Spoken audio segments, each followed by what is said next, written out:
Chapter 1101. Diamond Star. It's definitely not a good thing. The reason why many seek to kill Aquamarine is that they have their eye on the items in her possession. Since we succeeded in slaying Aquamarine after much hardship, once this matter spreads, I doubt anyone will believe us if we claim that we've got nothing to show for our trouble, said Xia Fei. Fukin sighed. There's a rumor claiming that Aquamarine is a traitor from her foreign universe, having stolen a lot of precious treasures from her master, which she brought with her when she took refuge in the Alpha universe. While the rumor may not be believable, quite a lot of people have seen Aquamarine using powerful treasures when she killed people. Your grandfather was an example. He obtained many good things from Aquamarine, as you are well aware of. Xia Fei nodded. Peacock Blue had been something Aquamarine obtained from beyond. There was also Law of Primal Chaos and the Beast Spirit Codex. These could all verify the truth behind those rumors. With that thought, Xia Fei recalled Aquamarine's dying words. There was not just one cosmic gate, and it was a matter of time before the others opened, connecting the various universes to one another and forming one whole. When that time came, powerful individuals from such universes would explode and bring forth absolute anarchy. There were also the locations of the other four mystical armaments that Xia Fei had memorized. Thinking about it, this was really a lot of hassle. Xia Fei frowned. It looked like even after he had traveled all the way to this separate universe, trouble would still find its way to him. Fukin, who had no idea about the four mystical armaments, only thought that Xia Fei was worried about him. Thus, he comforted with a smile, there's no one yet in the Alpha universe that can threaten me. I only said that there'll be some trouble coming our way because of the wanderers from beyond. Aquamarine wasn't the only wanderer out there, and such people often possess unknown powers that we can't even imagine, with relatively substantial combat strength. The death of Aquamarine will soon spread throughout the entire universe, and if any of the wanderers catch wind of me killing her and then assume that I have her treasures, there's no telling if they'll stage an ambush. After all, I am the most suspicious out of the four present, so I've been feeling slightly worried. Nonetheless, you don't have to be nervous, for I still have my own foundation, and anyone who even thinks of taking me on will have to first consider if they have enough strength to do so. Xia Fei understood what Fukin meant. He was afraid of trouble, and in the event that this matter got leaked out, everyone would want to take a shot at him, making it so that the only thing he could do was be on the constant lookout for any enemy. Just dealing with those flies buzzing around Fukin would be enough to annoy the man to death. In any case, this matter has finally come to a close. Aquamarine is dead, and that's a good thing for you and the Aurora clan. What do you plan on doing next? Fukin asked. This senior spiritualist seemed to be overly concerned with Xia Fei. Forget that he had already been implicated by Xia Fei, he did not even consider leaving and was, instead, making plans for Xia Fei's future. 3 things, Xia Fei answered. First, I want to establish the academy properly, and second, I want to eliminate the inverse. Fukin nodded. Not bad ideas. At the end of the day, you still have kinship with the Aurorine, and at any rate, they can't be considered bad people. Their personality is just a little lacking, far too resigned from adversity. Even I am irked by it, so if you can put a stop to them being Mr. Nice Guys, then you'll be doing the clan a service. As for the inverse, there's no urgency on that front. Since the lore realm is still relatively safe, you'll be fine once you establish communication with them and keep track of their movements. What's the final thing? Xia Fei's pupil suddenly revealed a mild flash of craziness as he spoke in a deep voice. I want to take a trip to that place. Immediately. What place? Fukin asked, curious. Aquamarine's lair, where my grandfather obtained his immemorial mystical armaments last time, Xia Fei elaborated. I need to be fast. I believe that various parties have already begun making their move, all in an effort to search for Aquamarine's leftover inheritance. Heavenly Treasure Firm, Guard Branch. Suzu Treasure was extremely surprised that Xia Fei had actually so quickly sought her. Just several hours ago, she was fretting over that big battle outside the city. Are you all right? Suzu immediately asked this the instant she saw Xia Fei. The girl instantly blushed red the moment those words escaped her lips. She and Xia Fei had, at most, a professional relationship, but the words she had just spoken were tinged with ambiguity, and her question was not something she ought to have asked. Xia Fei pretended not to have heard her question and handed over a list to the lady, saying, some things that I need at the last minute.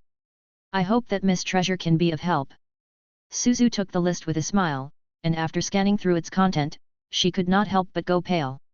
You need so many basic soul vessels. Xia Fei smiled and looked at both his left and right before saying in a low voice, Miss, you must be mistaken. How could Xia Fei know how to forge soul vessels? These are all what my master wants. Suzu immediately realized her blunder, and she quickly corrected herself. Indeed. That's a momentary gaffe on my part. Suzu was really feeling a little off. She, who had been nurtured by her mercantile family, seemed to have lost her nerve today and was not in the least bit composed. Xia Fei had already told Suzu to safeguard his secret, yet she had almost revealed his identity, unprompted. It was completely unthinkable of the past Suzu to make such an elementary mistake. Since last time, I've imported almost 100 of decent goods from headquarters. The shipment's expected to arrive tomorrow, you can have your pick when the time comes. As for the others, I'll be sure to have them all ready by this afternoon. Xia Fei nodded and said, thank you for your hard work then. Rest easy in knowing that I'm a man of my word. My master plans to hand over 3 soul weapons, one is to be given to Tongjin Liang, as was previously agreed on. As for the other 2, I'm free to make the decision, and I resolved to let the Heavenly Treasure firm handle both. Suzu was mildly stunned, her eyes instantly shining as she appeared to be very excited. The soul weapons Xia Fei had just mentioned were nothing ordinary and were, in fact, healing soul weapons. Tongjin Liang had gladly waged war against Aquamarine just so he could get his hands on a healing soul weapon for free, taking a huge risk by doing so. That just showed how huge the temptation of owning a healing soul weapon was. Since Xia Fei said that he would give Suzu 2 of the healing soul weapons, her prestige was bound to soar high into the heavens. At this critical juncture in the Heavenly Treasure firm's throne competition, the 2 rare healing soul weapons she was promised would definitely help her gain a decisive lead. Those were 2 healing soul weapons. There were plenty of merchants who had tried all means just to get their hands on one. Money was actually secondary, as any real businessman with foresight would understand the value of such a soul weapon. If such rare soul weapons were used to make friends with the movers and shakers in the universe, it would show both influence and prestige. For others to have failed in getting their hands on a soul weapon, while the Heavenly Treasure firm was about to obtain 2 at once. This would widen the gap between the 3 leading trading firms so suddenly. This was a generous gift. Xia Fei had truly presented her with a generous gift. Suzu Treasure was already so excited that she could hardly form the appropriate words in her mind. Gritting her teeth, she said, as for this midnight class light multifunction warship on your list, I do have a better suggestion. Xia Fei was curious. Oh? Could there be a problem with the ship? Xia Fei understood warships. He had already browsed the purchasable warships on the market in this universe, and the midnight class was the best choice for him given his current financial capabilities. It was not too large but amazingly fast. Its electronic equipment was also first class. The Apex warships would cost several billions, and a price tag above 10 billion was not something Xia Fei was willing to bear. Even after taking the 100 million pearls treatment fee from Cloud Knight, Xia Fei only had approximately 105 million pearls, which was nowhere near enough to buy those Apex warships. Suzu turned on the multipurpose nano device hidden in her bracelet and a screen swiftly popped out. On it was a unique, diamond-shaped warship. Xia Fei sighed helplessly. Miss Treasure, you're not trying to pull a fast one on me, are you? Everyone knows that this is the famed Diamond Star class superspeed warship of the Alpha universe. I can't afford something like this. Besides, even if I put in an order for it, it'll take up at least 15 years before its construction can be finished. Even if I have the money, time isn't on my side. Suzu shook her head and said solemnly, this ship belongs to the Heavenly Treasure firm. I wish to give you this ship as a gift. Xia Fei was surprised, asking with a smile, you're going to give me this Diamond Star as a gift? Miss, that's too big of a joke to make. Forget about how long it takes to construct one of these ships, just the warship alone is worth well over 10 billion. Also, this is the price for the smallest model, with minimal configuration. The warship that you've just shown me doesn't seem to be a low-end model and will probably go for 20 billion at the very least. I'm really giving this to you, including everything on your list, and we at the Heavenly Treasure firm won't be taking a single pearl, said Suzu in all seriousness. Xia Fei shrugged and took out a cigarette from his bosom, lighting it up. He then asked in a somber tone, there's no such thing as a free lunch in this world. Speak, what's your goal? His words had been so straightforward that Suzu felt her heart chill. It could not be helped. Xia Fei's thinking ability was plain for all to see, and even if one beat Xia Fei to an inch of his life, he would never believe that she was giving him this astronomically priced superspeed warship without any ulterior motive. Gritting her teeth, Suzu replied in a low voice, I hope that if there's any healing soul weapon being produced in the future, you'll think of the Heavenly Treasure Firm. Xia Fei had never been a hypocritical person. Since this transaction was done willingly, and he would not be taking a loss at all, he of course happily agreed. Very soon, Xia Fei would be on his way to Aquamarine's lair, searching for the inheritance that the old witch had left behind. This superspeed warship would naturally be of great help to him, so he was not about to reject the offer. After Xia Fei departed, Suzu quietly returned to a secret room in the backyard of Heavenly Treasure Firm. Grandfather, Suzu called softly. Inside the room, alone, old man was currently sipping tea. He was, of course, Heavenly Treasure Firm's current patriarch, Summit Treasure. Summit Treasure was all smiles, letting Suzu take a seat next to him as he said, You've done well. I saw it all happen. Suzu momentarily froze, and then she asked, You're not blaming me for giving Xia Fei your ship, Treasure Mountain, are you? Well, actually, I mind a little. Summit sighed. He, however, chuckled next. After all, the Treasure Mountain is something my grandfather's grandfather's grandfather ordered all those years back and is a unique existence in this universe. Honestly, that Xia Fei is quite exasperating, with him thinking that my ship is only worth 20 billion pearls. Still, you did the right thing, for building a relationship with a spiritualist of healing with unlimited potential is of far greater value than 10 diamond stars. After saying that, Summit widened his eyes and he could no longer speak a word further. His face twisted in abject fear, even Suzu Treasure nearly screamed. They had no idea when, but before they knew it, Xia Fei had appeared in this room like a ghost. He was presently standing in a dark corner of the room, holding half a cigarette in his hand. Suzu's face got drained of color. Xia Fei had told her before that she was not to tell another soul that the spiritualist of healing was actually him, but she could not help but tell her grandfather, thereby committing a big taboo of Xia Fei. Without a word, Xia Fei had appeared and disappeared just as quickly and mysteriously. After some time, Summit Treasure finally swallowed, and as if he had just received a great pardon, he wiped the sweat off his forehead. Chapter 1102.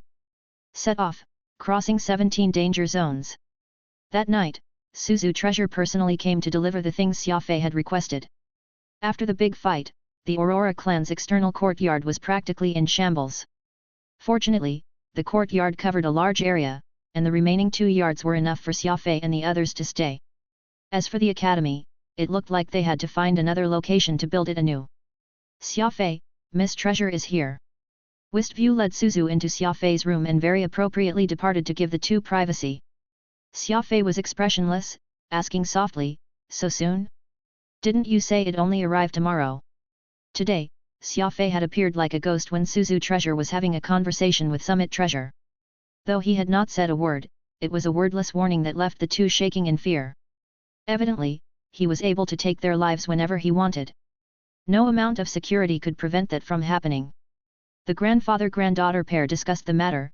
They had truly offended Xia Fei this time, so they rushed to send him everything he requested.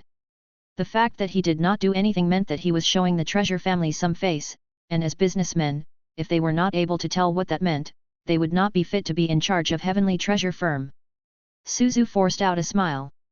Actually, my grandfather personally came to deliver this batch of goods, it's just that we haven't yet finished the handover this afternoon, so I inferred that it'd be done by tomorrow.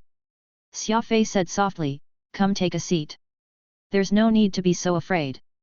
If I had any intention to kill you, you and your grandfather would both be dead already. Suzu froze. Xia Fei was being too casual when he talked about stuff like murder, as if killing a few people was as simple as brewing himself a cup of tea and drinking it. The calmer he appeared, the louder it spoke of Xia Fei's confidence in his abilities. Suzu could feel a cold shiver run down her spine, and she bit her lower lip to stop herself from showing this fear. Xia Fei took the items from Suzu, and after a quick move of the things, he returned the spatial ring to her, saying, I have no need for so many. You can take the surplus back. Suzu nodded quietly. She evidently felt immense pressure, exercising extreme caution with every action she made in front of Xia Fei. After some thought, Xia Fei stated softly, It's fine for some things to be known to you and your grandfather, provided that you don't let a third person know, act as I instructed, and you and your grandfather will remain all right. This is no small matter, after all. Revealing what you know will threaten my safety, and there's no room for negotiations when it comes to my well-being. Whoever threatens me, even if it's the Lord in heaven himself, shall die. Okay, go back. You'll receive the 2 soul weapons very soon. With that said, Xia Fei raised his hand and made a gesture of dismissing her from his presence. Watching Suzu depart gingerly, Radix frowned. Aren't you being a little too strict? At the end of the day, Suzu is a lady, and she did give you her Diamond Star class. This clearly means that she values your cooperation deeply. Xia Fei raised an eyebrow and stood his ground. So what if she's a lady? Some things aren't negotiable. I've survived to this day because I've been very cautious and been more low-key compared to others. I'm also more ruthless than most when it's time to strike. I reckon that she'll know after this incident that I'm not just wired differently from the rest of the Aurora clan, I'm the complete opposite of them, too. The basic soul vessels that Suzu had sent over this time were very good. In fact, they were of such shockingly good quality that, though all Xia Fei could create at present were primary grade soul weapons, these embryos could even let him forge intermediate grade soul weapons. It seemed like Suzu had really put a lot of effort in building stronger ties with Xia Fei. This serious attitude of hers was actually one of the few reasons that Xia Fei had stayed his hands on taking her life previously. Xia Fei picked out 12 basic soul vessels that contained the most spirit force. Aside from being sturdy, basic soul vessels needed to have high-quality spirit force, and the better the quality, the easier to forge that vessel into a soul weapon, the spirit energy expended would be lower as well. Though Xia Fei had obtained a total of 280 standard spirit energy units, he still needed to plan ahead for his future.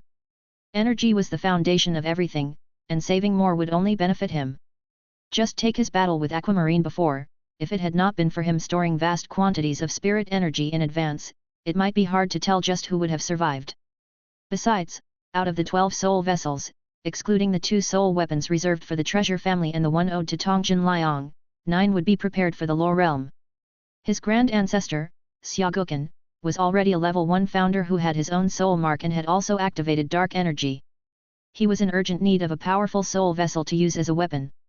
The soul weapon that Xia Fei was making for Gu Xiaokan would not only be of sufficient grade but would also be able to heal wounds at critical moments, killing 2 birds with 1 stone.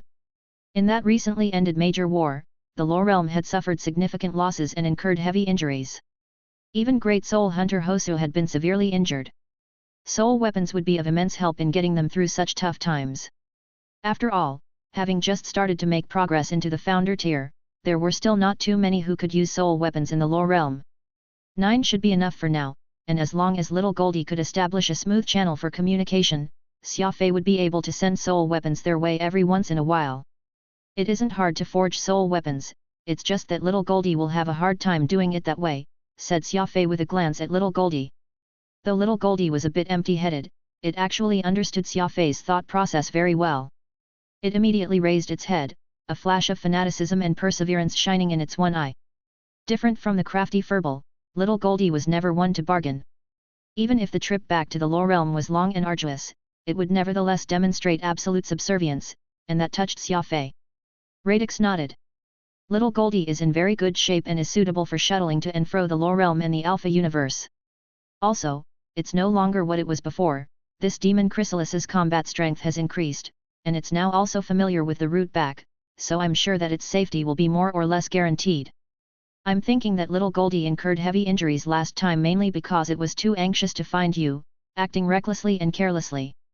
If it can, perhaps, be less impatient and make its way over at a steady pace, I'm sure that it won't suffer the same fate as before. Why don't you instruct it nicely? Get it not to prioritize speed but safety, instead. Xia Fei felt that what Radix had said made a lot of sense. No matter what, it was imperative to establish a communication channel between the Lore realm and Xia Fei. Xia Fei believed that with little Goldie's current state, nothing could threaten it in the dark space. 2 days later, Xia Fei and Fukan astutely appeared at the harbor of Guard 83, both looking absolutely unassuming. Oh, a diamond star. That's a rare ship. It isn't too large in size and is extremely fast while having a lavish interior. Looks like the treasure family has really taken out their checkbooks just to curry favor with you, said Fukan with a nod. Xia Fei was unmoved. Though this ship is amazing in its function, it's far too conspicuous. When I have time in the future, I'll be sure to give it a good refurbishing. I don't wish to have everyone eyeing me wherever I go. Diamond Star was indeed too outstanding, and aside from its peculiar diamond-shaped hull, it had a special composition, which made it shine in a mysterious, half-translucent sheen. The Treasure family was business-oriented, so using such an apex superspeed ship as a sign of status was very normal. Alas, Xia Fei was the opposite. He had a slight dislike for conspicuous ships, always living by the code that being Loki was the way to live longer, especially in a complex and unfamiliar environment. Unfortunately, because this ship utilized too many top-grade components, it was very hard to do any arbitrary modifications. Moreover, considering how Xia Fei had been in a rush to head to Aquamarine's old lair, he did not really have the time to deal with the warship's appearance at the moment. The two got on the ship and saw that its interior was even more ridiculous than its exterior. Even the bathroom was covered in hand-woven cashmere rugs, and every inch of the walls was inlaid with marble slabs. Though these decorations are tasteful, they're just weighing the ship down and have no purpose beyond being aesthetically pleasing. I'll have to get rid of them all when I find the time. Xia Fei shook his head with furrowed brows. Old Fukin burst into laughter. Xia Fei, you're really a maniac who seeks performance to the extreme. These marble slabs are called eagle stones and are a very rare type of geological material. They can go for an astronomical sum, yet you're actually thinking of having all these finest decorations removed for the sake of increasing the ship's speed? If the Treasure family heard you say that, they'd surely vomit blood out of anger. After all, the price of having the ship decorated like this might be even greater than the price of the warship itself. Xia Fei did not see anything wrong with what he intended to do. Since they already gifted the ship to me, it's now mine. What do they have to do with whatever I intend to do with it? Luxury isn't something that can feed anyone. In my opinion, doing everything I can to maximize the warship's capabilities is the correct choice. Xia Fei had always been very steadfast on this point. The several warships that he owned had all been modified by him to the point where they were all beyond recognition. Forget comfort, he had no problem if this ship's interior was piled high with all the equipment he needed till there was hardly any space to stand on. He could even resort to eating his meals on the floor. Whoosh! The warship disembarked quickly and went plunging out into the sea of stars almost instantly. Xia Fei stood there on the command deck and calmly adjusted all the equipment, a familiar sensation creeping up over him.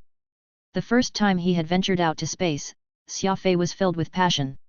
In the blink of an eye, several years had passed, and Xia Fei arrived at another universe, going on an adventure and succeeding in something that many would have not even dared to imagine.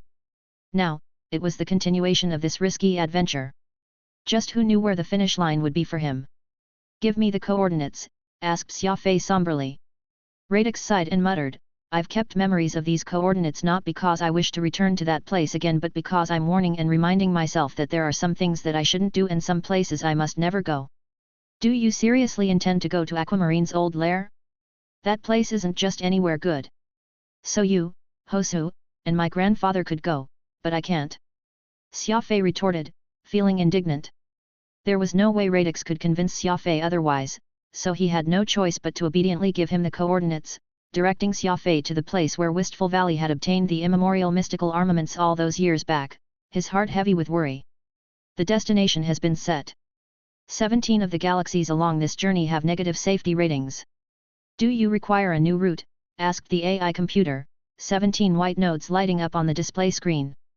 Safety rating was the most important consideration for people traveling across this universe, and galaxies with low ratings could be in the middle of a conflict or might have intense electromagnetic interference.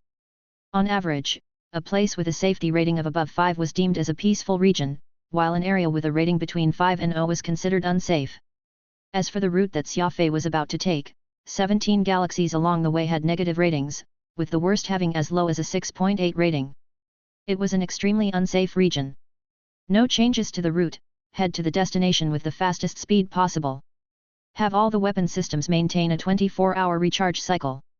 Radar system, carry out a compound search. Energy system, run at 85%, have the secondary reactor on standby. Xia Fei rattled off one command after another. This Apex warship, Diamond Star, in the Alpha universe was battle-ready from the very second it lifted off. Chapter 1103. Kill them and snatch their eyeballs. Dark space, a place in perpetual darkness and desolation and wherein sapient life forms had no way of understanding or surviving. A silver-colored little insect was forging ahead at impossible speed. It only had just one eye, yet this one eye was filled with confidence and fervor. There were no signs of life anywhere around it, and any nearby biological creature alive in the dark space had long fled, for this little insect was the king of dark space. No one dared to challenge its authority. In fact, no one dared to meet little Goldie in the eye. After experiencing thousands of trials and tribulations, little Goldie eventually found its master. This was a sort of bliss for the demon chrysalis, so when Xia Fei gave it this dangerous assignment, little Goldie naturally went ahead and executed it sans hesitation. With a lighter body, little Goldie moved even faster than it had ever moved, even its energy was at its peak. The demon chrysalis thought that following Xia Fei had been its greatest decision. Though there would often be trouble, the improvement it saw in itself was more than worth all that. This trip to the Alpha universe saw several changes to it, with its level increasing by leaps and bounds. Honestly, this was not little Goldie's top speed. If it demonstrated its top speed, its current pace would certainly increase by at least another third. It could not be helped. Demon chrysalises came to exist for the dark space. In other words, this was little Goldie's territory. Once here, not even the speedster Xia Fei could outspeed little Goldie. However, the very obedient little Goldie had been prohibited by Xia Fei to go at its top speed and had even been instructed to observe its surroundings carefully, so this was precisely what the demon chrysalis did. Loyalty meant doing exactly what its master commanded, no questions asked, and little Goldie was too loyal. There were restless energy pulses coming from ahead. Little Goldie slowed down and very seriously scanned for the source of the fluctuations. Soon, it resumed its speed, its small eye actually filling with this irresistible air of dominance. Not even several minutes passed when a group of enormous creatures appeared in front of little Goldie in a slow crawl. They looked like black manatees, each one lumbering and clumsy. These dark space creatures were, of course, afraid of little Goldie. Unfortunately, they were too low level. Expectedly, their reaction time left much to be desired. Crippling fear engulfed their hearts only when little Goldie was already right in front of them. Roar! Unexpectedly, little Goldie had actually let out a fearsome roar at that moment. The sound was somewhat similar to what Furball would usually make. It appeared that this creature had not just mimicked its master Xia Fei but also its master's fellow pet, Furball. This caused quite the stir. These enormous dark space creatures were so frightened from the roar that their spirits fled them. They fled in a panic even as their cumbersome bodies lugged away, not even caring if they got trampled on in the process. Too scary. Little Goldie was too scary. Xia Fei's demon chrysalis had become the kind of king that never compromised once it got to its turf. After staring coldly at the fleeing enormous creatures, little Goldie resumed its marching pace. Its attitude as it did was extremely tyrannical and rude. Xia Fei had always treated little Goldie like a child. What he did not know was that, while the demon chrysalis was a small, cute creature when before him, it was already acknowledged as the dark space's absolute king. While little Goldie was slowly but surely heading to the Lore Realm, Xia Fei was piloting his superspeed warship straight to Aquamarine's ex-home. Many years had passed, so Xia Fei was uncertain if the Valley of Wind was still Aquamarine's lair, but he was not about to let this chance go. Aquamarine was already dead, but she did not leave any inheritance behind. This was completely illogical. Everyone knew that Aquamarine was so powerful not because of her high level of cultivation but because she could wield unfathomable powers from things she had brought with her when she came to this universe. Through the law of primal chaos, Beast Spirit Codex, and immemorial armament, Xia Fei could harness formidable combat strength. If he could just obtain even more valuable inheritances from Aquamarine's lair, it would be hard to imagine if there was anything alive that could resist his assault. Are you certain that others don't know about the Valley of Wind? Xia Fei asked Radix this as they made their way over. I could, at the very least, say that no one knew of that place back in the day. The Valley of Wind is a hidden and sinister place. It took me, Hosu, and my lord a lot of effort just to probe our way in, and it's only after we had gotten our hands on some items that we felt something off. Of course, we immediately returned to our clan, but the moment we took our first step through the entrance, Aquamarine caught up with us. What followed was that vicious battle, which lasted 3 days and 3 nights. The moment the fighting ended, my lord got exiled from the clan, only to wander to another universe. Everything happened so fast, so no other person got the Valley of Wind's coordinates from us, Radix said. Xia Fei nodded. Then it's even more important for us to check the Valley of Wind. As the old saying goes, it matters not the circumstances. As such, we will proceed as planned.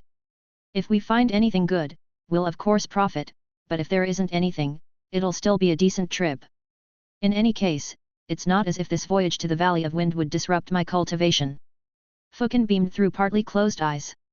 That's a good attitude to have, but with you bringing me along, aren't you afraid that I'll show my true colors, snatching whatever good things you find from you? Xia Fei was unfazed. Haven't you always been saying that you're a transcendental being? Would you set your eyes on such little trinkets? Besides, if you wanted to harm me, you'd have done so long ago. Why help me by releasing that strange soul eye? Speaking of which, I'm curious. For a moment there, Tongjin Liang stopped breathing the instant he saw that soul eye, his face going green with envy. Was that thing really so formidable? Fukin felt great hearing this. It could not be helped, for Xia Fei's art of flattery was truly exquisite. When he said those words, he sounded as if he were joking, with a harmless smile even plastered on his face. Anyone would have difficulty feeling a dislike for Xia Fei when he was living life, but that was only while he was being carefree. In the middle of a fight, Xia Fei would become an absolutely diabolical existence. Fukin shook his head with a smile. Can you stop being so insidious, you twerp? Trying to flatter this old man with your honeyed words so that I'll be in a good enough mood to tell you the secret behind the soul eye. The soul eye is actually an eye, a soul array that combines spirit energy with the unrestricted inner heart. To forge a soul eye, of course, one has to be a spiritualist and then must have a suitable receptacle, which is an expert's soul after it gets solidified into an eye. Hearing Fukin's words, Xia Fei was rendered speechless from sheer shock. It turned out that the tricolored soul eye of Fukin was made with the eyeball of a divine beast, even its forging method was rather gory. However, the effect of the soul eye was immense. It was the crystalline form that a spiritualist formed after madly using their spirit energy. If one needed to monitor a huge constellation, using soul eye was the way to do it. When a soul eye rose, it could gain insight to the world. One could even hunt down and end the lives of their enemies after releasing a soul eye. Because the very body of the soul eye already contained a spiritualist's essence, it could act like a powerful reconnaissance tool, as well as a powerful one-time killing weapon. A soul eye could shoot out spirit energy and destroy an enemy's soul. A last-minute array could even be triggered when a soul eye got near, trapping the enemy within. No wonder the expression on Aquamarine's face changed drastically when she saw that soul eye. It was precisely it being something with great lethality. The soul eye, which must be crushed to activate, was without a form and had no energy vessel to speak of. No one could destroy it, which made it an indestructible weapon. Who would be willing to take on an enemy that could not be beaten, right? Xia Fei lit a cigarette. He thought of what old Fukin had just told him. The latter had been very generous, not only telling him about how to use a soul eye but even teaching him how to forge one. Tongjin Liang was shocked because no average spiritualist could easily forge such a heaven-defying soul eye, but for orthodox spiritualists like us, doing so isn't really that difficult. After all, the soul marks we have in our brain are unrestricted soul spirit marks. It is a soul mark with the most powerful function across the universe. Be it absorbing a soul or a spirit, converting, storing, or even unleashing energy, nothing can compare to it. The forging of soul weapons is a unique skill of ours. A soul eye can be considered as a special soul weapon and is also something only we, orthodox spiritualists, can afford to play around with. Any average spiritualist will have to expend a lot of their energy to do what we casually do, and their success rate can only be called abysmal, Fukin said gleefully. Whenever he talked about his background, Fukin would become very smug. In his mind, only he and Xia Fei could be deemed authentic spiritualists, for they could use both soul power and spirit energy, while the rest were just swaggering swindlers. Xia Fei shrugged as he pulled something out of his spatial ring. Since we, orthodox spiritualists, are so powerful, why has no one else heard of us? Besides, I saw the Spiritualist Association's official promotion website. Not only is there no mention of orthodox spiritualists, not one spiritualist is deemed as part of the orthodoxy, too. Zing! Fukin became very agitated, his face instantly going black. In fact, the Alpha Universe's spiritualist population had banded together to form the legendary Spiritualist Association, but for some reason, Fukin had never mentioned its existence to Xia Fei, and it was something he had chanced upon while doing his own research. Something must be afoot based on the old man's abnormal behavior. Except for being occasionally arrogant, Fukin had actually always been mild-mannered, and Xia Fei had never seen him truly become enraged. This time was different. The moment he mentioned the Spiritualist Association, Fukin's eyes looked like they would spit fire at any time. It appeared that he had truly gotten fairly angry. Xia Fei was a master at acting in line with momentum. He realized at once that the situation had turned for the worse the moment he saw the change in Fukin's demeanor. Everyone had their own pain, and that Spiritualist Association seemed to be Fukin's. Oh, yes. I've just remembered something. Xia Fei very deftly changed the subject, all casual-like. When I first arrived at the Alpha Universe, it took me a great deal of effort just to kill the Inverse Invasion Army's leader, and he's got a very strange pair of eyes, not shattering even when I hacked them with my fiend blade. Was that what you meant when you said soul solidification? Could that pair of eyes be used to forge soul eyes? With that said, Xia Fei lifted the 2 golden eyeballs from his spatial ring, each much smaller than that divine beast eye that Fukin had used before. Sure enough, the moment these 2 eyes appeared, Fukin's attention was drawn to them. His expression then turned from one of rage to delight mixed with doubt. The inverse? To think that they'd have such good stuff. Fukin was surprised. He took the 2 eyes from Xia Fei and kept playing with either, unable to put both down. The owner of this pair of eyeballs was no average inverse but rather golden eyes. I nearly lost my life killing him, Xia Fei said, a lingering fear still lodged in his heart. Xia Fei had truly done everything he could in that battle and was the reason why he had suffered heavy injuries when he was first in the Alpha Universe. Golden eyes. Wonderful. What a wonderful set of golden eyes. Truly top-notch. Excellent for forging soul eyes with. Fukin said in his excitement. Radix was speechless. It was a weird sight to behold, having an old and a young man playing with someone else's eyeballs. Ha ha ha ha. Fukin let out a great laugh. Looks like we must make a trip over to the inverse as soon as possible. What for? Xia Fei asked, startled by the sudden suggestion. To kill them and snatch their eyeballs. Fukin waved his hand grandly as he made that barbaric declaration. Chapter 1104. Forging Soul Eyes. Xia Fei was completely speechless. It turned out that old Fukin also had a violent side, and the moment he heard that there was someone with golden eyes among the inverse, he immediately wanted to go and gouge those eyeballs out so that he could forge soul eyes with them. I never knew that the inverse living in the fringe of the universe would actually have such good resources. If I did, I'd have long since killed my way there, but it's not too late. The inverse has grown in size by the fringes, and there are hundreds of millions of them. I'm sure that they have quite a few experts among them, so if we gouge all their eyes out, I think that they'll make quite a collection of very decent resources. Fukin stroked his chin as he muttered this, his pupils jumping in his excitement. This was truly what it meant to search far and wide for something that one ended up stumbling upon by chance. Xia Fei would have a hard time dealing with the inverse all by himself, but if the great spiritualist Fukin was willing to lend a hand, then it would be another thing altogether. Xia Fei now knew well just what kind of power that this mysterious old man was hiding. Blinking, Xia Fei asked inquisitively, are these golden eyes really that magnificent, worth eradicating the inverse from the face of the universe? Fukin chuckled. But of course. This pair of eyes is a product of soul solidification. In the process of the long cultivation that the inverse undergo, even their eyes will get affected by soul power, not just their 7th brain region, and then a huge amount of soul power will pour into their eyes, turning those into best-grade embryonic soul vessels. As for eradicating the inverse, that's really not a big deal. Any clan, like your Aurora clan or race that has strength will join the Chaos Society, but the inverse that stay in the fringes can't be considered conventional sapient life forms. Even if they have some force backing them, it won't be at the level that can compete with the Alpha Universe's Chaos Society. Vanquishing them won't be much trouble at all. Being able to eliminate the inverse so that he could bring over his beloved Avril to the Alpha Universe was of course something Xia Fei looked forward to very much. It was just that Fukin had spoken so easily about taking care of the inverse that Xia Fei found it somewhat hard to believe. This was because, as someone who had fought with the inverse before, he was well aware that neither the quality nor the quantity of the inverse army could be underestimated. Fukin could tell what Xia Fei was thinking, and he expressed his disagreement. Though the inverse are vast in numbers and are brutal in nature, they're nevertheless living out in the darkest corners of the Alpha Universe, unable to threaten any of its residents. There's but one reason for this: the inverse aren't considered a powerful force around here.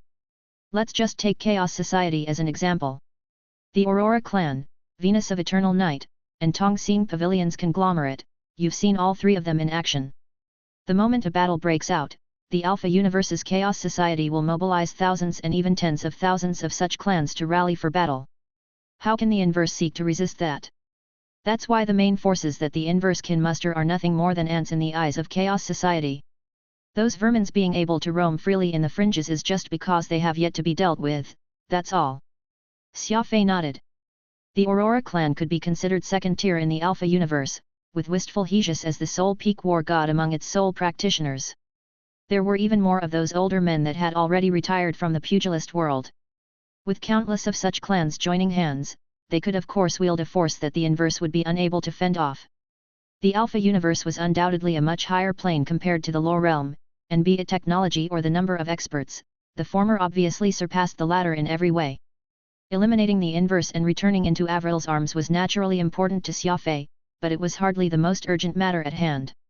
Right now, Xia Fei was keen on taking a look at Aquamarine's old lair and on re-establishing the Aurora Academy.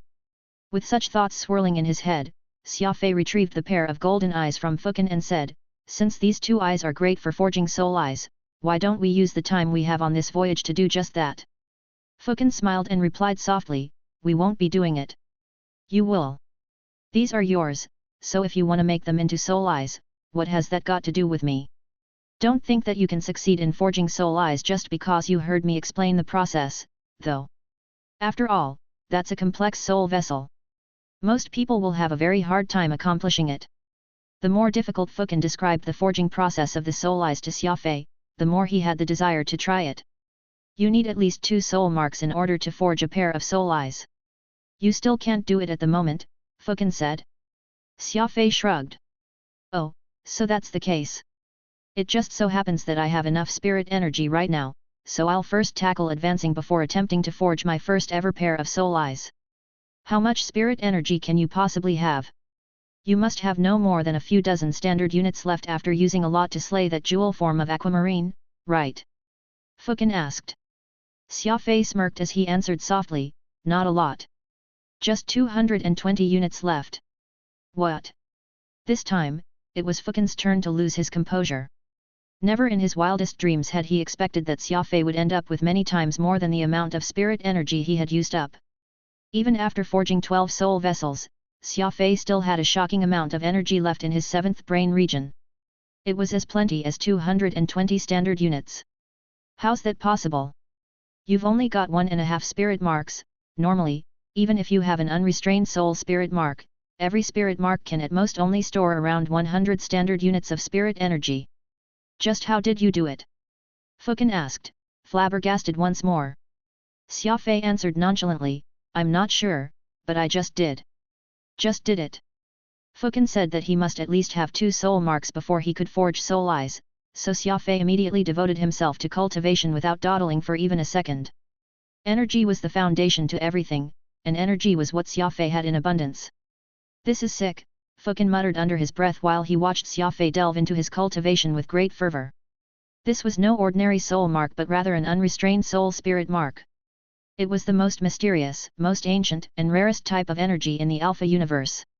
A spiritualist that had an unrestrained soul spirit mark was not just any average spiritualist but an orthodox spiritualist, instead. Boom! Following the forming of a soul mark, the cry of 9 dragons filled the air. 4 days after the superspeed warship Diamond Star began its journey to the Valley of Wind, Xia Fei finished forming his 2nd soul mark. It was no longer a vague and illusory shadow but rather a complete and distinct soul mark. It spun rapidly, both soul marks juxtaposing. Xia Fei sighed and then opened his eyes, only to find Fukin staring at him with a modicum of surprise, almost as if he had been shocked by something. Shock was to be expected. Soul mark cultivation involved dark energy, and it was different from any law power. Of course, it was extremely shocking for Fukin to see Xia Fei use just 4 days to form his 2nd soul mark. The strong led long lives, meaning that they could use decades, centuries, or even millennia of their time just to make a breakthrough. However, even if Xia Fei was at the extent where he could activate his utilization of dark energy, advancement was still up to the heavens. How could Fukin not be shocked when he knew of this fact? Perhaps it was because he did not want Xia Fei to be too pleased with himself, but Fukin pouted and acted as if this was not a big deal. "Oh, that's quite a good rate of cultivation. Since you've managed to attain your second soul mark, this officially makes you a level 2 spiritualist. You'll be able to store more energy in your brain region now, and the speed at which you forge soul vessels, as well as your combat strength, will see a substantial increase, but don't you gloat just yet.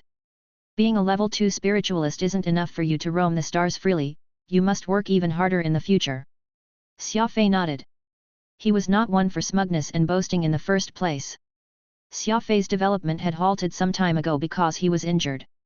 Right now, his cultivation speed had merely gotten back in order, he was already used to having a rocket-like progress. After all that, he went to the command deck and checked the daily logs for this journey. Xia Fei had been pretty lucky this time. Though he had chosen a route with the lowest safety rating, he had not encountered any real danger thus far. Occasionally, this ship would come across one or more small-time pirate ships, but Xia Fei did not even bother paying them any amount of attention. After all, his was a super-speed warship famed across the Alpha universe. No pirate ship could afford to take on this Diamond Star even if they wanted to. In 3 days' time, we'll be arriving in the Valley of Wind. This ship is truly amazing.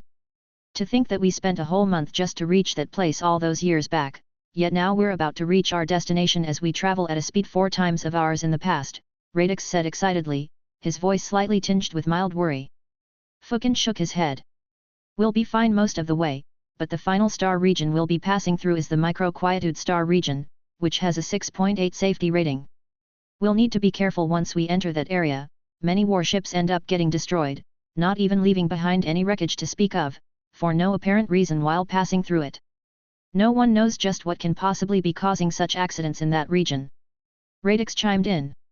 We also felt nervous and on edge when we passed through the micro-quietude star region back then. Fortunately, we were quite lucky and didn't encounter anything major. Aside from a meteor shower carrying electromagnetic pulses, the rest of the journey could be considered uneventful. The reason why very few people will set out for the Valley of Wind star system and why Aquamarine managed to evade detection by hiding there is mainly the micro-quietude star region serving as a natural barrier. After all, anyone who's thinking of heading to the Valley of Wind will have to pass through the area, and only a few dare to take the risk. We'll be fine in the micro-darkness star region after passing through the micro-quietude star region, for our ship will only be traveling on its periphery, and there's nothing much to worry about that. Xia Fei nodded. He had already designated the system to wake him the moment they arrived at the border of the micro-quietude star region, transferring toward manual control for him to pilot the ship. Xia Fei, who was a speedster, could drive the ship at a faster rate compared to the AI computer. Furthermore, he had a stronger sense of danger that no computer out there could match, so Xia Fei trusted himself more with the warship than the machines. After getting everything set up, Xia Fei sat on a couch and lit himself a cigarette. He proceeded to take out the 2 yellow eyes from his spatial ring. Now that he had reached a sufficient level, the next step was for him to try turning these golden eyes into soul eyes. Xia Fei, who was quite the excellent thinker, would plan through every step and consider every possible unforeseen change first before getting started in anything. Fukin eyed that pair of golden eyes, and he could not help but say, what you've got there are the quality materials, so don't let them go to waste. If I'm not wrong, you'll likely achieve unimaginable functions if you manage to fashion soul eyes out of that pair of eyeballs. Xia Fei was startled and then asked with a smile, what sort of function? Combat-related, perhaps. Fukin replied, it's just a feeling, and I can't say for sure. You'll naturally know what it does if you succeed in turning that pair of eyes into soul eyes. To elicit such a reaction from Fukin meant that this pair of eyeballs was by no means some inferior item. Xia Fei chose his bedroom as the place where he would forge the soul eyes and then got the area ready. Environment was very important when forging soul weapons. This was akin to planting watermelons in the desert, it took a miracle for it to grow. Whatever was needed for forging whatever soul weapon must be met, so if a spiritualist did not have the right environment, then they had to create it themselves. Xia Fei, who had vast amounts of energy stored in his brain region, would not be forging a soul weapon for the first time, so he soon had the room prepared. The luxurious bed had been very savagely torn apart, revealing the sturdy floorboards below. Xia Fei had even used a dagger to dig out 2 ditches, where he placed the 2 golden eyes inside. Interesting.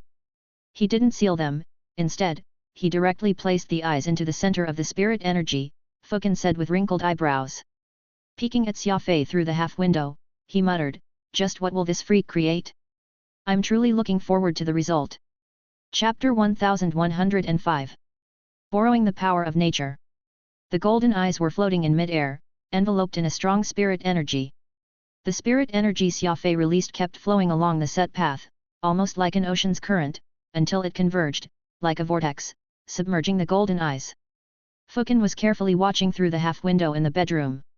The moment he saw the spirit energy gathering into a vortex, he finally could not resist the excitement he felt and tightly clenched his fist. Could Xia Fei not be fooling around doing it like this? Fukin's exclusive soul servant, Wraith, asked inquisitively. Having followed Fukin for many years, even Wraith had decent knowledge of the spiritualist path. Unfortunately, he was ultimately a soul, so he could never be an actual spiritualist. However, though he could not become a spiritualist, Wraith still had quite some foresight, and what he had seen Xia Fei do was not something he had seen before. Not bad. Not bad at all. Those spiritualists who have forged soul weapons before all relied on their strength to control basic soul vessels, mostly by using force, before flooding them with spirit energy, changing the soul vessel's nature, but what Xia Fei's doing is borrowing the power of nature, instead, exclaimed Fukin, his eyes sparkling with excitement. The power of nature. We're on a ship, though, inside his room even, not at some picturesque landscape with mountains and rivers. Where's this power of nature coming from? Asked Wraith, even more puzzled than before. While there isn't any power of nature aboard this ship, Xia Fei managed to transmute the environment and to create his own version of the power of nature. Fukin said loudly. Look, the energy, which can guide soul power, is mimicking how an ocean wave moves, and this energy will accelerate as it passes through the veins of a soul vessel. He's created an undercurrent of nature. What Xia Fei had done was not actually something hard to comprehend. No one could control the flows of nature, so how did these currents become waves, and how did these waves end up turning into tides? It was actually because of external forces. Wind, sun, moon, and even temperature. Things that existed beyond the waves helped move the seas and oceans, turning one peaceful sea surface into a rough sea after another. Xia Fei did not touch the spirit energy itself but did a little trick of rearranging his room, allowing his own spiritual energy to flow like nature's ocean wave. There was no need for Xia Fei to feed a soul vessel with spirit energy, for spirit energy could now flow naturally into the soul vessel according to his arrangement of the room. What an ingenious idea! Fukin became animated. He may not possess a high level, which is his only weakness when forging soul weapons, and has no way of doing it my way, forcibly flooding a soul vessel with spirit energy, but his own method is actually more efficient, since Xia Fei can now transmute spirit energy to the power of nature. Like this, he won't need to expend much mental energy as he makes a powerful energy wave, which no soul vessel can resist by the way, and as long as he focuses on reversing the soul vessel, he can even skip the process of infusing spirit energy to it. This is no different from how a paddy field can do without the troublesome and labor-intensive process of a farmer manually carrying water and irrigating it by placing a water wheel beside it. The farmer won't need to perform manual labor and can irrigate the paddy field by making use of nature. Wraith froze momentarily as he mumbled, so that's how it is.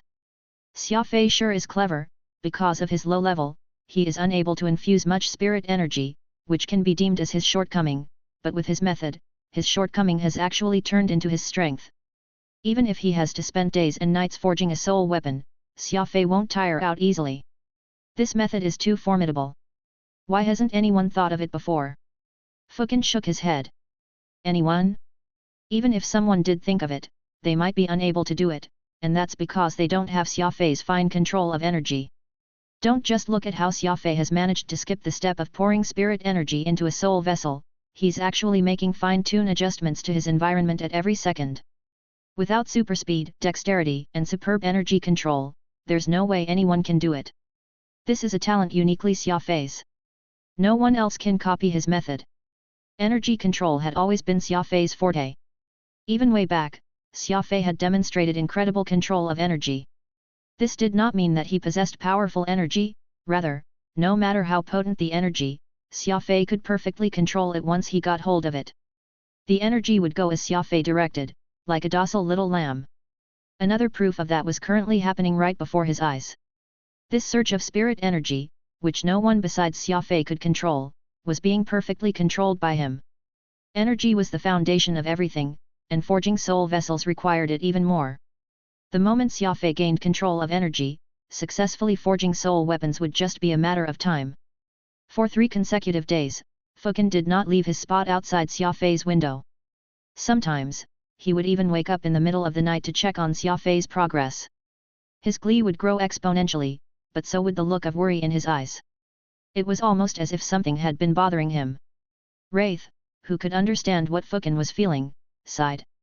The spiritualist population has been on a steady decline, while the orthodox spiritualist populace has long since reached a point where there's no one left to inherit the ways.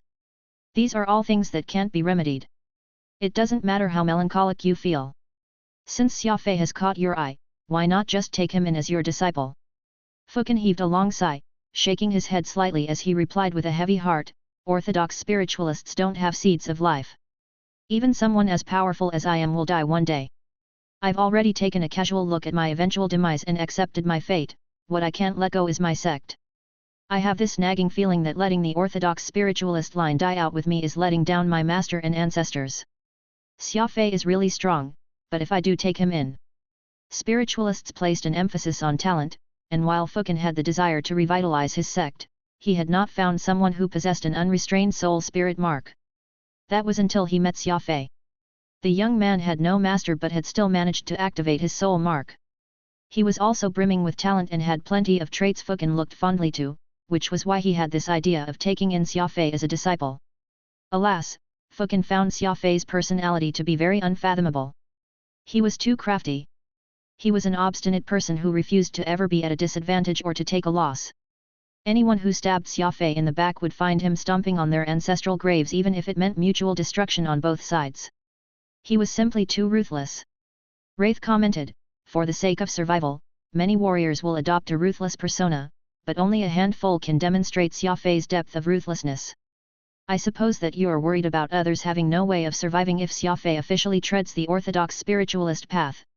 Honestly, Xia Fei is quite good at killing, especially those people he dislikes and his enemies. Hearing Wraith's words, Fukin could not help but roll his eyes. Wraith was truly someone who would say what should not be said, specifically picking on Fukin's worries. Fukin actually had 2 disciples, Basalt and Ling Xing.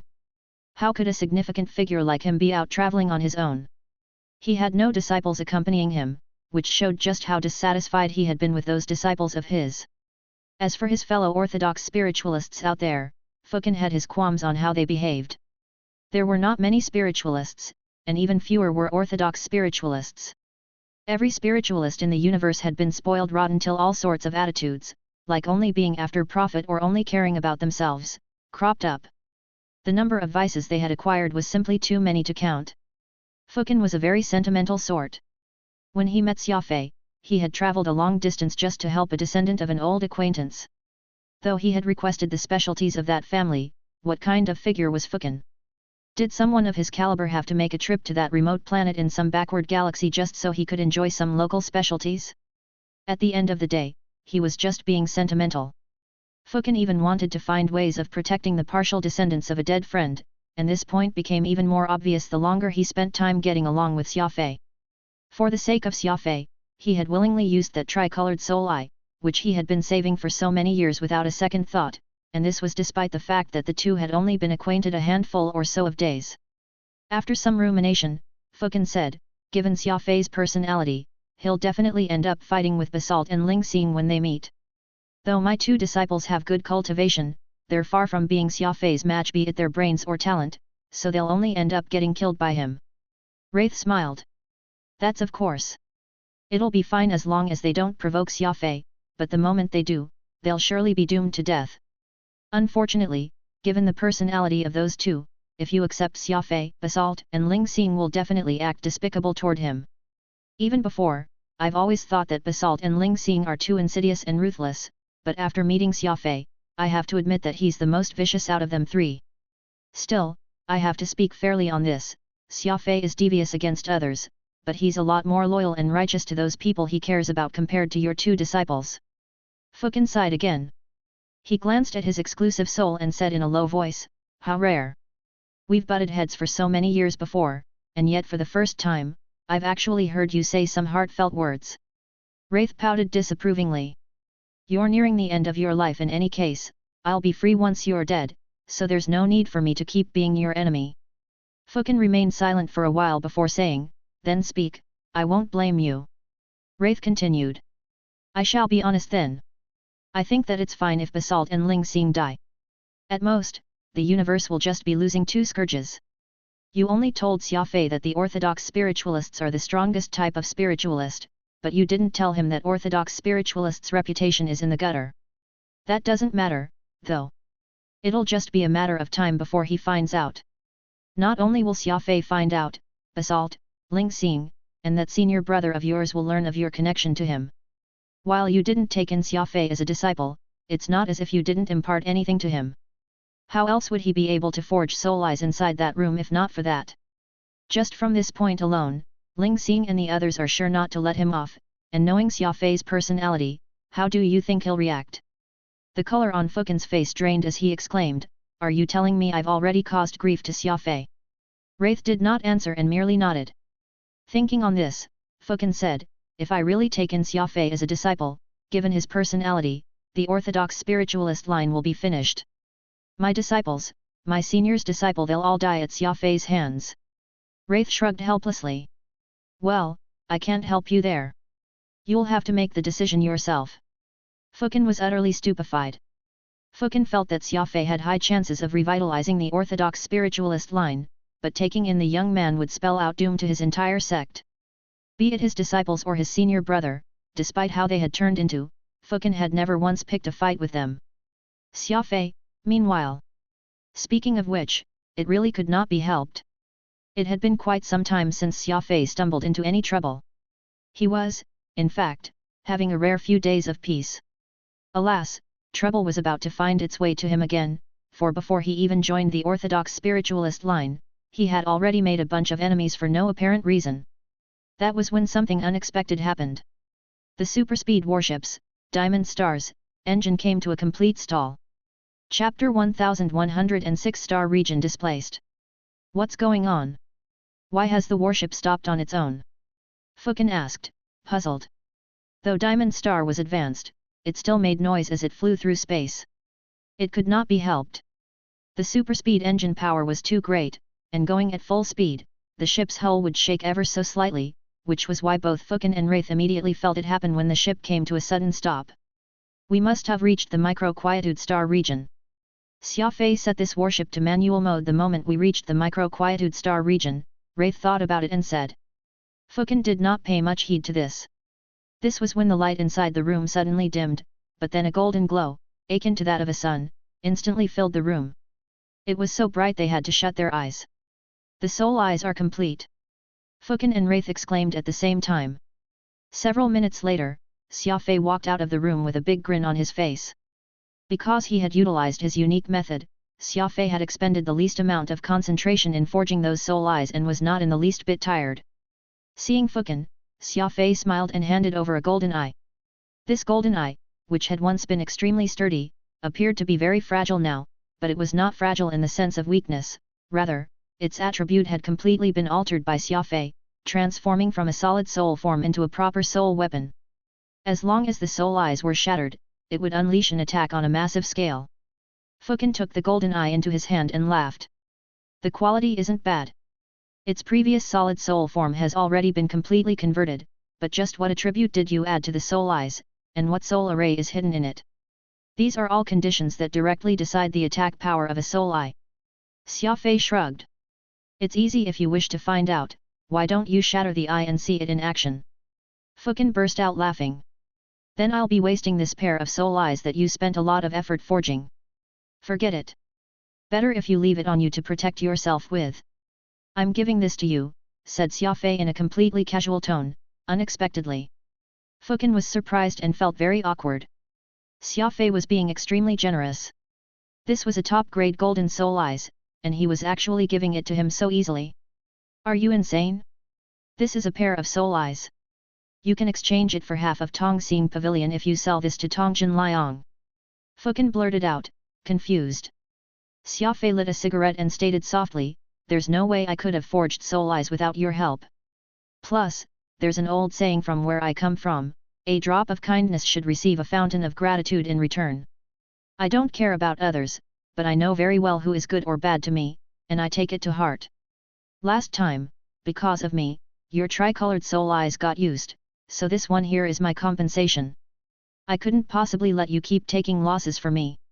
Xia Fei was speaking rather casually, but this was ultimately still a pair of soul eyes.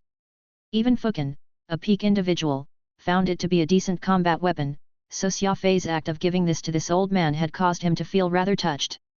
Actually, this was but one side of Xia Fei's personality. He treated his own very well.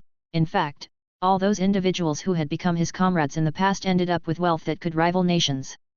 These people whom Xia Fei called his own had all found success after following him, so they were of course even more loyal toward him, forming a close-knit group of friends. Of course, being acknowledged by Xia Fei was no easy feat. Fukin was speechless. He had been so moved he was at a complete loss for words. Several minutes ago, he had been complaining about how crazy Xia Fei was, becoming unsure if he should take the young man in as a disciple, but now it seemed like the benefits of having Xia Fei were much greater than not having him. Heaven to one side and hell to another. Xia Fei's two different personalities put Fukin in quite the spot. When Xia Fei was kind, he was very kind, but when he was bad, he could be the most heartless demon, and there was never an in-between. What's the matter? Xia Fei asked curiously when he saw Fukin's eyes suddenly turning glossy. Nothing. I must have had too much dinner, so my stomach is now feeling bloated. Fukin lied. Xia Fei promptly lifted his head and frowned. The warship has come to a halt. He looked down to check the time, and his expression turned stern. He then made a beeline for the command deck. We've reached the micro-quietude star region. The warship naturally came to a stop, as you programmed it, Fukin said. First, the warship is set to inform me automatically the moment we arrive at the micro-quietude star region, yet I haven't been informed. Second, according to the time, we should have arrived at the micro-quietude star region 1 hour and 20 minutes ago. Xia Fei's gaze went cold as he somberly refuted Fukin's initial presumption. Shock. The moment Xia Fei learned of the reason behind why the warship had come to a halt, he and Fukin were both completely shocked.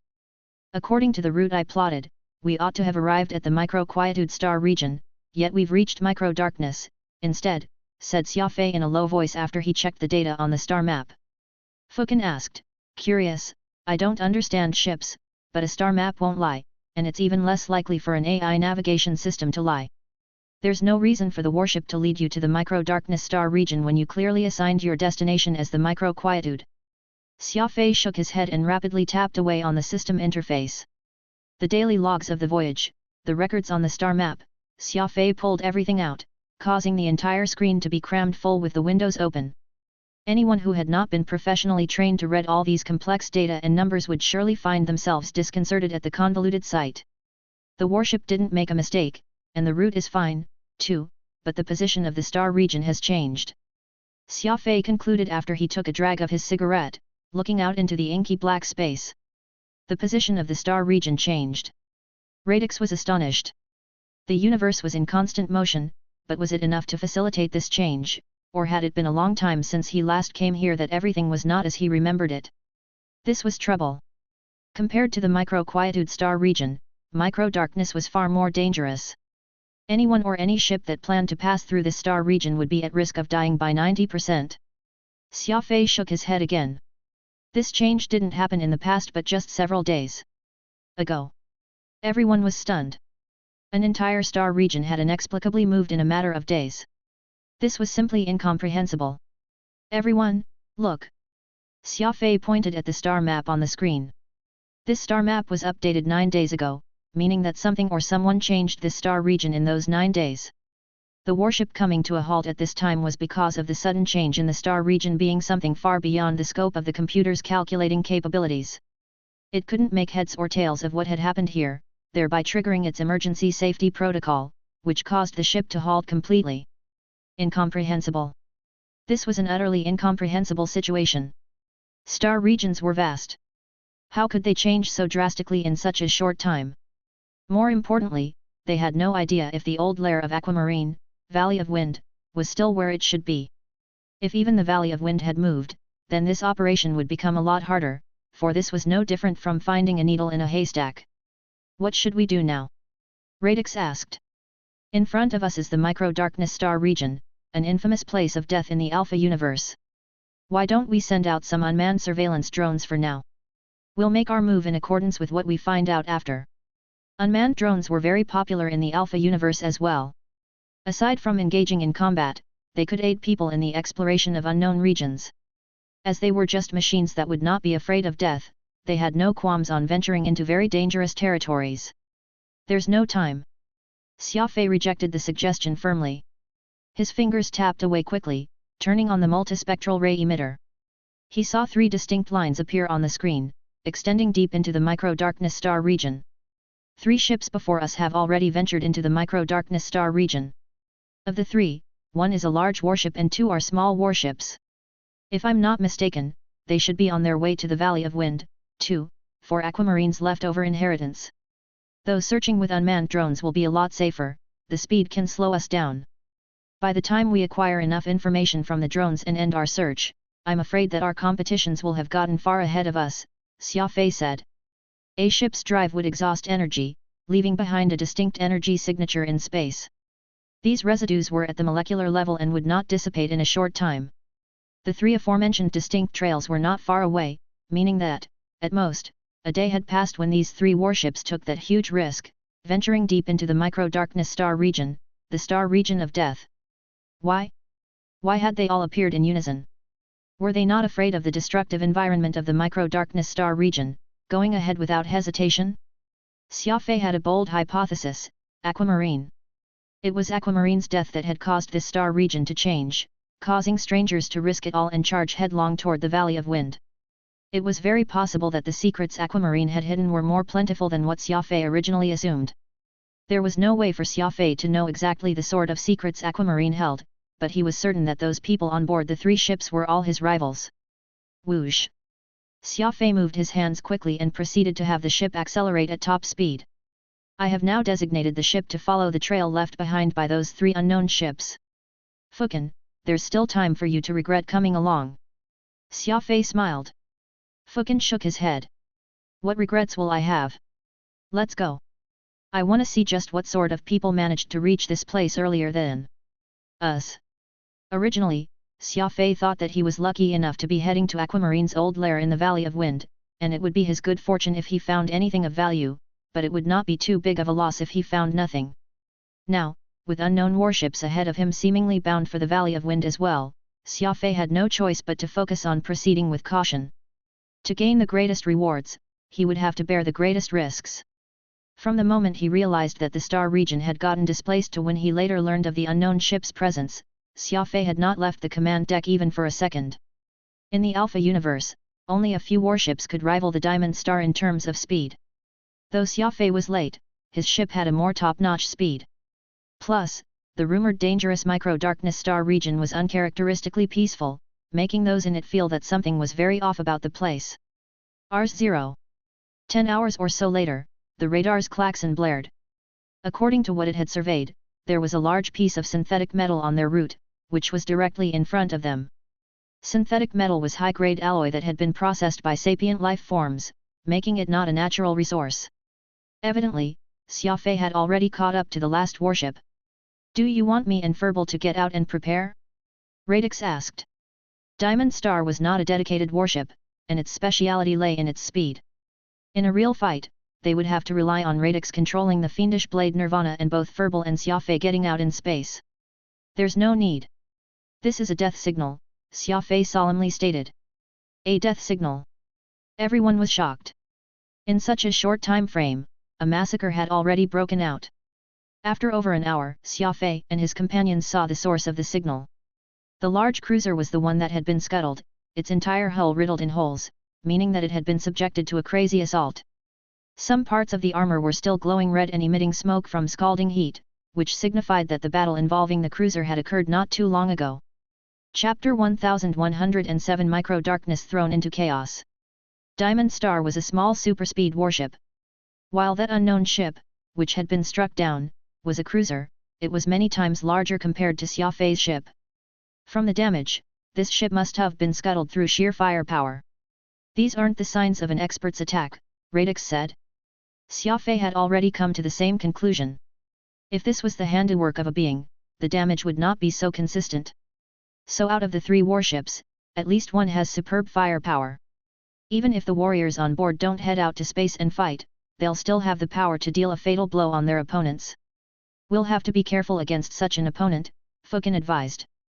Fighting out in this kind of place was not the scary part, it was that they would be in trouble if their warship got damaged or even destroyed in the process. Without the support of their super-speed warship and just going by their strength alone, it would take even for the speedster Xia Fei to make it out of this uninhabited region. This was why it was very important for people to protect their warships even in the Alpha universe. After all, one still had to depend on their warships to leave a place after every battle. From what I've observed so far, a large warship might be responsible for the destruction of this warship. Xia Fei shared his thoughts out loud. That's very possible. Large warships are of such gargantuan size that they can be fitted with plenty of arsenals. How should we deal with such a scenario? Radix nodded and asked. Give chase but don't engage, Xia Fei replied firmly. 3 ships arrived here one after the other, which shows that they're from 3 different teams. Combat will break out if they bump into one another, and from the remains of this ship, all we can do is wait. Radix was surprised at first, but he soon exclaimed, we can wait till the other 2 ships are severely damaged before swooping in and eliminating them all. Xia Fei let out a long sigh. It won't be that easy. If one side is too strong and can handily beat the other without incurring much loss, we'll still have to face that strong opponent at their peak capability. Come, let's just take things as they come. It will always be troublesome when it comes to dealing with potential opponents. There was no way plans could adapt quickly enough or keep up with the changes. Just as Xia Fei was tracking down the remaining 2 warships, an unexpected storm struck. It's a dark matter particle storm. Xia Fei, we must come up with a way to hide from this storm as soon as possible. Radix cried in alarm. No need to panic. The warship can withstand it, assuaged Xia Fei. Dark matter had a violent nature, and though it was just a minor particle storm, it was still more than capable of inflicting substantial damage to any warship.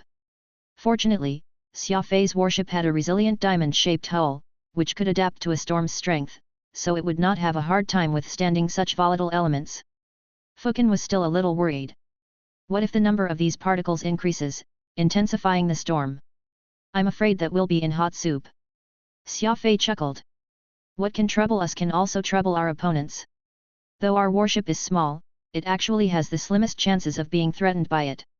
This is a once-in-a-million opportunity right now. Maintain our engines at 100% capacity, full speed ahead. Xia Fei gave this order to the AI computer. For some reason, Xia Fei had actually ordered the ship to increase its speed. The radar had a limited search range, and right now, those 2 warships still had no idea that Xia Fei was secretly on their trial. The moment he increased their speed and closed in the distance, though, their ship would appear on the rival warship's radars, thereby exposing it. Radix and Fukin both kept quiet. It was clear that Xia Fei had his plan, and given their current circumstance, all they could do was place their trust on him. Their speed kept climbing, Diamond Star was almost forging ahead at full speed. Half an hour later, a white dot appeared on their radar, indicating a large battlecruiser. Its speed was not great, but it boasted impressive firepower. Sure enough, the ship with the greatest firepower has been sandwiched in the middle. If my assumption proves to be right, the warship far in front should also be damaged, Xia Fei stated calmly. Fukin and Radix could only express their astonishment. They had no idea where and when Xia Fei had come up with his speculation. After all, none of them had even seen that ship far out in front, yet Xia Fei had already guessed that it was damaged. His reasoning abilities were simply too ridiculous. How did you know all these things? Asked Fukin, curious. It's clear to me from the traces left behind that the 3 ships are all different models. When we entered the star region, I saw that the 3 residual trails were not too far from one another. There could only be 2 possibilities for that. 1, all 3 warships are about the same size and, 2, they entered the region one after another separately. Because of the time that has passed from the first entry, the trail has gradually dissipated, so now it appears as if the 3 trails are more or less going on the same route. According to the molecular residual theory, of the 3 ships, one is definitely a battlecruiser with overwhelming firepower. It's not hard to guess that the huge ship was the first to enter the micro-darkness star region. It came first, but since the other 2 ships are smaller compared to it, both have an edge when it comes to speed, so they'd have naturally eventually outrun the big ship. One of the small ships must have received damage from that large ship's firepower, and now the small ship in front is having trouble ensuring its safety, too. Though it's in the lead, it has probably sustained damage, too. Xia Fei's analysis was fairly comprehensive. Radix and Fukin nodded repeatedly as they listened to him. Radix was fine, for he had experienced Xia Fei's extremely accurate inferences before, but Fukin, who had only been in Xia Fei's company recently, was truly greatly shocked. So what do we do?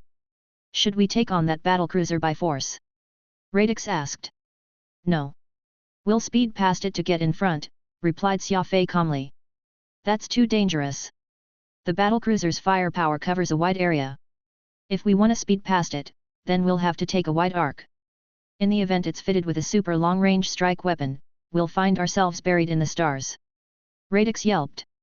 He was different from Fukin. He was once a Soul ship's core, so he had a deep understanding of how warships operated, and he could easily tell just how dangerous that maneuver was. None of the two had expected Xia Fei to smile at this time.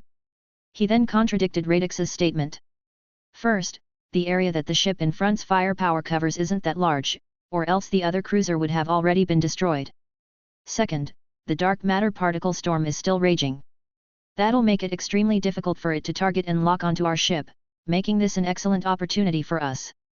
As their diamond star got closer and closer, the radar could already clearly make out the battlecruiser's outline. Xia Fei attempted to overtake the ship by circling around it from the outside, but after that cruiser discovered the diamond star's presence, it very quickly changed its course and moved close. It really didn't open fire. Does it really not have a super long-range strike weapon? Radix exclaimed. At this moment, the distance between the two warships had already grown big, while both kept pace with each other.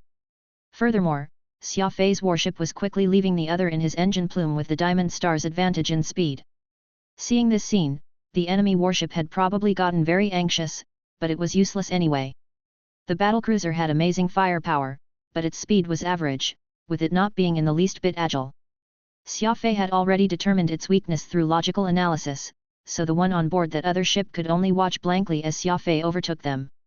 Speed was everything. All of them were heading to Aquamarine's old lair, and whoever arrived first could gain the benefits that came along with that feat. Radix felt excited, but the expression on Fukin's face had become somber at this time. His gaze was locked onto the sight outside the window. That dark matter particle storm was extremely scary, capable of puncturing holes the size of sesame seeds on their ship's hull if it ever made contact. Fortunately, the hull was thick enough, so minor damages would not be something they should fear. The dark matter particle storm is becoming even more intense. We might be getting close to the heart of the storm. Fukin gulped audibly. Yes, but this is the fastest route. I already calculated it. The battlecruiser has an 80% chance of brushing past the eye of this storm, replied Xia Fei calmly. Radix was stunned, the excitement he was initially feeling completely gone now. He muttered, a chance of 80%? That means that there's a 20% chance of encountering danger. That's right, replied Xia Fei simply. His eyes were filled with so much determination. Xia Fei's decisive expression brought Fukin and Radix great confidence. Without a doubt, he was an expert when it came to piloting warships. In addition, he was great at calculating things. 2 hours had passed, and the warship, which was in front, had also appeared in the radar's range, but the dark matter particle storm was getting even fiercer. The radar display was filled with static, as the entire ship rocked more vigorously. You're right. That warship has indeed received damage. Its signal radius is obviously stronger, but its signal is erratic and unstable. Radix stared at the radar for several minutes before reporting this. On average, the smaller and flatter a warship, the weaker the signal radius.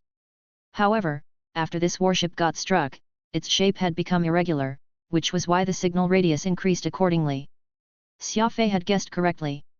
When this ship went past that battlecruiser, it had received quite a severe beating. It was just that its engine was so advanced that it could forcibly increase the distance to escape with the lives of those aboard. Xia Fei's grip on the wheel became firm, as he steered it into the eye of the storm. What are you doing?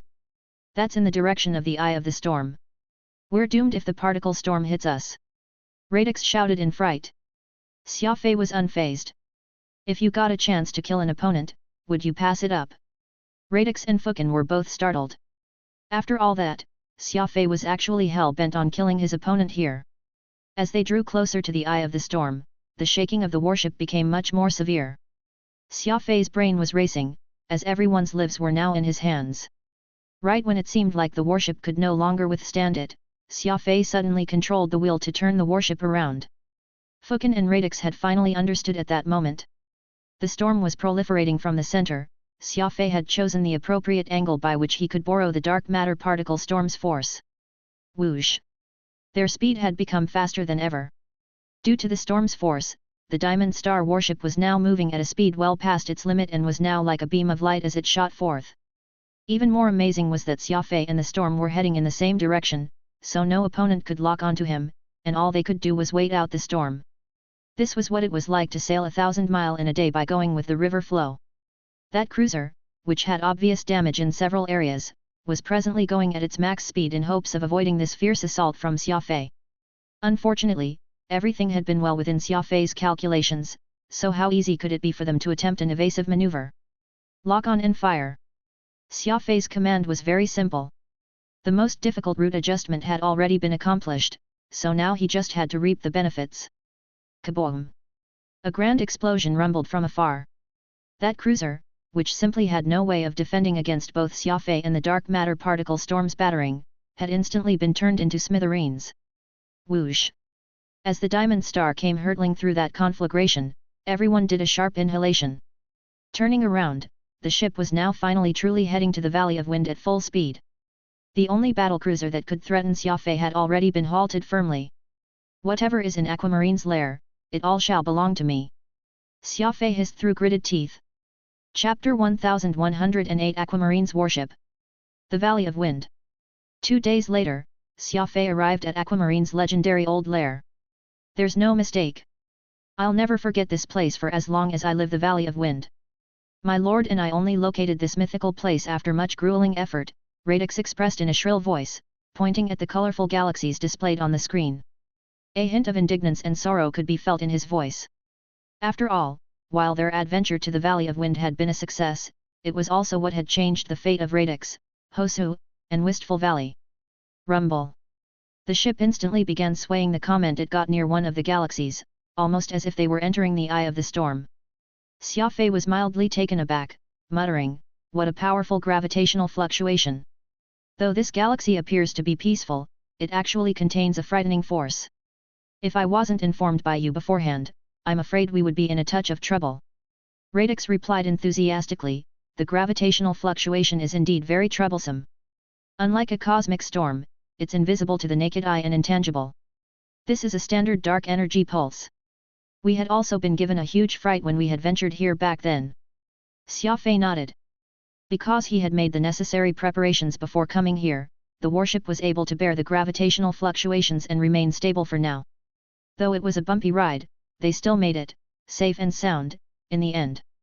We'll be entering Aquamarine's sphere of influence in 10 minutes. It covers a total of 2 planets. We were in a rush last time, so we only managed to investigate the smaller one. Radix pointed into the distance. Xia Fei furrowed his brows as he observed the circuits on board.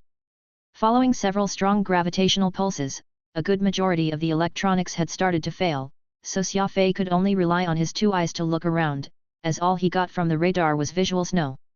"Okay. Let's search that planet that you guys went to. I surmise that it'll take 30 hours for our competitions to arrive. That should be enough time for us to do what we came here for," Xia Fei said solemnly. Whoosh! Xia Fei adjusted the direction and piloted the Diamond Star toward a planet filled with ring belts.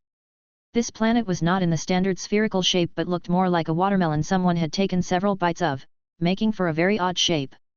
Fukin had not said a word throughout the entire ordeal. Instead, he swept his gaze across the ship's reinforced hull from the window. There was a hint of worry reflected in his eyes. Xia Fei was definitely a madman, pushing the limits of this ship's potential with his super-strong judgment. Even ignoring the fact that he had pulled everything off while maintaining the warship's top speed the entire time, Xia Fei had still plunged this ship deep into a dark matter particle storm, causing the once beautiful and sleek armor plating of the Diamond Star to become filled with uneven dents, looking more like a reef that had been battered by the sea waves for so many years. How was there even half the air of luxury that it once exuded? With the armor plating already in such a shape, how will it withstand the return trip later? Fukin asked. Xia Fei nodded. That'll depend on our luck. If we pass through a similar dark matter particle storm on our way back, then the ship will definitely fail to hold out. Fukin was rendered speechless. Xia Fei had spoken so casually. Definitely fail to hold out? At the end of the day, it just meant that he had not considered their return trip at all. Xia Fei did not think that he was in the wrong. Because we were in a rush to get here, we took the risk of traveling through the eye of the storm. I'll do everything I can to avoid that on our return journey. Actually, our biggest enemy is still that battlecruiser, so our main problem is still how to avoid getting into a head-on battle with them. This warship looks a lot better now, looking like a ship that has weathered a storm. It was originally too pretty, like a toy, and it's not low-key enough. Fukin shook his head. Xia Fei's logic was always shock-inducing, but after some careful consideration, what he had said made a lot of sense. A glance at a ship with not a single battle scar and it would be obvious to anyone that it was no more than a rich man's toy. Xia Fei had complained a time or two about its conspicuousness before, but in just a few days to their dangerous voyage, the ship had been through, so much so that there was no longer an urgent need to refit it. It had truly become a peculiar yet inconspicuous warship. Whoosh! The warship swiftly landed on a planet's surface. Though Xia Fei had managed to leave that battlecruiser behind, the threat it represented still existed, so Xia Fei needed to complete his search and leave in what little time he had. Wait for me here. The warship's radar search on this planet has located dozens of questionable locations. I am fast, so I'll take at most an hour to complete this search. Rather than splitting up, I'll act as a scout while you'll be my support. You can also protect the important warship while you're at it, since without it, we'll have a very hard time leaving, Xia Fei told Fukin. The important warship? Fukin frowned as he gazed at the diamond star, which looked like it had seen a lifetime of unwelcome experiences. If the treasure family were to see how this ship looked now, they would surely burst into tears. Xia Fei directed strength to his legs and disappeared with furball in his bosom sans a trace. After Xia Fei had gone far away, Fukin lightly bruised his finger on his bracelet, saying, "Come out." Xia Fei's gone. You can check who's on that distant planet. Wraith nodded nonchalantly. Since you knew that there's someone on that other planet, why didn't you tell Xia Fei? Are you sure that it's fine? Fukin replied softly, I feel that the aura of that person is something I'm familiar with, head over and look first before we do anything else. Don't make any sudden commotion, either, Xia Fei's awareness is pretty sharp. Understood, Wraith answered. Whoosh! A single weak soul beam shot off into space. Wraith, Fukin's exclusive soul, was a little peculiar when he took action. The energy pulses he gave off were different from Radix's as well, almost as if there was this greater gloominess around Wraith. They were both immortal souls, yet why did Radix and Wraith give off such distinctively different types of aura? It looked like everyone had their own secrets to hide, and Fukin was no different. Dashing off from one location to another at a speed of 8 million meters per second, Xia Fei was like a blur of light. Every suspicious location that the ship's search had indicated was investigated by Xia Fei while maintaining his astonishing speed. This place is strange. It's clearly an underground river, yet heavy metal can be detected from it, said Xia Fei as he came to a halt and inspected his surroundings. All he saw was a murky river around 15 kilometers underground, like a meandering, long water pipe. Its surface was empty, but he could hear swift water rushing below. The air was damp and chilly, with several strange-looking bats flying off in fright when they saw this sudden intruder. They were very easily dispatched in mid-air by Radix, who controlled the fiendish blade, Nirvana. Ocular cognition. Zing! Xia Fei's eyes abruptly shone, and then light shot out from them. The darkness no longer became a visual obstruction, and he could even see into the dark depths of water. Several seconds later, the corners of Xia Fei's mouth curled into a slight smirk as he said in excitement, "Ah, so that's why heavy metal seems to be coming from it. To think that there'd be something like that at the bottom of the river." Splash! Sans any hesitation, Xia Fei dove into the water. Though the water flowed with urgency, this was no different from a game to him. He moved his two arms in tandem as he swam through the 100-meter depth to reach the bottom of the river. The riverbed was smooth, with several silver pieces of metal lying on its floor. It did not budge at all no matter how fast the water flowed. The most up-to-date novels are published on Fruitnoelo. This must be some super-grade heavy metal alloy, or else it would have been washed away long ago. After all, the speed that this water flows is by no means slow, Radix exclaimed. Xia Fei went and picked up a silver piece of metal, which was about the size of his nail. Though it was just a small piece, it was heavier than expected. Do you know what sort of metal alloy this is? Xia Fei asked. I'm uncertain. If an artificer like you doesn't know what it is, how can someone like me be any better? Radix shrugged.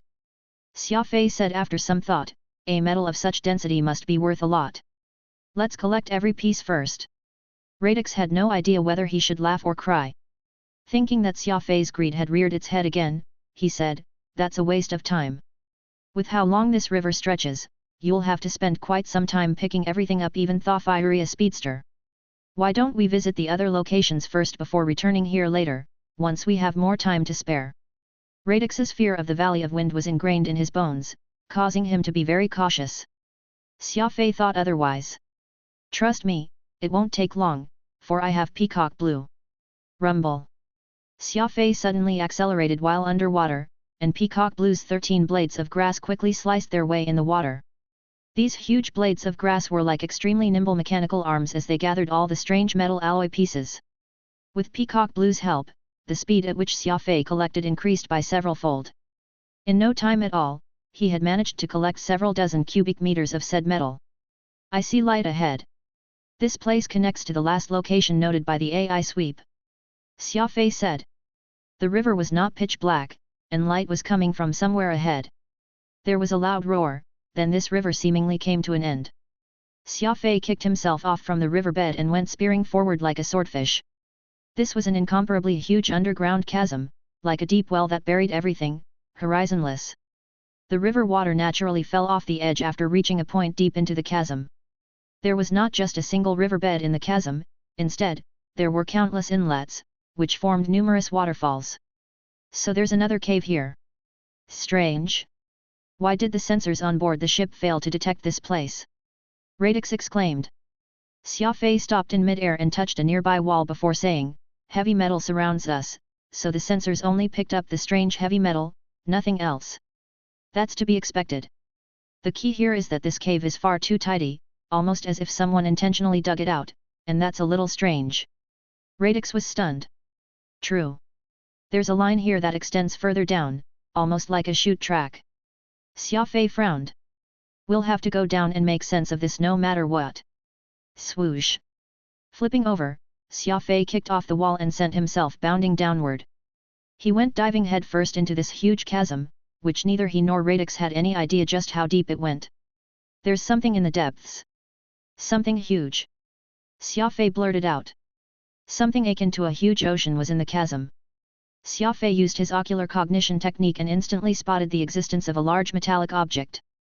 That's a damaged spaceship. From its model, it definitely doesn't belong to the Alpha universe, for it has never had such a mega-dense alloy before. Radix exclaimed, clearly excited. Adding this chasm and that spaceship in the water, it was not difficult for Xia Fei to surmise everything a long time ago. A warship had crash-landed on this planet, creating this huge crater. As time passed, the crater got blocked by rocks and soil from above, sealing this place up. As for the straight underground inlets around them, they were caused by that metal alloy scattered everywhere following the crash landing, blasting out a passage when it pierced through the rocks. A warship not from the Alpha universe, hidden in Aquamarine's old lair? Xia Fei, you've struck rich. We found Aquamarine's warship, the one from her universe. Radix was thrilled when he added 2 and 2 together. Chapter 1109 The Spiritualist Couple. Xia Fei had finally found Aquamarine's warship, the very vessel she had brought with her from another universe to here. Figuring that there must be something special about it, he began to conduct a careful sweep of the ship. He was hoping to find anything of use. At the same time, Fukin, who was waiting up on land, had received Wraith's report. Add latest chapters at freeognovlo only. You were right. There are 2 people here, and they're old acquaintances of yours. That was close. They almost sensed my presence, said Wraith with a slight tremble in his voice. Fukin nodded. Who are they? Bellhill and Orchid Chime. Wraith hurried back to Fukin's soul vessel. While immortal souls appeared strong, they were actually rootless. They needed to return to their designated soul vessels to recover their strength. Radix worked the same as well, relying on Nirvana to replenish his energy. Fukin was at first surprised, but he soon revealed edges of worry on his face. How come those people from the Spiritualist Association are here, too? Bell Hill and Orchid Chime, that couple, are bad news. I don't believe that they have no ulterior motives for coming here. What are they up to?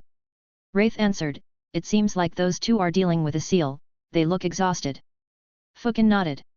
Oh, Orchid Chime has somewhat weak cultivation, but if even Bell Hill has trouble dealing with it, then that ought to be interesting. Perhaps there's really something of value that Aquamarine left behind. Should we tell Xia Fei about Bell Hill? That way, he can be prepared for them. Given that couple's personality, they have surely ensured a path of retreat by now. Did you discover anything? Wraith replied, there's a concealed soul array that neither you nor I will fall for, but Xia Fei may have a little trouble with it since he hasn't encountered that sort of concealed array before. Fukin gave it some thought before relaxing and revealing a smile. A concealed array? Good. Very good. What a strange propulsion system. The propulsion force is powerful, yet it doesn't increase the speed of the warship. Xia Fei frowned as he mumbled this. Why would one design a warship like this? Could it be for pushing away a defense mechanism or something via a strong thrust? Recalling that Aquamarine was from another universe, Xia Fei did not find it that strange anymore. Everybody knew that there were mysterious barriers separating universes, and they were very powerful barriers that even experts like Hosa and Wistful Valley had to expend their life forces just so they could seal them up. This was evidence of just how tough those barriers were to break. If Xia Fei was not mistaken, this ship should have been created for the specific purpose of breaking the seal. This warship's sturdy heavy metal alloy hull and powerful propulsion force meant it was powerful enough to tear everything in its way. With this thought in mind, Xia Fei found this silver warship even more remarkable, as it was the key to how Aquamarine had gotten to the Alpha universe from her own, and she had done so without exhausting her life force in the process. Going by this thought, Xia Fei could not help but do a sharp intake of cold air. If more similarly capable warships were mobilized, would it mean that transporting countless experts to another universe, unharmed, could be made possible? That would be entirely calamitous. Let's leave this place for now. This warship has already been stripped off its valuable contents, while the parts and equipment inside aren't something one can figure out the use in a short time. Let's head to the other planet and look around first, we'll return here later if we have the time, Xia Fei said after carefully evaluating the situation. What if someone discovers this warship while we are away? Radix asked, a little uneasy. The reason why we'll set fiddling with it at a later time is to prevent others from discovering it. This chasm has been sealed well, and even the advanced radar system on board the Diamond Star is incapable of detecting the strange warship. The moment we move this ship, it can very well be revealed to our competition, who won't have found it otherwise. That will be a real tragedy, Xia Fei explained patiently. Radix was taken aback. At the end of the day, it was still Xia Fei's meticulous thinking that had let them find the best solution for this hidden ship, and that was to continue keeping it a secret. It would not be too late for them to make their move at the appropriate time. That makes sense, let's hurry up and go back now. Radix concurred once he understood the logic behind Xia Fei's decision. Whoosh! Xia Fei quickly returned to the ship the same way he came. He had searched the planet in its entirety, and aside from Aquamarine's warship, there was nothing else of value on it. What's the matter? Did you find anything? Fukin asked curiously when he returned. We did find something, but now isn't the time to move it, Xia Fei answered cryptically. Fukin did not press the issue but, instead, raised his hand and pointed at the other gloomy-looking planet in the distance. I did discover something, though. There are people on that planet. Zing! The expression on Xia Fei and Radix's faces changed instantaneously. How's that possible? There were no other trails along the way. We should be the first to have arrived at the Valley of Wind, Xia Fei exclaimed, unless those people have been here way earlier, even before Aquamarine died. Fukin shook his head. I don't know how they got here or why, you'll have to judge that for yourself. With that said, Fukin regarded Xia Fei. This had already become a habit of his. Whenever they encountered some problems, Fukin would not take charge and would, instead, hand all decisions to Xia Fei just so he could see how the other would act. At first, Fukin had done so with the goal of testing Xia Fei, but now, it was more out of admiration. Every trick Xia Fei ended up pulling would always pleasantly surprise Fukin. You're right. This isn't the time for us to wonder just how they got here, instead, we should think of how we can dispatch them, Xia Fei said, his expression turning grim. Fukin originally thought that Xia Fei would try and scrutinize the enemy's move, so he truly did not expect Xia Fei's killing intent to rear its head the moment he heard that there were people vying for Aquamarine's inheritance. The young man had not even bothered to care about the opponent's identity. "How did you discover that there are people on the other planet?" Xia Fei asked. Fukin chuckled. "I have my ways, of course, but I don't know how many people there are or what their level of cultivation is." Xia Fei nodded. "There are strong gravitational pulses in this region, and electronic systems have trouble working. The enemies may not have discovered our presence yet. Come. Let's think of a way to get close so that we check the situation and think of a plan." Fukin moved to get on board the warship after hearing that, but Xia Fei reached out to stop him. "We won't be using the warship, that's too large a target. We'll rush there on foot." "How thrilling! Who knew that speed would be so thrilling?" Fukin, who had been dragged across space by Xia Fei, had eyes widened in excitement. Those non-speedsters would have a hard time voicing just how quick this awesome ability was. Xia Fei was used to traversing the stars at a speed of 8 million meters per second, while this was Fukin's first time experiencing the speed ability's prowess. Seeing others move at high speeds in the past but not truly experiencing what it was like firsthand was like watching a speeding roller coaster. Fukin was thrilled to have finally done it. Xia Fei had not forged forward in a straight line but had, instead, utilized the many floating objects in space to change his angle constantly. Every time Xia Fei rounded a corner at high speeds, Fukin's heart would lift. Anyone who drove a car before would understand this feeling. Accelerating in a straight line would forever be incomparable to a high-speed cornering. The sensation that came from the act of drifting made it hard for anyone to keep their blood from pumping. The two planets were not that far from each other, so it did not take too long for Xia Fei and Fukin to arrive on the other planet. Under the protection of the war armor, Fukin was not at all injured. Though he was dressed casually, he actually had a very powerful suit of soft armor underneath. As for what model it was, Xia Fei had no idea. Considering that it was something a person of Fukin's caliber used, it must be some exceptional product. The scene in front of Xia Fei left him astonished. He saw a man and a woman bombarding a cave indiscriminately. The shockwaves of energy they created were so strong that Xia Fei hardly needed to waste much effort in finding them. The entrance seems to be sealed, and these two are attempting to open it. From the traces of energy around us, they must have already spent quite a lot of time here. Alas, they have yet to uncover the method of opening this energy seal. Xia Fei quickly analyzed the situation. Fukin added, "This cave has a sort of padded seal. One can't enter from the entrance, and there's no way to carve a way in from other points as well. Now, I'm very curious why these two, who are continuously attacking it with such intensity, can't even make a dent on it. I really have no idea just what's so weird about it." Xia Fei smiled. "You don't know those two there?" "Nope," Fukin lied. "Well, that's strange. They're using spirit energy, which should make them fellow spiritualists." Xia Fei casually reasoned. "What bullshit, colleagues! Anyone who dares to say that we, orthodox spiritualists, are the same as these normal spiritualists shall be cursed to their death. Don't debase your identity." Fukin spat furiously. He had always been very particular when the identity of orthodox spiritualists was involved. "Let's not dwell on that. Radix, did you and the others locate the immemorial mystical armaments through that hole?" Xia Fei asked. "That's right. I remember quite vividly that there's another entrance to this cave. In fact, there are at least 78 other locations that will allow one entry to Aquamarine's lair," Radix said. Xia Fei nodded. "That's good to hear. Let's ignore who these two are for now. Since they've been desperately trying to get in, who knows if there are really something good inside. Let's go find an entrance for ourselves and not snatch these two's chosen entry point. In any case, it's not as if they can unseal this entrance with what puny strength of theirs."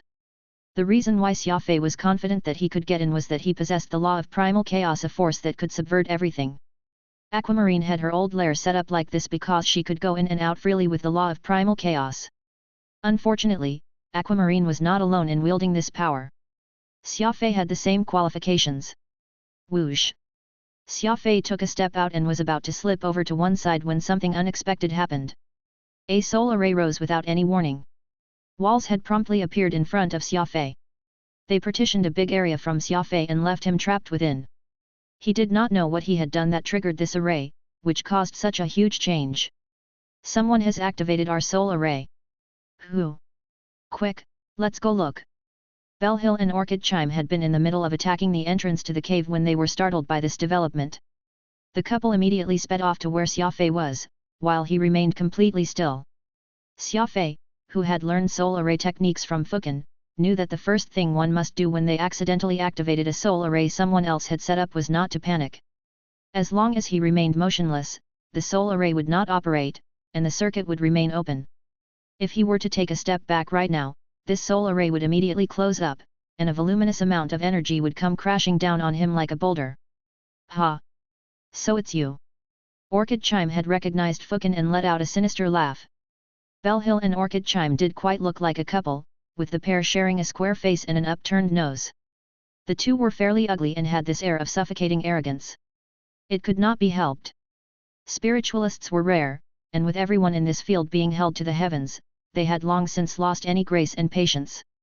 Xia Fei furrowed his brows and gave Fukin a look, which seemed to say, "You didn't tell me that they know you." Fukin shrugged, acting all innocent. Xia Fei realized then that Fukin actually had a cunning side to him. The expression on Bell Hill's face was rather dark, and as he strode closer to them, the eyes he used to meet Fukin and Xia Fei's across the energy wall separating both parties seemed to be filled with killing intent. Chapter 1110 Stellar Dawn, Stellar Chrysalis, an Ancient Dragon. Bell Hill strode over to face Xia Fei and Fukin, with only the soul array between them, and questioned, "Fukin, you said that you won't be meddling with the Spiritualist Association's business anymore, agreeing to disappear from the face of the universe. Are you going back on your word now?" Xia Fei was stunned. After all this, it turned out that this couple was from the Spiritualist Association. It was not hard to tell from Fukin's expression the last time that name came up that he did not like the organization in the least bit, and the reason for that dislike was something this old man had been quite unwilling to divulge till now. Fukin pouted and did not say a word in response, though his eyes failed to hide his desolation. Bell Hill paused before he growled with an unfriendly expression, "If I were you, I'd already kill myself. Who would still have the cheek to keep appearing in the Alpha universe, hey? Don't you think so, Sect Master?" Next to him, his wife, Orchid Chime, was even more insidious. She let out a mirthless titter and said, "Fukin used to be the Sect Master, but after he was expelled and kicked out of the association, he's now like a bereaved dog." Sect Master? Kicked out of the association? Fukin, who had always put emphasis on him being an orthodox spiritualist, had never once referred to himself as a sect master. In fact, he was a sect master that had been expelled from his own sect. Xia Fei had some thoughts floating around in his head. Given Fukin's capability, he should not have been in such an abject state. If Xia Fei had Fukin's cultivation, anyone who dared to threaten him would immediately be killed, and though he was not as powerful as Fukin, he would never let anyone step on him this much. This one point was what made Xia Fei feel rather annoyed. At that moment, he seemed to understand the look of desolation in Fukin's eyes, including why this old man had been traveling across the stars all by himself. "Who are you calling a bereaved dog?" Xia Fei asked softly, a sliver of killing intent in his eyes. "Who are you? Fukin and I are having a conversation here, it's not your place to butt in." Bell Hill glared viciously at Xia Fei, the tone of his voice matching his ferocity. The next second, the expression on Bell Hill's face froze. His eyes glazed over with fear, almost as if he had seen the god of death himself. This was because Xia Fei had shattered his soul array with a single thrust of his palm. What concealed soul array? Even though Xia Fei had yet to discover what the array did, he still had his law of primal chaos. It could break any soul array. White Dragon's Screech let out a shriek. After Xia Fei had shattered the soul array with his left hand, he immediately pulled out White Dragon's Screech with his right.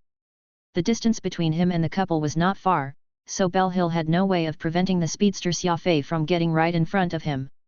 White Dragon's Screech was like a beam of light as it was viciously plunged into Bell Hill's lower abdomen.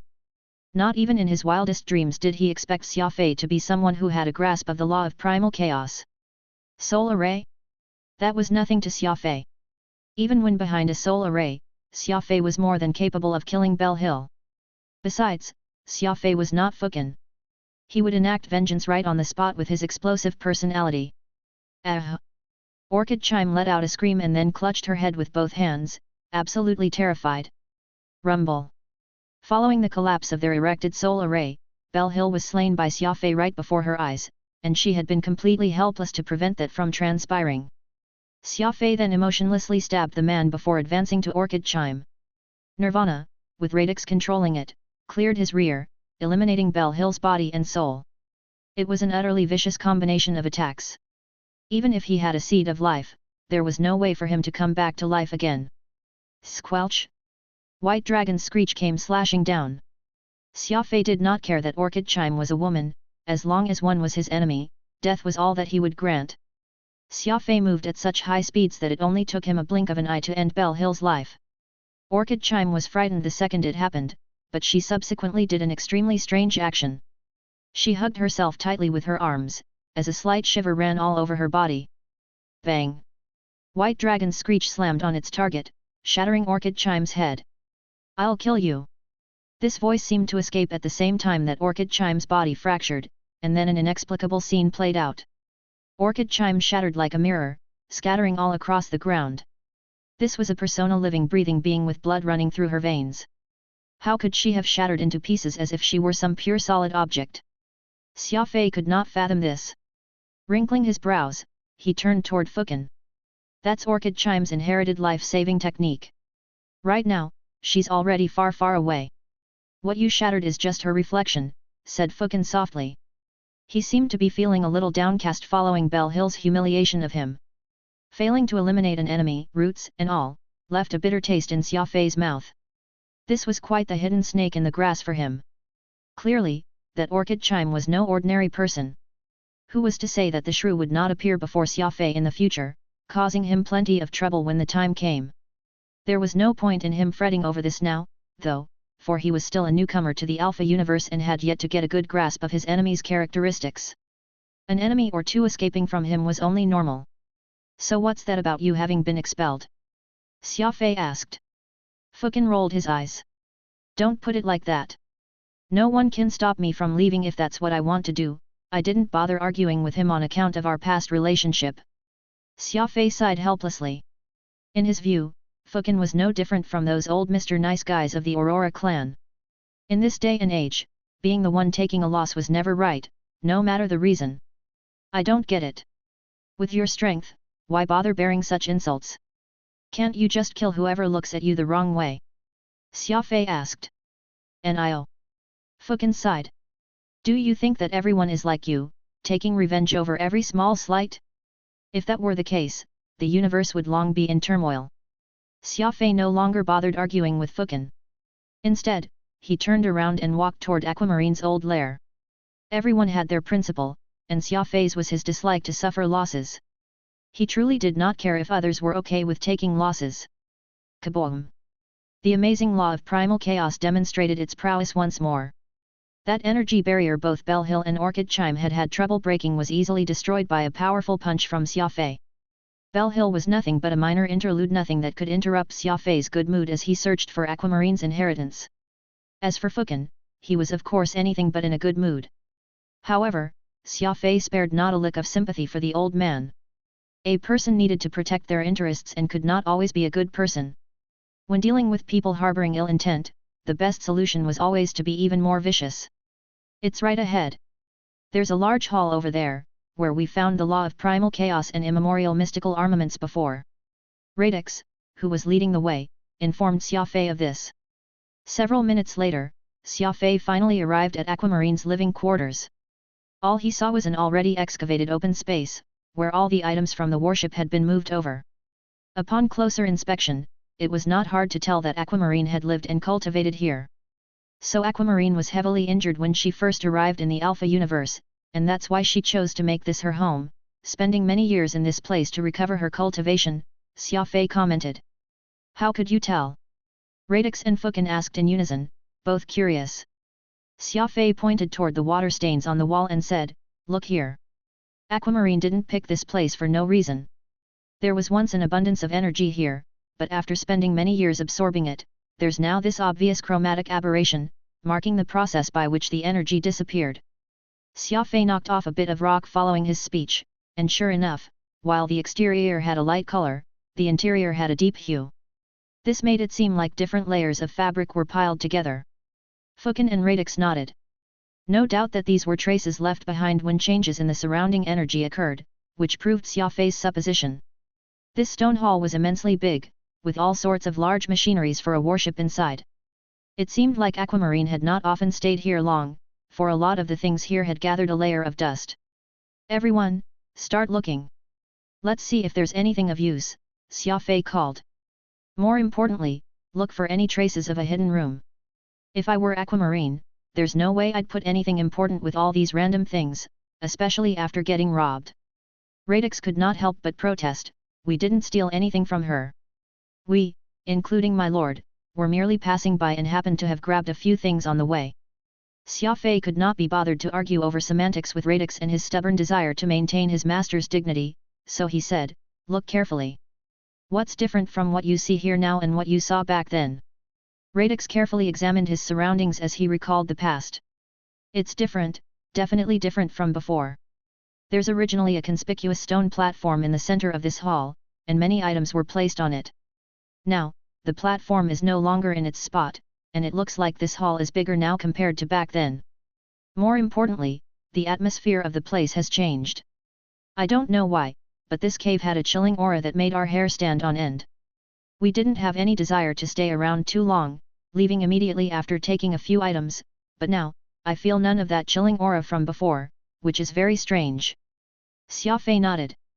Aquamarine would of course take extra precautions after having been robbed of some things, but even if he did not find any valuable inheritance she had left behind, these warship parts were still very useful. Xia Fei wondered if there was any way for him to restore that amazing silver warship he found underwater.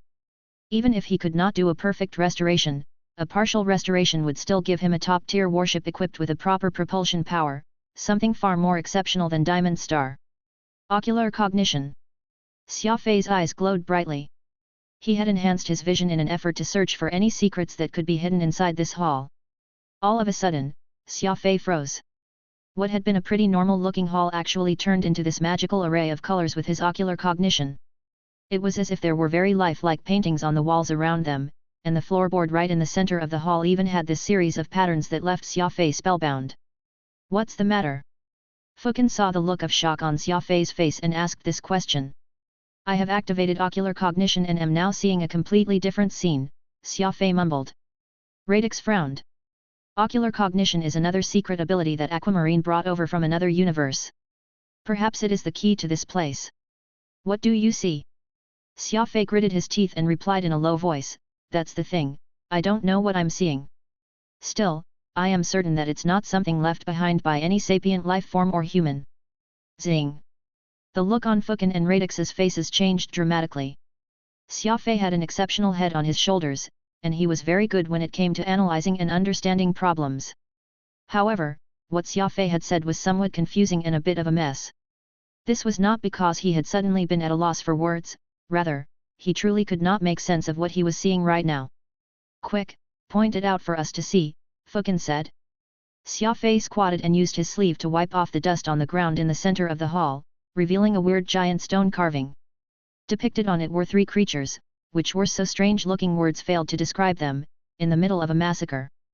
The entire scene was gory and of such grandness that it was earth-shattering and heaven-shaking. Swallowing audibly, Fukin revealed a look of extreme terror as his suddenly parched throat croaked, "This image reminds me of a legend." "What legend? Just what exactly are you reminded of?" Radix asked urgently. The atmosphere was getting stranger by the second. Even Fukin, a man of such unfathomable cultivation, was beginning to tremble. There was no way to know if this was due to the excitement he felt or out of fear. Xia Fei subconsciously lit himself a cigarette as he said in an unnaturally calm tone, "Stellar Dawn, Stellar Chrysalis, an ancient dragon. You know it as well." Fukin was shocked when he heard what Xia Fei had said, his eyes shining as they darted over in the young man's direction. Chapter 1111 A Dragon Rearing Cave. There was something very strange about the place. The universe was vast, and there was not just one of it, yet in every single universe, every sapient life form had a legend about the creature known as a dragon. Along with it were two of its greatest nemeses, the Stellar Dawn and Stellar Chrysalis. These three superior biological creatures were grouped together and called the three supreme evil beasts. If a holy beast was considered an existence above divine beasts, and a divine beast was above exotic beasts, then the three supreme evil beasts were existences that surpassed all beings. Not only were they above other beasts, even when compared to sapient life forms, everyone would have to recognize the three supreme evil beasts as superior. This just showed how mighty they were from the legends. Legends were ultimately just that, and Xia Fei was not someone who believed something he had not seen with his own eyes, but when he uncovered this carving here in Aquamarine's lair, it made him and Fukin think of the three supreme creatures. You've also heard of the Stellar Chrysalis, Stellar Dawn, an ancient dragon? Fukin asked, curious. Who hasn't heard of them? That sort of legend transcends time and space. Even in the lore realm, we've heard tales about those three, replied Xia Fei calmly. Radix was very surprised, yelling, so these are the three supreme evil beasts that stand on top of the biological food chain? Strange. How come you two could tell? Xia Fei shrugged. It's not because I could tell, rather, it's an educated guess. Look here. Every living creature's form in this carving is extremely strange, exerting this incomparably immense aura. If they're not the three supreme evil beasts, then what other life forms out there could possess such grand aura? Fukin nodded. That's my guess as well. In any case, it's just a legend, and no one has ever truly set eyes on any of the three beasts, and nobody knows what's the reason for that, either.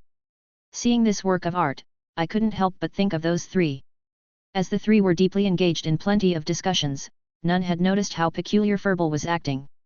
His pair of green eyes stared at the carvings raptly, almost as if he had thoughts on his mind. Is this the strange scene that you mentioned? Indeed, it's an enchanting piece of art that had been fabulously carved. Fukin nodded. Xia Fei smiled. Clearly, this is something Aquamarine created. I was talking about that painting covering these carvings, very amazing and strange. Radix got confused. A painting on the carvings? How come I couldn't see anything? Xia Fei explained, you're not the one with ocular cognition from the Beast Spirit Codex, so of course you wouldn't be able to see anything. Radix and Fukin were speechless. The two already found these carvings to be very fantastical, so just what could Xia Fei be seeing with his ocular cognition? What could be even more surprising compared to these carvings that they were seeing right now? Are you ready? Asked Xia Fei somberly, gritting his teeth. Ready for what? Radix and Fukin asked in unison, stunned. Are you ready to open an incredible place? Xia Fei's voice suddenly turned loud and firm. They saw as he pressed the floorboard with one hand before injecting the subversive force of the law of primal chaos into it. Rumble. The amazing carvings shattered thunderously. The ground had collapsed. Whoosh. Without a word, Xia Fei, Fukin, Radix, and Furball were quickly thrown into free fall. There was this indescribably and outlandish aura that enveloped each of them. Furball had even begun letting out a dissatisfied roar, almost as if he were bracing himself for a powerful foe. Several minutes later, all of them landed on solid ground. Countless bones were strewn all across this huge room's floor. A rough count and there were at least several thousand different beings, with some bones coming from divine beasts.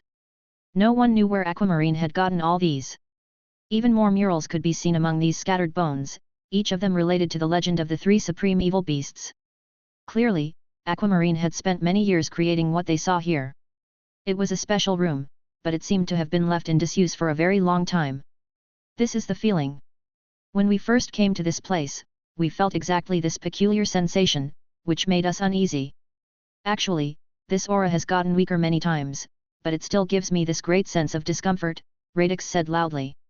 This hidden room had no enemy, which everyone let out a sigh of relief. Just what exactly is this place for? Why are there so many animal bones around? Fukin knitted his eyebrows together. Even a great spiritualist like him felt greatly perturbed. Awoo! Furball was practically going insane. Clearly, there were no enemies around, yet he had descended into this manic state, dashing about the room while roaring non-stop. Xia Fei waved his arm. Radix, head outside with Furball first. He's being very restless, so don't let it continue raging. Radix nodded and brought Furball out with the fiendish blade Nirvana, quickly flying back up to the surface. Xia Fei turned around to Fukin. I have no idea what exactly this place is for, but do you feel that strange aura? Of course, I do. It's really uncomfortable. Never in my life have I been to such an unsettling place. It's almost as if Aquamarine had done something unimaginable here, which caused the atmosphere of this room to change, Fukin remarked coldly. As they spoke, both men began examining the surrounding walls. This room was square-shaped, and the walls were as smooth as mirrors, able to contain the landing and liftoff of a large warship. Aside from the bones around, there did not seem to be anything else strange about the place. "Have you deciphered those mysterious images yet?" asked Fukin curiously. Xia Fei waved his hands dismissively. "Give me a minute. I want to take a closer look." Ocular cognition. About over a dozen or so minutes later, Xia Fei and Fukin returned to the hall. That room they were in was so strange that these two experts did not wish to stay for even a minute. Sitting on the floorboards, Xia Fei lit a cigarette. His face was somewhat pale. Radix and Fukin crowded around Xia Fei. Without a doubt, Xia Fei had already understood the truth behind the situation through the Beast Spirit Codex, and now it depended on how he would solve the riddle of that hidden room. Aquamarine was secretly synthesizing a creature, Xia Fei said in a deep voice. When Radix first came here, the terrifying aura filling that great hall was from her experiments with that synthesized beast, but for some reason, Aquamarine halted all those at some later point in time, which was why the aura no longer seems as intense as before to you, Radix. A synthesized beast? No wonder there are so many bones of animals, including divine beasts, in that hidden room. Turns out she was trying to create a synthesized beast. Fukin exclaimed, startled. Then what kind of synthesized beast was Aquamarine trying to make? Most synthesized beasts are not as powerful as those holy or divine beasts in the wild, yet the aura in that hidden room was sinister enough to make my hair stand, Radix wondered out loud. Xia Fei replied, I'm not too sure myself, but it must be something completely different from what already exists. Fukin thought about it and asked, how do you know all these? Don't tell me that this is your inference, too, because that's too heaven-defying. You should write a detective novel, and you'll surely be set for life. Fukin was sometimes quite hilarious, making Xia Fei chuckle. Even the somber expression that was on his face relaxed a little. This time, it isn't my inference, but something a creature told me, said Xia Fei, softly. Aquamarine no doubt succeeded in synthesizing an exotic beast that has never existed before. That's a creature with outstanding combat strength and high intellect, but Aquamarine was apparently very dissatisfied with it, often berating and scolding the creature, causing it to be very depressed. Exotic beasts also have intelligence, and following Aquamarine's prolonged torture, that exotic beast harbored a belly full of grievance, and so it thought of ways to record its experience in the Grand Hall, which was how I managed to view them through my Beast Spirit Codex's ocular cantillon. What a clever exotic beast! This turned into Aquamarine's misfortune, for never in her wildest dreams did she imagine that her own exotic beast would end up betraying her, Radix commented. He furtively glanced at Furball. It was almost as if the more powerful a beast got, the smarter it became, and Furball was a great example of that. Fukin got anxious. What message did this synthesized beast leave for you? Quickly tell us. Xia Fei sighed and told the incredible story in full. The exotic beast had no name, it did not even know what it was, or why it had come to be. All it knew was that Aquamarine was its master, and though she made it, she also hated the exotic beast deeply. Ever since it was created, this nameless creature had been kept in that dungeon till it died. Not once did it take a step out of the dungeon, and it had quite the pitiful existence. The exotic beast had no idea just what creature Aquamarine wanted to synthesize, but it knew that it was definitely not what the woman wanted. It had been created by fluke. From the start, though this nameless beast was not the creature Aquamarine wanted, it nevertheless possessed an overwhelming combat strength. Aquamarine was happy for several days, but she soon discovered that the creature's rate of aging was way faster than the average exotic beasts. At the rate that it was aging, it would not take more than a month for this nameless beast to die as a result of cell deterioration. Normally, forget the exotic beasts with high intellect, even a dog would be well treated by their master, yet Aquamarine seemed not to have a hint of pity in her heart. She watched the beast get older day by day, not showing the least bit of concern, and even admonished it for being useless. Exotic beasts were intelligent, with their own thoughts and feelings. This nameless exotic beast was practically heartbroken, and not only was it very cute, it even had the temperament of an artist, being talented in art the moment it was created. Thus, the nameless exotic beast used its superb art skills to document its experience, most likely because it had inherited Aquamarine's abilities that let it use mental energy to create the works of art only Xia Fei's ocular cognition could see. That's what happened, and there's nothing complicated about the process. After all, this nameless beast only lived for a month, not once taking a step out from its prison. It led an extremely monotonous and painful life. With that said, Xia Fei looked at Furball. The holy beast must have gone because he resonated with the misery of that deceased fellow beast and felt sad for it. Radix and Fukin were both very emotionally affected by this. An exotic beast demonstrating loyalty to their master was a truth that everyone understood. Aquamarine actually abused her exotic beast to a degree that left a bad taste in everyone's mouth, and they all lamented for the unfairness that nameless exotic beast had experienced. That aside, the nameless beast even left a clue to where Aquamarine hid information. Xia Fei got up and said. Several minutes later, he retrieved a metal container from a wall, and the intricate texture on the container matched the three supreme evil beasts perfectly. The reason why Aquamarine had carved those strange pieces was all inside. Bang! Exerting the subversive force from his law of primal chaos, Xia Fei easily opened the seal over this metal container. What everyone saw next left them all flabbergasted. Heavens! The creature that Aquamarine had tried synthesizing was actually a dragon, the ancient dragon. Fukin gasped in shock. Chapter 1112 Failure. Shock. Extreme shock. Even Xia Fei had not considered that Aquamarine's objective would actually be the ancient dragon. This was simply an incomprehensible goal. Fortunately, Aquamarine's attempt ultimately ended in failure, otherwise this universe, and maybe all the other universes, along with its sapient life form inhabitants, would have faced a shocking catastrophe. How terrifying! I never imagined that we were that close to total annihilation, that right here in the Valley of Wind, there was someone who wanted to synthesize an ancient dragon. Who knows how many other lunatics are contemplating such an idea, which can bring ruin to an entire universe. Fukin said, fear lingering in his heart. Xia Fei heaved a sigh and said softly, I think that we've discovered a major secret. That Aquamarine was synthesizing an ancient dragon but ultimately failed. Radix said. Xia Fei shook his head, a severe look on his face. Stellar Dawn, Stellar Chrysalis, an ancient dragon. These three extinct creatures can be artificially created. That's the most frightening and shocking secret here. Hearing what Xia Fei had said, the rest froze up once more. Indeed, that was a major secret.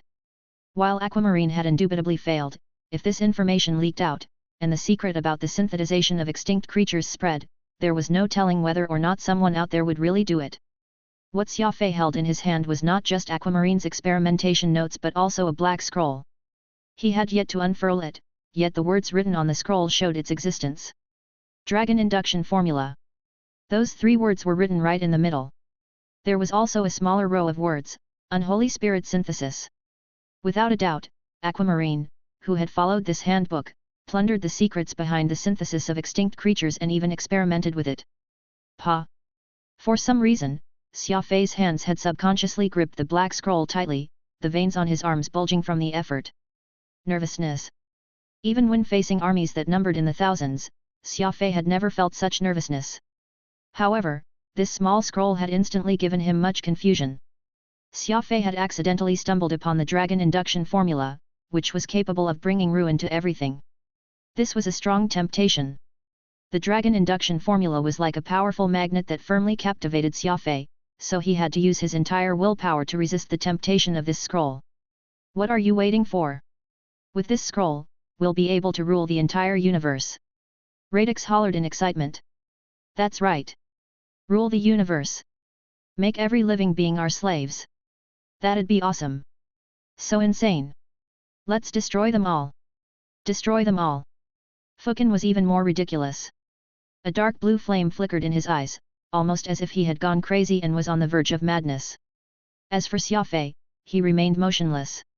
Only the veins in his arms had bulged visibly, even spreading across his entire body, as if he were in an intense struggle with a powerful existence. Crazy.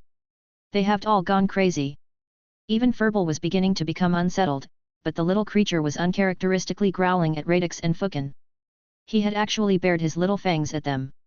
There was also Peacock Blue. Without Xia Fei's orders, the immemorial mystical armament swiftly extended its bluegrass blades, using them to tightly wind around Xia Fei, making it somewhat hard for him to breathe. It was too frightening. This was the first time Peacock Blue had actually gone against his orders. Just what was going on here, however, in that short moment? Roar! That mysterious bracelet on Fukin's wrist suddenly began to tremble, as a tremendously miserable roar rang out from within.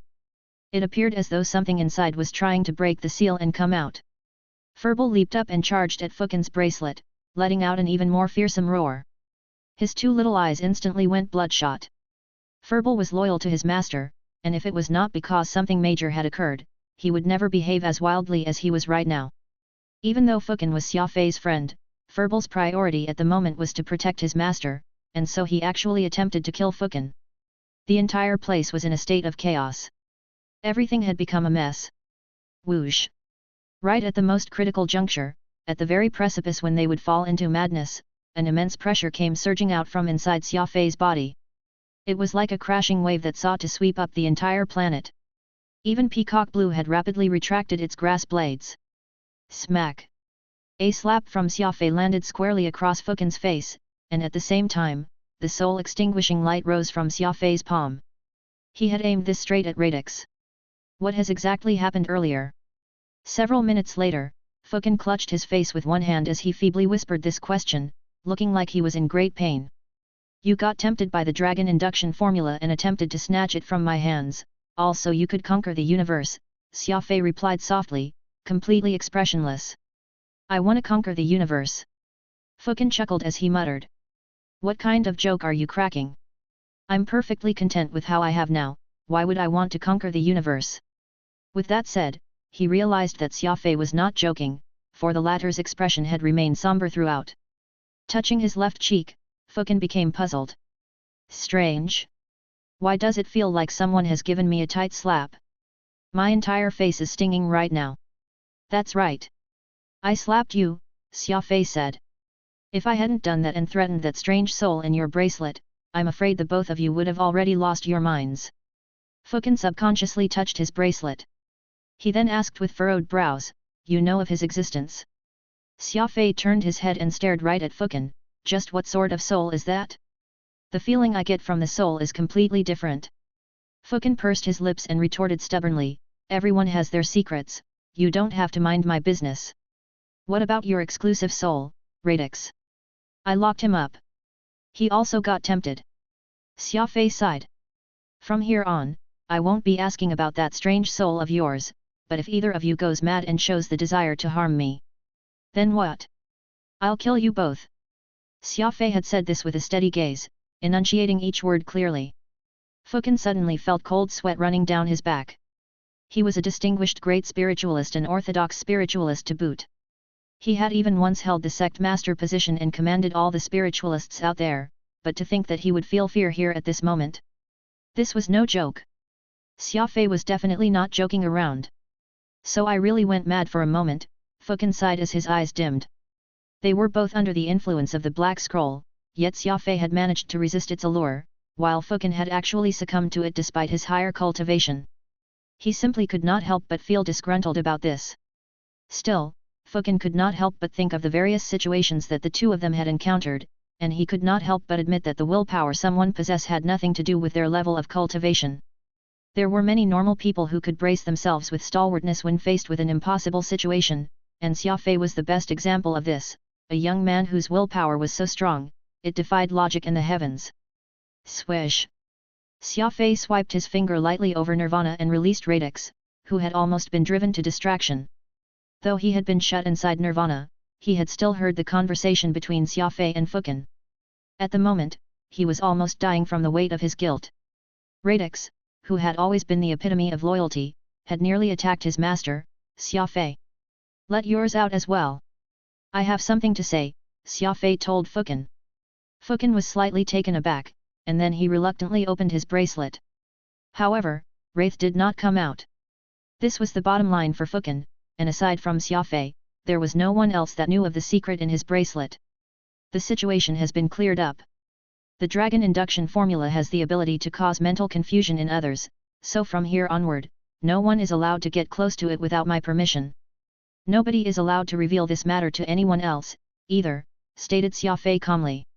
Radix nodded, his heart heartbroken. Fukin did not express any opinion toward the matter, but that mysterious immortal soul in his bracelet suddenly spoke. You don't allow us to get near it, but what about your Shatterstar and Peacock Blue? Xia Fei shook his head. This kind of temptation is only effective toward sapient life forms, both Furball and Peacock Blue already demonstrated that. Wraith had no comments. How was he to know just how urgent that situation had been? Peacock Blue and Furball were moments away from having Fukin and the others killed. Fortunately, Xia Fei had sobered up just in time, or else these two would have fought against Fukin and the others to the death, all in an effort to protect Xia Fei. Xia Fei had been very touched by their actions. This ball and plant were so loyal that they had not been tempted at all. What did it mean to be a companion? As reality had proven, these two companions of his were more dependable than anyone else, though either could speak. Of course, Xia Fei did not blame Fukin and the others for what had happened. After all, this dragon induction formula was just so uncanny, even Xia Fei had nearly lost himself to madness. Fukin sighed and made a self-deprecating comment. After all that, it's just another way of saying that my willpower is not that strong. Truly, what a great insult. Xia Fei countered, you can't put it that way. Peacock Blue and Furball have the inherent innocence that sapient life forms lack. As for sapient life forms, a monster resides in each of their hearts, including mine. It's not as if you haven't seen me go crazy before. Fukin chuckled while Radix awkwardly scratched his head. The atmosphere had been made less tense by Xia Fei's words. It could not be helped. Humans were complex beings to begin with, and no one could decipher themselves entirely. Only Wraith, this immortal soul whom Fukin had kept under tight wraps, gave Xia Fei this indescribably dangerous feeling. Radix and Fukin were easy to talk to, with the former not taking to heart the fact that Xia Fei had slapped him. Understanding was fundamental when it came to interpersonal relationships. There would occasionally be friction between people, and as long as the misunderstanding could be resolved, neither party would fuss over things. Wraith was different, though. He did not give any such indication. All of a sudden, a monstrous pillar of flame shot up from the distant planet, almost as if something had exploded. Crap! That's our warship! Radix yelled. Without a warship, even Xia Fei would have no means to leave this desolate star region. Very soon, a face appeared amid the stars, and it was none other than Orchid Chime. All of you will pay the price. I want you all to die without being given a proper burial. Orchid Chime's apparition shouted from space. Do you know who is coming here soon? It's Skitrupus. In 36 hours, this will become a place of death, and you all will truly experience a tragic death. Whoosh! A small warship then sped off into deep space, disappearing in the blink of an eye. Orchid Chime knew that she was no match for Xia Fei and Fukin, so she destroyed Xia Fei's ship before departing. That malicious woman had not fled, after all. Instead, she had opted to destroy the Diamond Star so as to cut off Xia Fei's return journey. Skitrupus? Who's that? Asked Xia Fei, curious. They were too far, so Xia Fei failed to chase after the warship even though he was a speedster. Not someone, but an entire nation, supplied Fukin, a dark and grim expression on his face. Chapter 1113 Building a Soul Ship. Skitrupus is a nation? Asked Xia Fei, surprised. Fukin nodded. That's right. The universe is vast, and some places exist as organizations like Chaos Society. There are also some that formed nations. Skitrupus happens to be one of the stronger empires. At this very moment, Orchid Chime had already run off sans a trace, and the inferno on the other planet had also begun to peter out, which proved that the Diamond Star had been destroyed beyond repair. That Orchid Chime is truly very vicious. She destroyed our warship so that we'd be left with one option to get out of this place, and that's to steal a ship from the Skitrupus Empire. If we don't do that, we won't have any way of leaving this place. After all, we're in an uninhabited region, which covers a vast area of empty space, Radix said. Fukin and Radix both felt very dejected. Xia Fei only had a few people accompanying him, and to go against an empire's military force with this bit of strength would have, at best, a snowball's chance in hell. Alpha Universe was not the low realm, nor was it the inverse. Plenty of experts could be found here. That Skitrupus was an empire proponent for its military might and for having highly disciplined soldiers. This was when Xia Fei suddenly laughed. It's fine that the Diamond Star got destroyed. Initially, I was hesitating if I should rebuild Aquamarine's warship, but Orchid Chime has just helped me make that decision, Xia Fei rumbled. Aquamarine's warship can be rebuilt. Fukin gasped, uncertain. Having no knowledge of warships, he had always held the belief that constructing a huge spacecraft required a lot of time, effort, and manpower. It's possible, and that's only because Aquamarine already dismantled and moved most part of that warship over to this cave. We just need to install the most important components, and the warship will be capable of spaceflight again. I have at least 80% confidence in doing this, Xia Fei said enthusiastically. He turned his gaze onto Radix, who was currently in deep thought. The latter understood warships, but from his experience, Xia Fei's assessment, which was 80% based on confidence, was quite unreliable. You know about soul ships, right? Xia Fei asked Radix. Radix was stunned, his expression changing dramatically, almost as if he had received a shock. Are you telling me that you'll let me become the brain of a soul ship again? Radix asked, his voice cracking. That's right. The warship's control system will be the hardest to rebuild, so you need to act as a temporary replacement, turning the warship into a soul ship. As such, we only need to restore a set of weapon systems as well as the propulsion system, and then we can take off. Xia Fei spoke in a very serious tone. A soul ship? Xia Fei actually wanted to construct a soul ship in this short time. Radix and Fukin both found it incredible. However, Xia Fei's leaping imagination power could not help but make Fukin sigh. Since there was no way for the warship's control system to be restored, then he would just ignore it entirely. Let Radix take the place of the system. All right. Soul ship it is. That's my old job, anyway. Radix gnashed his teeth and said. They moved quickly. Fukin and Xia Fei acted together, and in several minutes' time, they had Aquamarine's old lair picked clean. Xia Fei was experienced and knew exactly the most important things to take away. All the equipment he could find replacement for elsewhere was discarded or ignored by them. Let's go. This much should be enough for us to fix the warship, Radix said. Of course, we'll be leaving, but before that, we need to destroy this planet. We mustn't let anyone know that we obtained the dragon induction formula, or else, this can become a big problem, said Xia Fei. Fukin nodded. Leave that to me. Whoosh. Several soul vessels flew out from Fukin's spatial ring, setting up a soul array around them. Fukin lived up to his name as a great spiritualist, completing the entire soul array in a matter of minutes, shocking Xia Fei immensely. Remember, this is Extinguished Heavens, a powerful destruction array. It doesn't target souls but rather matter. Don't use it unless absolutely necessary because, the moment it's activated, it will use up at least 100 spirit energy standard units, as well as 7 specialized soul vessels. The price is great, said Fukin in a low voice.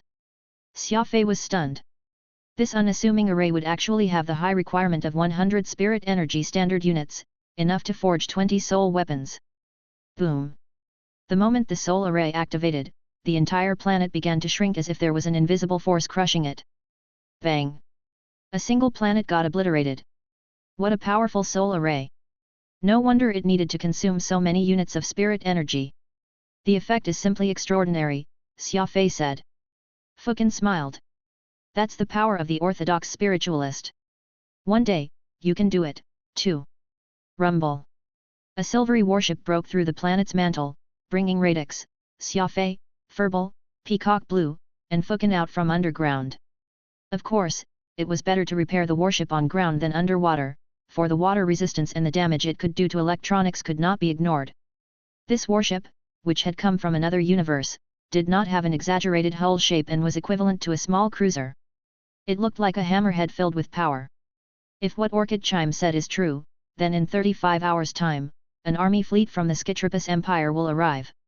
Can you make a full repair in that short time? Fukin asked. It was not just fixing up the warship in 35 hours, they also had to evade the incoming encirclement from the said fleet, which would be the most difficult task they must face. Hence, Xia Fei's repairing speed would need to be very quick.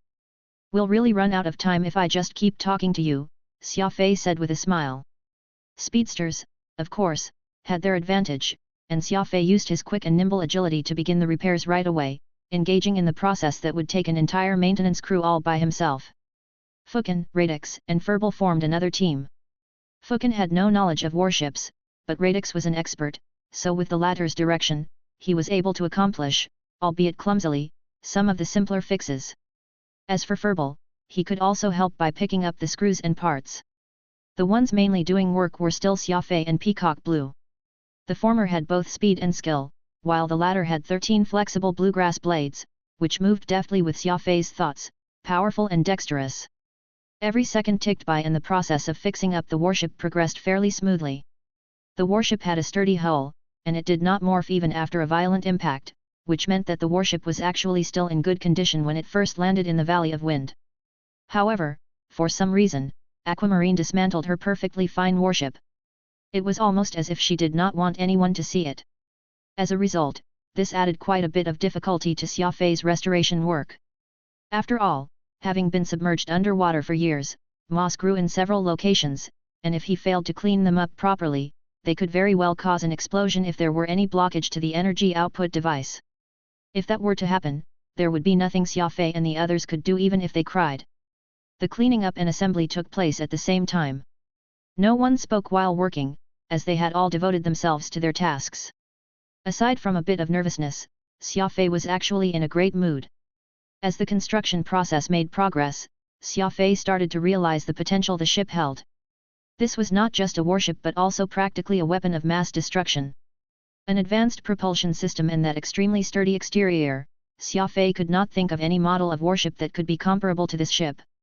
Unfortunately, they were short on time right now, otherwise, if Xia Fei were given half a month's time to retrofit the ship, this vessel would definitely become an apex existence, which surpassed every other ship in the Alpha universe. 30 hours later, Valley of Wind. Okay, the fundamental assembly is complete. Next will depend on whether or not you can assume control of this warship, Xia Fei said to Radix. Then let's begin. Radix was excited. Xia Fei nodded. He had installed a very strange device, which he rigged at the last minute on the console, connecting both the warship and the fiendish blade, Nirvana.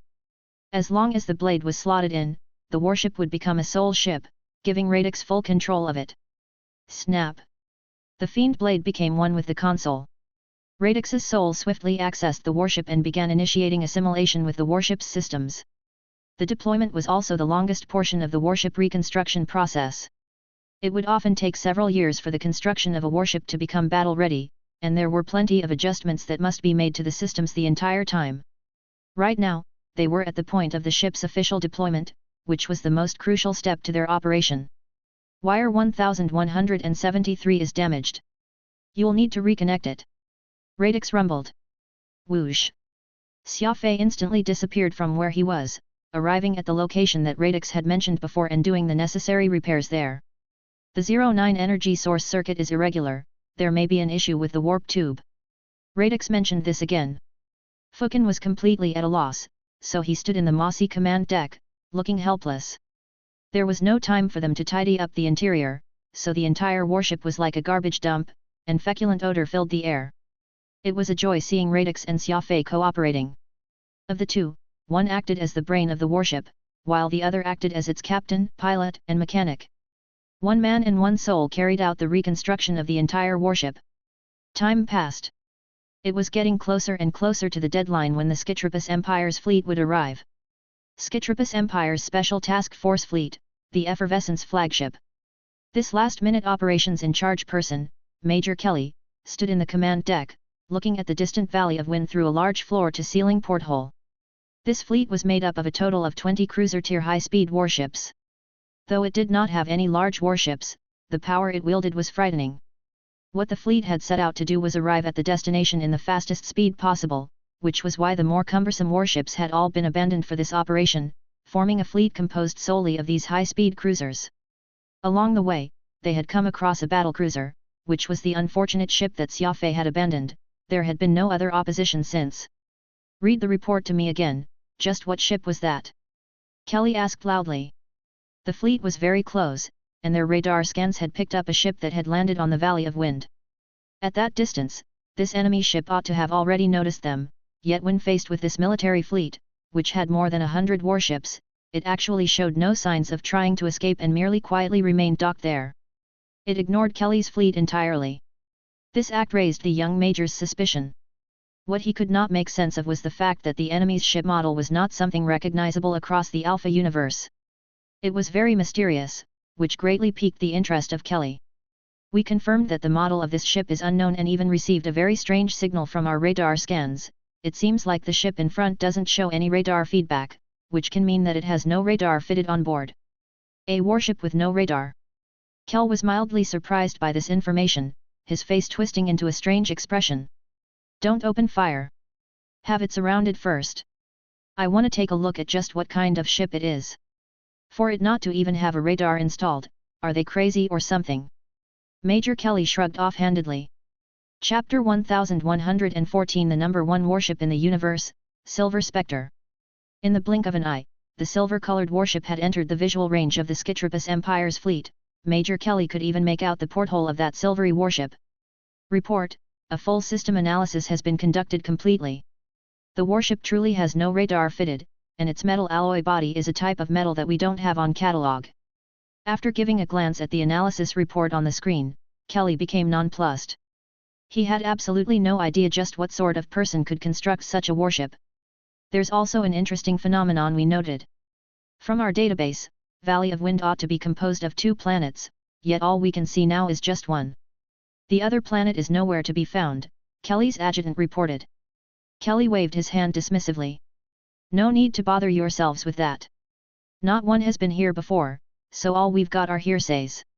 I want you to keep an eye on that ship, don't you let it run off. Soon, more than 100 cruisers from the Skytropus Empire had Xia Fei's strange silver-colored ship surrounded, glaring menacingly at it from afar. Rumble.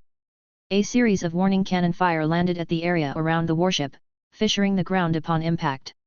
Aboard that ship, Fukin only felt a spell of dizziness, as the entire ship became like a frog, bouncing on the ground several times before landing. Don't worry. That's only a threat. It looks like the other party is very interested in our ship. I reckon that it won't be long before that fleet's commander sends out a shortwave communication signal to make contact with us. Xia Fei did not even pause from the work he had at hand as he spoke. After all, the ship had been left in disuse for too long, and when Radix took over the ship, he immediately discovered that there were problems all over. Many things that looked fine on the surface had actually rusted and decayed inside. This was just how a warship was, with problems piling up the moment it was left idle. The logic ran in line with cars. A car would normally have no problem being driven for 10 years, and at most, it would require tire changes, but the moment it was left at home and not used for 2 or 3 years, it would most definitely become scrap metal. No matter how technologically superior this ship Aquamarine had left behind was, it could not survive the tens of thousands years of being left idle. Fortunately, this ship was made with excellent materials, so the many issues it had now were just minor problems. Fukin got annoyed. He did not understand where Xia Fei's confidence was coming from, actually sticking to his guns and stubbornly staying put for this dilapidated ship. If they abandoned this ship and escaped into space, they could at least hold on to their lives, but now, having been surrounded by the fleet, they could not escape even if they wanted to. A close-ranged, short-wave message signal. It is as you guessed, the enemy flagship is looking to establish temporary communication with us. Radix had spoken as one with the warship. By now, Xia Fei had already finished his last task, and he was just waiting for Radix to try the ignition, to start up the warship's propulsion system. Bzzzt. A screen appeared. Close-range communication was a very backward method. This warship did not have a radar, so close-range communication was the only way of establishing contact. When Major Kelly saw Xia Fei, he could not help but arch his eyebrow. This was because he realized that Xia Fei might very well be younger than him. There were not many young people who could pilot a warship in space, so it was evident that Xia Fei and he were exceptions. Are you the owner of this wreck of a ship? Kelly asked as he nudged his chin forward. Going by fleet communication routines, Kelly was the caller, and he at least needed to first report his identity. However, he was currently clearly showing scorn to Xia Fei, acting high and mighty as he assumed an air of haughtiness. In fact, he had reached out because he wanted to retain the strange spacecraft, or else he would have already ordered the ships under his command to bombard Xia Fei's into pieces. That's right. From today onward, I'm the owner of this ship, Xia Fei answered casually while lighting a cigarette. From today onward. Kelly was slightly taken aback, wondering what he meant. Humph. Well, I don't care when that ship belongs to you. Right now, I'm representing the Skytropus Empire to inform you that you, the ship, and everything else on it, shall belong to the Empire. If you put up any resistance or attempt to escape, we will tear you into shreds, said Kelly coldly. Xia Fei, of course, did not acquiesce to Kelly's demands. If he were the type to do that, he would have long opted for a safer route of fleeing. The reason why he had remained was that Xia Fei saw a glimmer of hope. He saw potential in this ship. Phoom. Right at that moment, Radix tried starting the ignition for the first time, and the energy propulsion engine belched out a thick cloud of smoke before going silent immediately after. It's a fuel ratio problem. The energy compression ratio of this ship is too high. I didn't expect that. Let me give it another try, I'm sure that I'll be able to get it up and running. Radix's voice echoed in Xia Fei's mind. This was not a conventional warship, and it possessed an incomprehensible energy compression ratio. As the only method of propelling the ship forward, the engine would compress the energy and shoot out in the form of high-pressure particles to push the warship forward. If a conventional warship had a compression ratio of 10 to 1, then this warship had the crazy ratio of 100 to 1. God knew why it would have such an insane compression ratio. At such a rate, what shot out was not energy but a nuclear explosion, instead. If any warship accidentally found themselves swept away by the powerful energy, which shot forth from the plume of the ship, there would not even be a need for an attack, as just this high compression shot of energy was enough to detonate the enemies. Xia Fei remained composed. Meanwhile, Kelly on the screen froze for a moment before chuckling in disdain. So after all that, your lousy ship can't even start up? What a joke! What year is this? To think you'd actually still experience an ignition failure. Such a low-level mistake has already been obsolete since my grandfather's grandfather's grandfather's generation. To think I was still worried that you'd be able to run away. Now, I can see that I have overestimated you a lot. Just that trashcan of a ship may not even escape the gravity well of the planet. Kelly belittled. Xia Fei flashed him a smile, where the corners of his lips twisted upward to form a strange smirk. My ship isn't used for fleeing. Do you know what it's used for? Xia Fei asked, that smirk still plastered on his face. For feeding fishes? That is, if the interior is filled with water. Kelly thought that he was being humorous with that joke. For taking your lives. Xia Fei enunciated each word with a pause, his two eyes exploding with killing intent. After he ended his sentence, the warship began its second attempt at starting the ignition. Rumble. The frightening force that shot forth instantly carved an immense cut across the land, the entire planet trembling from the force. What a powerful propulsion force! This ship's power system is practically heaven-defying. Radix shouted in excitement. He had gotten a fright from the engine when its energy plume shot out. Take off! Our target is that flagship, the Effervescence. Xia Fei yelled his command. Whoosh! The warship took off at such incredible speeds, just like a volcano that had erupted. The entire ship shuddered with much intensity as it went at its top speed. The acceleration they experienced was so great that it could be defined as terrify. Major Kelly in space was abruptly stunned by what he saw. Never in his life had he seen such a mighty warship, and this was just its ignition. The great energy plume trailing behind its engine seemed to have blown off half of the planet when it took off. This was simply too ridiculous. The energy shooting out of its engine was too forceful. All they saw was that planet turning into a scorching steel ball. The entire surface turned red, a large swathes of soil and rocks was unable to withstand this powerful energy upheaval and burned up entirely. Oh, no! We don't have any weapons that we can use! Radix shouted. He had only realized this problem of his cannons being completely unable to concentrate energy when he had tried firing them. Don't use your cannons. Just ram them directly. Xia Fei ordered. What joke are you trying to pull? We're not in the cold weapons era, so why be so barbaric? Fukin gasped. In ancient times, primitives would use their ships out in the sea to ram one another. Xia Fei actually took out this tactic from his ancient ancestors, leaving Fukin beside himself with disbelief. Remember, this isn't your average warship. It's the Silver Spectre.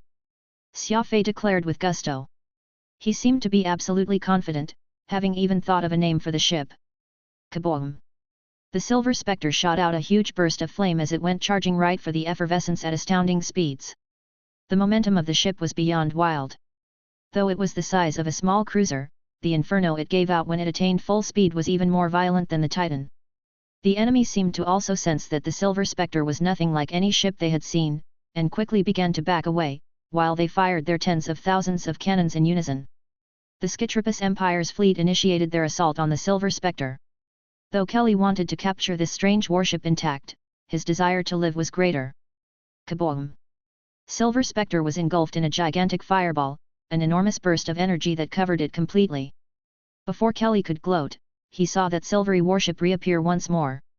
It emerged from amidst the flurry of cannon fire that had surrounded it, its speed faster than before. Bang! A warship in front of the effervescence did not manage to dodge in time and was torn apart by the hurtling silver spectre. Like a silver-colored wolf, it revealed its sharp claws and attacked in the most primitive and bestial method. It had made its way into the flock of sheep. 1 ship. 2. 3. Silver Spectre was unscathed even after smashing 3 cruisers into smithereens. As it accelerated to reach further targets, its speed reached a point where it was impossibly quick. It's over. Kelly's eyes had gone wide by now, and before he could leave his last words, the immense impact had rocked the effervescence, like pulverizing a piece of tofu with a hammer. It was completely crushed into slag. Crushed. A crushing attack that demonstrated great formidability. Even the experienced Xia Fei had not seen such a scene unfold before. A weaponless warship could destroy an entire fleet with just its mighty hull alone. Meanwhile, as someone that had no knowledge when it came to warships, Fukin had already been made dazed by this display of power. No wonder Xia Fei wanted to restore this spaceship back to shape. It turned out that this Silver Spectre was a spacecraft that transcended the definitions of warships. It was a hammer, Thor's hammer. Furball roared in his excitement. Such an attack, while primitive, was absolutely impressive. Leave none alive. Xia Fei swept his hand out and hissed.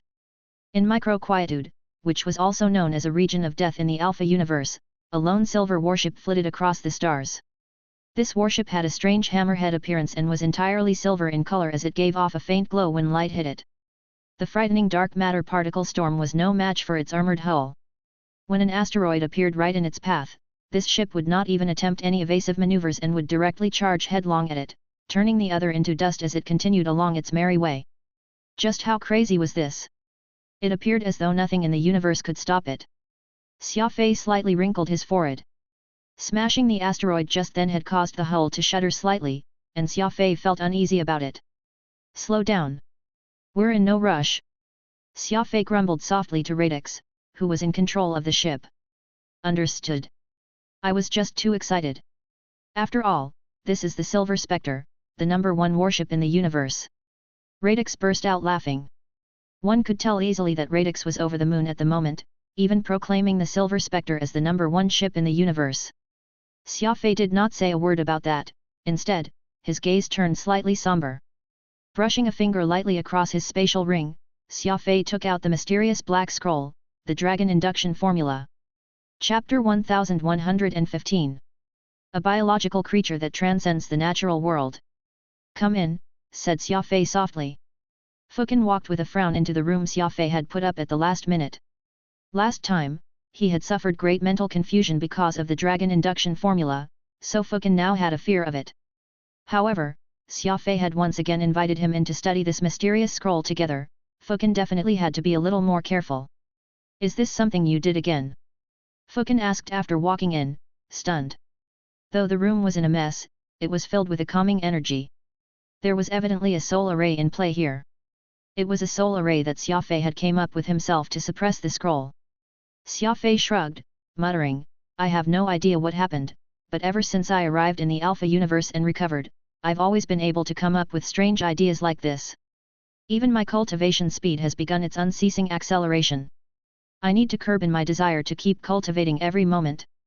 After all, if I break through too quickly, my foundation will become unstable, which won't do me any good in the long run. Fukin sighed and sat down beside Xia Fei. Most people would complain about advancing too slowly. Xia Fei, meanwhile, needed to suppress his own advancement. Truly, one would only get angry by comparing themselves to others. However, Xia Fei did not make the wrong choice. At this stage, what could he cultivate? If not his top-tier law of primal chaos or his high-level law of speed, then it would be his unrestricted soul spirit mark. These were not mere tricks used to show off. Each of the powers he wielded was enough to bring death and destruction to his enemies. His combat strength was beyond frightening. The more exceptional the combat techniques, the higher the requirements. It was as the old saying went, haste makes waste. So many times, it was not the one with the higher cultivation who ended up winning, for foundation also played a critical component, as was a warrior's aura. Smiling, Fukin said, you yourself saw that the Alpha universe is teeming with many high-level warriors. There are plenty of energy particles in the environment, which the eye can't see, that are very conducive to cultivation. There's also the fact that you have the blood of someone from the Alpha universe running through your veins, yet by some accident, you ended up in the more inferior low realm. That's akin to a form of environmental suppression, and you were unable to maximize your potential fully. Now that you are in this place where your ancestry is and are in a better environment, your cultivation speed is slowly returning to normal. Are you saying that my lowly birthplace ended up benefiting me, cultivation-wise? Asked Xia Fei while shaking his head. From Earth to the Alliance, from the Pan-Human Alliance to the Low Realm. Every time his environment changed, Xia Fei would experience a qualitative leap in his cultivation. Now that he was seeing the same effect in the Alpha universe, there was no other reason besides the environment being of a much higher quality and the energy here being more abundant than ever. Speaking of environment and energy, both were truly quite remarkable. Initially, because the arc fragments containing the aura of the Alpha universe, Xia Fei had been able to obtain a soul mark directly, with his 7th brain region widening to a shocking degree of 200%. Now that Xia Fei was in the Alpha universe, he of course found himself improving at a ridiculous rate. Alright. Let's discuss the matter at hand. I read the entire dragon induction formula, including Aquamarine's notes, and learned something very surprising, Xia Fei said. Fukin subconsciously looked around him and realized that the energy of the scroll was really being suppressed. After realizing that he was still perfectly fine, he asked, "Just what secret did you uncover?" Stellar Chrysalis, Stellar Dawn, and the Ancient Dragon. These 3 supreme evil beasts have never existed, Xia Fei said calmly. Never existed. Fukin was flabbergasted. He then asked curiously, "This is clearly the dragon induction formula, the treasured codex for transforming evil spirits. Why say that the 3 supreme evil beasts don't exist?" Xia Fei swallowed a mouth of saliva as he said his next words carefully. The dragon induction formula very clearly states that divine beasts and holy beasts are the most powerful beasts of the natural universe, and nothing surpasses them. The holy beasts they mentioned are also unique existences, with explosive personalities that are a cut above the rest. The 3 supreme evil beasts that we know are ultimate monsters formed to defy this natural order. The moment they're born, they'll receive the greatest penalties from nature, for they're at a level of existence that supersedes what the natural universe allows. Fukin went slack-jawed as he carefully considered Xia Fei's words. What was nature? The flora and fauna were of course nature, the scary black holes and the vast universes were all nature, too. Even mankind was an intelligent life form that nature had given life to. No matter how strong a warrior might be, they would still have to live in a universe that belonged to nature, breathing air, taking in energy, encountering black holes, natural phenomenon like dark matter explosions, and whatnot. No one could escape the boundary of nature. Meanwhile, the 3 supreme evil beasts had actually transcended beyond the natural boundary, born from defying the universal order. These creatures did just that. How could anyone remain calm just thinking about it? I understand. Do you mean that the 3 supreme evil beasts are existences nature can't accept? Fukin asked after taking some time to think about it. That's right. They don't exist in the first place, but under specific conditions of intense energy surges, certain exotic beasts with potential will experience sudden genetic mutations, turning into some kind of heaven-defying creatures that can completely upend the universe, namely the 3 supreme evil beasts. These 3 evil beasts stand on top as apex beings of the known universes, with the ancient dragon as the foremost, and the stellar chrysalis and stellar dawn right under.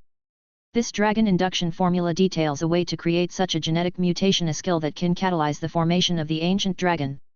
It almost seems like this skill is very common in the universe that Aquamarine came from, and someone over there even succeeded with it, Xia Fei said. That's no good. Fukin nearly jumped to his feet in his agitation. Everyone is competing within the boundary of nature, with no one leaping beyond. If that sort of dragon that nature doesn't even want to exist appears suddenly, then that'll be a catastrophe. I've always thought that the mastery of the universe is the endpoint to strength, grasping the strongest power in the natural world, but now I know that the endpoint to strength is the subversion of the universe. No matter how powerful Fukin might be, there was no way he would reach the stage of defying the universe. No one really understood just what the Alpha universe was, nor had anyone even been to its end. Every universe was endless, and that did not run in line with common sense. In fact, it was completely illogical. As for the 3 supreme evil beasts, of which the existences defied the universal order, Fukin could not find the words to describe them. Such strength already surpassed the limits of what sapient life forms could understand. Since you've gotten hold of the dragon induction formula, why don't we use it to nurture our own dragon? Once we succeed, forget the Alpha universe, even if unruly interlopers like Aquamarine come giving us trouble, we'll still be able to deal with them easily, Radix proposed. Xia Fei shook his head helplessly. It's impossible. Since the ancient dragon has already leaped out of the natural order, how can we possibly control it? Aquamarine failed, but even if she succeeded, it'd definitely end in tragedy, with the entire universe thrown into great pandemonium. Fukin became somewhat deflated upon hearing this, muttering, the real tragedy here is knowing that there's this apex creature that towers over nature yet we are unable to deal with it. Xia Fei lowered his voice and said, this is precisely why I called you in. Though the ancient dragon seems to be very far away from us, it's always right to take precautions against such an eventuality. Also, I discovered a secret from the dragon induction formula. What secret? Fukin asked, invigorated. The immemorial mystical armaments represent the highest power of nature, Xia Fei stated. Metal, plant, water, fire, and stone, these 5 elements of the mystical armaments symbolize universe's origin energy. If I can obtain the other 4, I'll be able to form the strongest weapon of the natural order. This was the backup plan Aquamarine had left for herself. She hoped to create the ancient dragon but did not wish to have a scene where it was so powerful she could not control it, so she thought of ways to get herself a mystical weapon of nature, all in hope of borrowing the greatest strength known to all, and to increase her own cultivation. This was so she could fight on even grounds with the ancient dragon. Alas, her plan didn't come to fruition before the mutation. Aquamarine was unsuitable to integrate with the immemorial mystical armaments, and she couldn't even create a complete ancient dragon, and that's why she stopped her plans despite her unwillingness. Fukin looked at the root of the wood-type mystical armament, peacock blue, on Xia Fei's right arm and then lifted his head to Xia Fei, saying, while Aquamarine was not fit to integrate with the mystical armaments, you managed to obtain perfect control of one of them. As long as you can locate the other 4, you'll be able to go up against a dragon even if one ends up getting created. Yes, that's exactly what I meant. Xia Fei looked serious. According to the dragon induction formula, of the best and most powerful natural weapons, the 5 types of immemorial mystical armaments were among them, so the others ought to exist as well. The weapons that stand at the summit of natural weapons possess extraordinary combat strength and are the only ones capable of tempering the 3 supreme evil beasts. Fukin appeared to be very uneasy after this conversation came to a close. Ever since he learned of Aquamarine's deeds, Fukin had realized that the universe was not as peaceful as it seemed and that it was fraught with dangers at every corner. The 2 men made their way back into the command deck, which still looked as dilapidated and worn down as before. Xia Fei did not waste any time cleaning it during the journey, either. While the Silver Spectre was very powerful, it still needed a complete refurbishment, or else there was no way for it to even demonstrate 20% of its total strength. These were all problems that Xia Fei found himself facing. What are you looking for me in such a hurry for? Xia Fei asked. We're about to use up our energy, Radix reported in a somewhat worried tone. The propulsion of this warship is too great, consuming about 100 times the energy an average warship of this size will take. As long as it's flying, it'll need a constant injection of energy to continue. Xia Fei was unamused. Though the Silver Spectre was fast, able to wipe out an entire fleet all by itself, the energy consumption rate it had was simply too ridiculous. They had only been flying for 2 days on board it, yet all the origin crystals Xia Fei owned had almost been used up. Should we just directly use pearls? Radix thought about it and suggested. White pearls are Alpha Universe's currency, but they should also contain a lot of energy. They may be able to fuel the warship's flight, though it'll be quite a ways to do so. Cough. Xia Fei was speechless. This was truly a warship that would burn money like incense. Fukin thought about it and said, looks like this is the only way. Using white pearls is better than using the spirit energy you have in store. Let's use them to hold out in the meantime. There's a settlement not too far from here, where we can get our hands on some cheap energy. We can also use that opportunity to tidy up this ship. Chapter 11:16 Moontooth Port. No matter how much it hurt Xia Fei to do so, he still had to take out a large number of white pearls just to supply the rate at which Silver Spectre went through energy. It had a huge advantage over the average warship, but precisely because of its highly advanced system, its energy consumption was simply too much. The Silver Spectre could use origin crystals, refined or not, as its energy source, it was the same for white pearls and the spirit energy Xia Fei had stored in his seventh brain region. Unfortunately, the great variety of energy, which could be used, did not change the fact that the ship continued to generate staggering expenditure.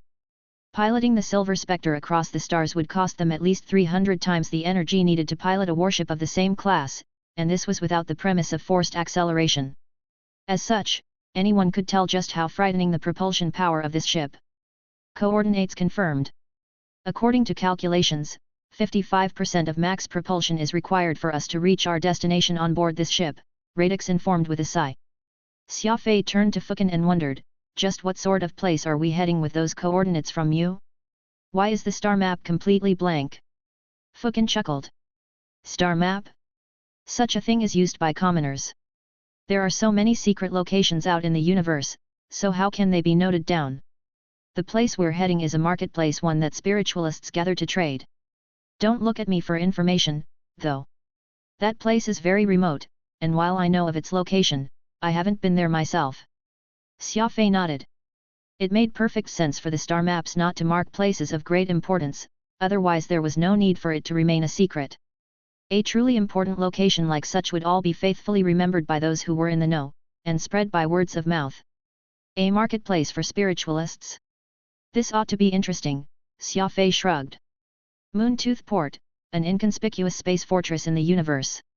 After showing their identification, the Silver Spectre was allowed to dock in Moontooth Port. Fukin's credentials were faked, as he did not belong to the Spiritualist Association, nor in anything that had to do with spiritualists. The reasons for this, Xia Fei could guess at least 80% without needing to ask any questions. Nonetheless, given the position he held, Fukin had not had difficulty obtaining his fake ID. Xia Fei even secretly contemplated if he should get a set for himself, too. This way, being able to berth at fortresses, where all sorts of spiritualists gathered, would be very easy. As for joining the Spiritualist Association, that would be impossible for Xia Fei.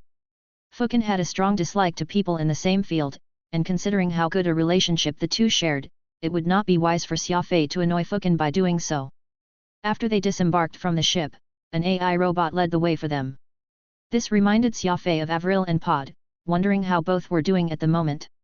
Directly outside the port was an old city district, with the streets deserted. The occasional shops were shuttered, making it seem like Xia Fei and his crew had come at a bad time. Fukin casually pointed at a restaurant and said, "It isn't easy to open a shop here, as each one needs a spiritualist's vouching. Actually, the common folks make up a majority of the population where spiritualists gather, with the spiritualists themselves only taking a trip at such places at fixed dates. On 2. Today isn't one of their scheduled gatherings, so no spiritualists can be seen around. Don't you worry, though, for a few stores here and there are bound to be open all year round in case of emergency. You're looking for origin crystals, and that's hardly a big deal." Xia Fei nodded and headed toward the square. At the center was a large fountain, which was not on, completely covered in moss. Several crows were drinking from the fountain. This was the central district, and many of the shops here were operational. Xia Fei and Fukin randomly found one with a fairly respectable storefront and entered. The place itself was quite dim, and no one could be found inside. There was only a bell at the door to summon the storekeeper. Just as Xia Fei moved to reach out and tug on it, Fukin's hand shot out and stopped him. "Use spirit energy, so people know that it's a spiritualist present," Fukin advised. Xia Fei promptly circulated spirit energy into his palm and lightly tapped the bell. Unexpectedly, the bell did not ring. It turned out that this bell actually did not have a clapper part to make a jingling sound. If Xia Fei had casually rung it moments ago, he would have definitely become a laughingstock. Very soon, an elderly man with white beard came out. He looked fairly lively, with his sparkling eyes. In tow was a young servant. "Please be seated, masters."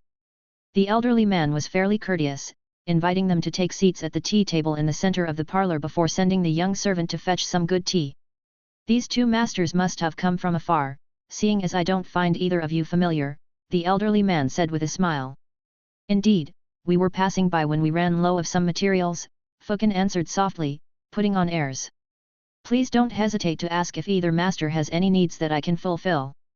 This isn't the time when the market is open, so many shops on the streets are closed, but our little store doesn't dare to follow their example, all because we are worried about figures like yourselves encountering trouble in the area and then making impromptu visits. If we're not around, we'd inevitably be neglecting distinguished guests." These words were said with much courtesy, leaving a favorable impression to Xia Fei and Fukin. Xia Fei asked casually, "Is business always good?" The expression on this elderly man's face immediately turned ugly when he heard the question, heaving a sigh as he lamented, "How could it be good? You two distinguished guest must know that there are fewer and fewer people in the circle and we're out here in a remote region of the Alpha universe. If I'm being honest, even during the 15th of every month when the market is at the busiest, the people out and about on the streets hardly exceed what you're seeing today. So the business is that bad?" Xia Fei asked with knitted eyebrows. "The important figures have all been invited to more bustling locations, and they can't be blamed for accepting. After all, humans will always seek to rise just as water will always flow lower. I heard from those in the association that the people on top are in the midst of discussing if they should disband this particular branch. If they push through with that, then this one will have to go for an early retirement, head back to my home planet and spend the rest of my old age there." Fukin smiled and said, "It's not a bad thing to lead the rest of your life in peace. There's no way for us to earn every single pearl in the universe, after all. Our ship is out of energy, and we require some unrefined crystals. If there's none of that, we can also take the refined crystals. Plus, if there's anything good in your store, do take them out for us to look. Send forth some of the local specialties and delicacies for us to sample on, too." The elderly man agreed, but he eyed Fukin with suspicion, for it was rare to find an esteemed spiritualist who would actually be keen on buying food to eat. The elderly man accompanied his assistant back inside to retrieve the sought items, leaving Xia Fei and Fukin in the parlor, with the latter taking a sip of tea as he said to the former, "This is the current situation of spiritualists. The status they hold increases as time goes by, even as their numbers dwindle year after year. Right now, aside from some of the flourishing star regions, there are hardly any traces of spiritualists left." After a pause, Fukin mentioned, "I have to tell you a secret, the spiritualists who end up staying in remote and far-flung places often have secrets. They are either secretly forging soul weapons in distant regions or have offended a major force and are afraid of returning. This is especially true for those forging soul weapons. There are even rumors going around that some have dabbled in tabooed items." "Tabooed items?" Xia Fei asked, curious. "Dark soul weapons," Fukin whispered secretively. Before he finished speaking, the shopkeeper had already returned, so both men could only shelf their conversation. "These are the best ones our little shop has for sale, including the crystals that you two require. They are all grade 8 origin crystals, the best of the best," the elderly man said with a big smile on his face. "Will this much be enough?" Xia Fei wondered aloud. In front of him was just small crate containing at most 50 grade 8 origin crystals.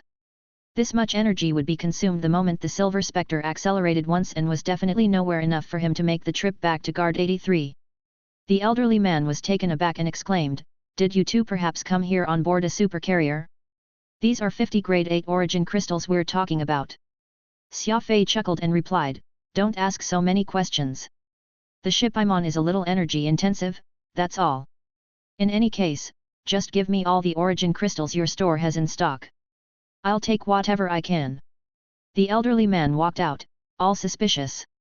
Fukin laughed. "What an appetite! You're intending to buy all their stock, but you ought to do your calculations first. Though the Silver Spectre is really powerful, its energy consumption isn't small by all means. I suggest that you find it a stable energy source, for it'll be terrible if we run out of propulsion during emergency situations." Xia Fei nodded but said nothing in response. This was a problem that he had already been mulling over. The greatest trait that the Silver Spectre had was its explosive speed. Even at normal cruising speed, it would take 300 times the energy that a warship of a similar class consumed when operating at maximum. It would be even perfectly normal if it broke past 10,000 times, making the ship's consumption even more ridiculous than that of a whole fleet. The best solution was to use top-grade crystals. Grade 9 crystals, colorless and transparent, were 100 times greater than the black grade 8. If Xia Fei could get his hands on a batch of such top-grade items, perhaps it would be enough for the Silver Spectre to burn through for a while. Unfortunately, while origin crystals were cheap in the Alpha universe, that did not include the grade 9 origin crystals. After all, with few available on the market, there was no way for anyone to purchase them in bulk. Even if he got hold of them, it would still come at a price that Xia Fei could not afford. As for using spirit energy, Xia Fei was even more unwilling to do that. He would rather save them for combat or for forging soul weapons. Thinking of this, Xia Fei and Fukin browsed through the items that the storekeeper had brought out. Several were soul weapons, while some were books that spiritualists could use, information like when to set up soul arrays or how to position them and the like. These were pretty low-level items, so forget Fukin, even Xia Fei did not care to spare them a second glance. In Xia Fei's many years of experience, it was imperative for his equipment and items to be excellent and forever improving. He would rather go broke buying the very best than settle for inferior products. After all, the quality of equipment was a matter of life and death. There was a compass that seemed to give off a different aura to others, giving Xia Fei this somewhat strange sensation, so much so that he could not help but spare it a few more glances. See anything? Fukin asked with squinted eyes. Something's different. What, is there something else to this? Asked Xia Fei curiously. Fukin chuckled, happily elaborating, that item was once mixed with a dark soul weapon, which is why it's tainted a little by dark aura.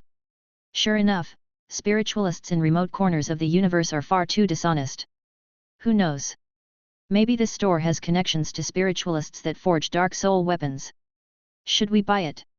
Xia Fei asked in a hushed voice, immediately perking up when he heard of dark soul weapons. It's just something insignificant, what do we want it for? Fukin waved his hands dismissively, thinking nothing of it. At the end of the day, he was a well-traveled man, and such trinkets hardly caught his eye. Soon, that elderly man returned with even more crystals. Actually, there were not a lot, so he had even brought out the unrefined ores on top of the refined crystals, totaling to somewhere below 2,700 pieces. After tallying, the bill came up to more than 10 million pearls. Fortunately, Xia Fei still had the 100 million pearls from Yun's payment for his services last time, so he could afford this purchase. Of course, the trip out here, which had cost him close to 10 million pearls, made Xia Fei feel very heartbroken. Paying the bill, Xia Fei and Fukin turned to leave. This was when the elderly man appeared to feel quite panicky, stopping them by asking, did none of the items pique the interest of the two distinguished masters? Xia Fei was observant, and from the disappointment in the elderly man's eyes, he caught a hint of anxiety. Disappointment was to be expected for failing to make a trade, but why would he feel anxious? Could he be holding some unspeakable secrets? Xia Fei wondered to himself. Chapter 1117. A shop front. It was very strange. The storekeeper seemed to be unwilling to let Xia Fei and Fukin leave, his eyes filled with disappointment. Did neither of you distinguished masters find any of these items to your liking? The elderly man asked somewhat anxiously. Perhaps the next time, said Fukin courteously. Xia Fei's mind raced and he asked with a laugh. I wonder if there are any decent repair shops for warships nearby? Our ship encountered some problems on our way here and is now in a bit of a fix. The elderly man momentarily froze up but soon broke out into a big smile. You've asked the right person, good sir. Somewhere not too far from Moontooth Port is a large repair dock. The boss of that place, who goes by the surname of Cai, has the best skills in the area. Many warships from foreign star regions will specifically come here to seek his expertise. Why don't the two of you head over to look as well? Fukin thought that Xia Fei had merely casually asked about this. After all, there was no way a repair dock in such a desolate region could be something too exceptional, and it would not beat the convenience of returning to the bustling core region of the Alpha universe. Unexpectedly, Xia Fei was actually serious. Not only did he acquire the coordinates for the repair dock, he even carefully jotted down Boss Cai's contact number. After they went out the door, Fukin asked, you couldn't possibly be planning to have your warship be repaired nearby, could you? Why dock out here in the sticks? Xia Fei flashed him a smile. It'll hardly take much time to have it slightly repaired. Besides, it isn't too bad for the ship to be repaired in this remote region of space. If we do it in a bustling star region, it won't take long for the secret of our ship to spread. When that time comes, there are surely people who will have designs on us. More often than not, it's better to lead our lives staying low-key. Though that was what he had said, Xia Fei still furtively released his fiendish blade, Nirvana. It was unknown what orders Radix had received from Xia Fei, but he quickly disappeared into an alley. What are you up to? Asked Fukin, baffled. Nothing. Just letting Radix relieve his boredom while also searching for any valuable shop nearby that we can visit. I'm tired of making the trip over myself, said Xia Fei, thinking nothing of it. Back in the same shop, after Xia Fei and Fukin left, that elderly man heaved a long sigh and wiped the sweat from his brows with his sleeves. Look after the front end for me, call me if anything comes up. The elderly man instructed his little servant. Turning around, he made his way back into his room on the second floor.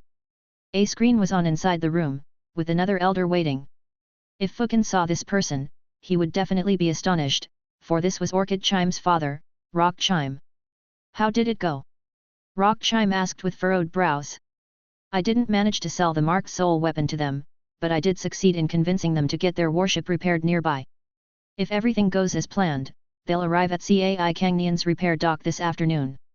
Rock Chime shook his head and muttered, everything was fine, why did you have to drag Cai Kangnian into this?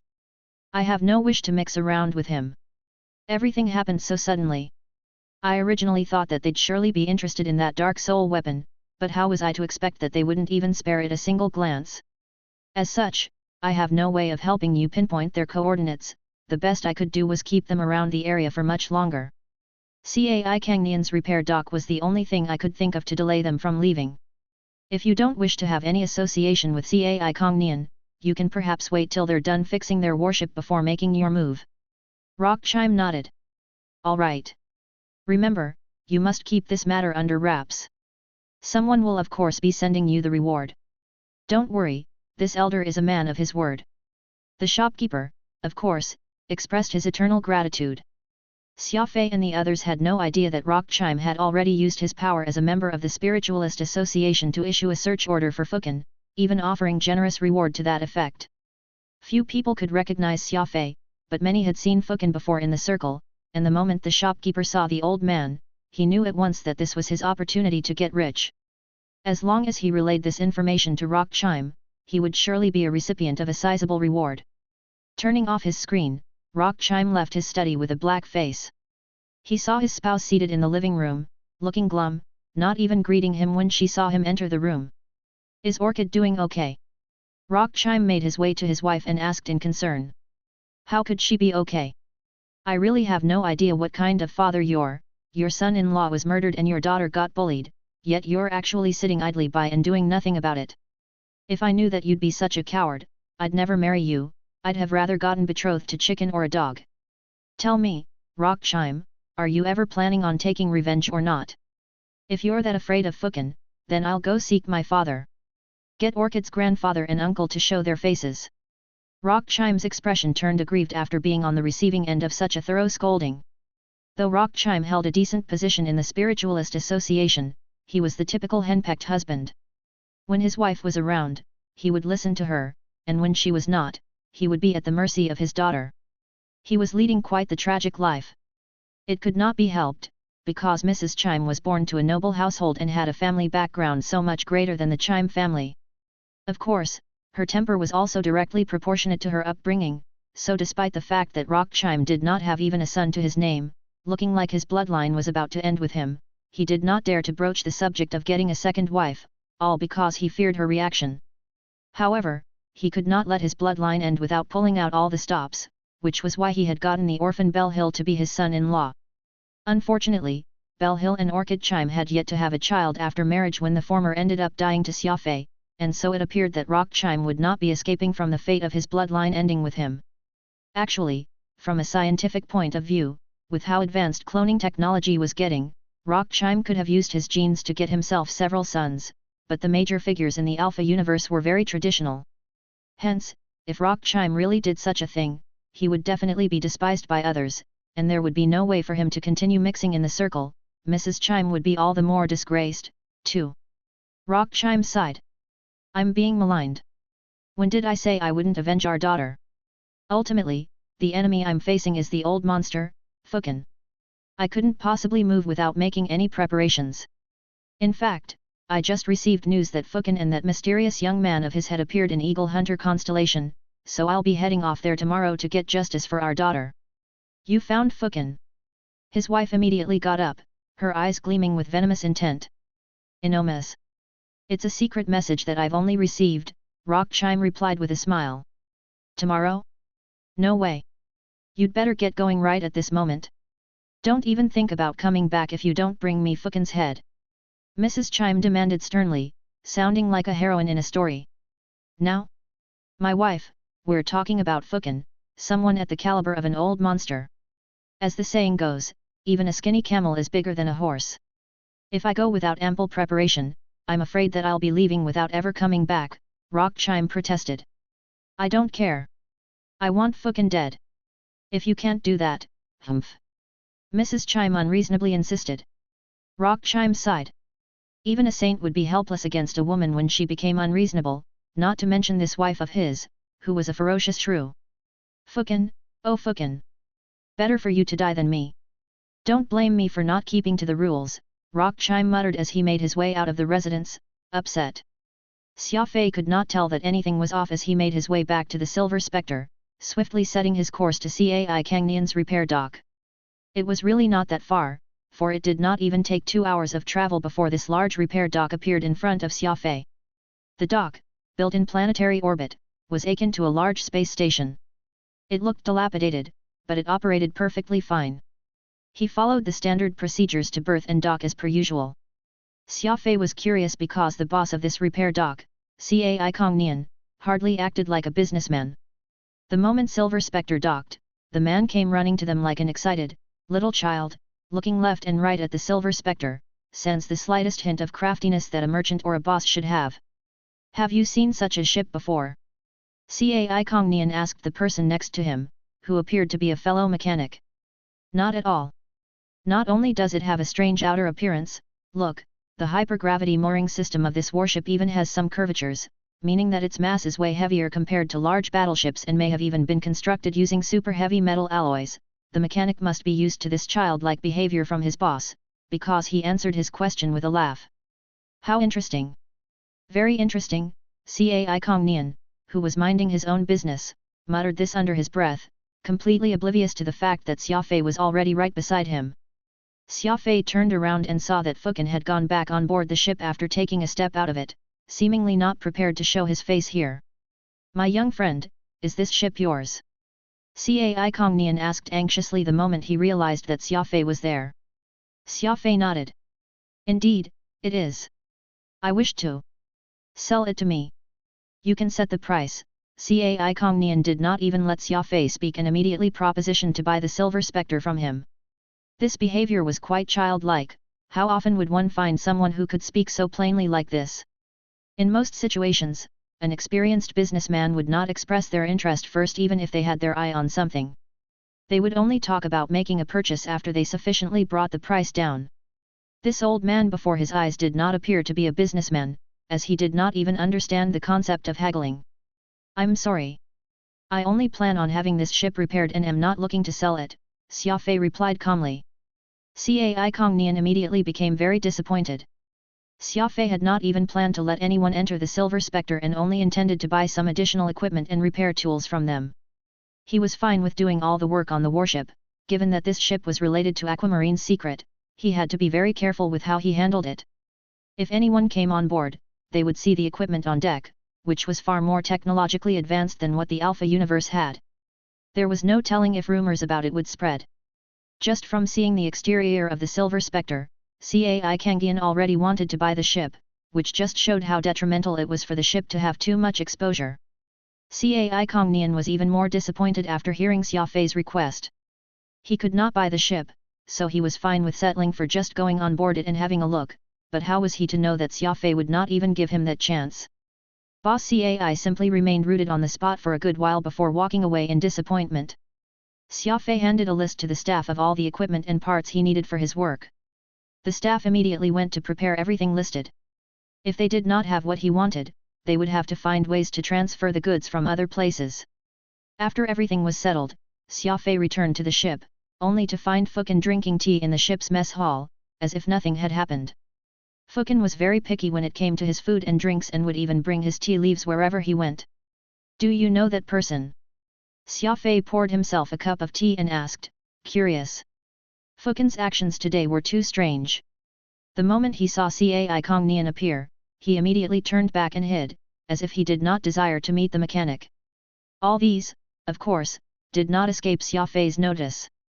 Fukin nodded. The great soul eater Cai Kangnian, How could anyone with credentials not recognize him? Fukin said out loud. Your luck is simply too terrible. He is a bad person, and this repair dock is his shop front.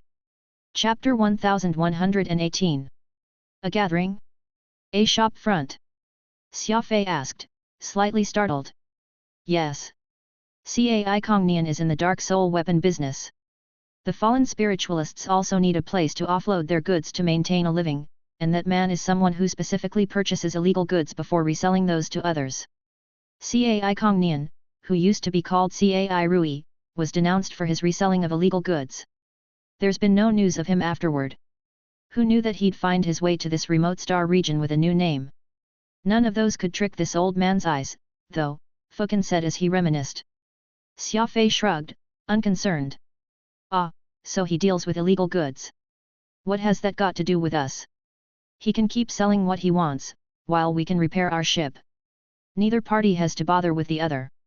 Xia Fei did not really have an opinion toward the so-called dark soul weapons. In his eyes, it was no more than business and was no more than underworld matter.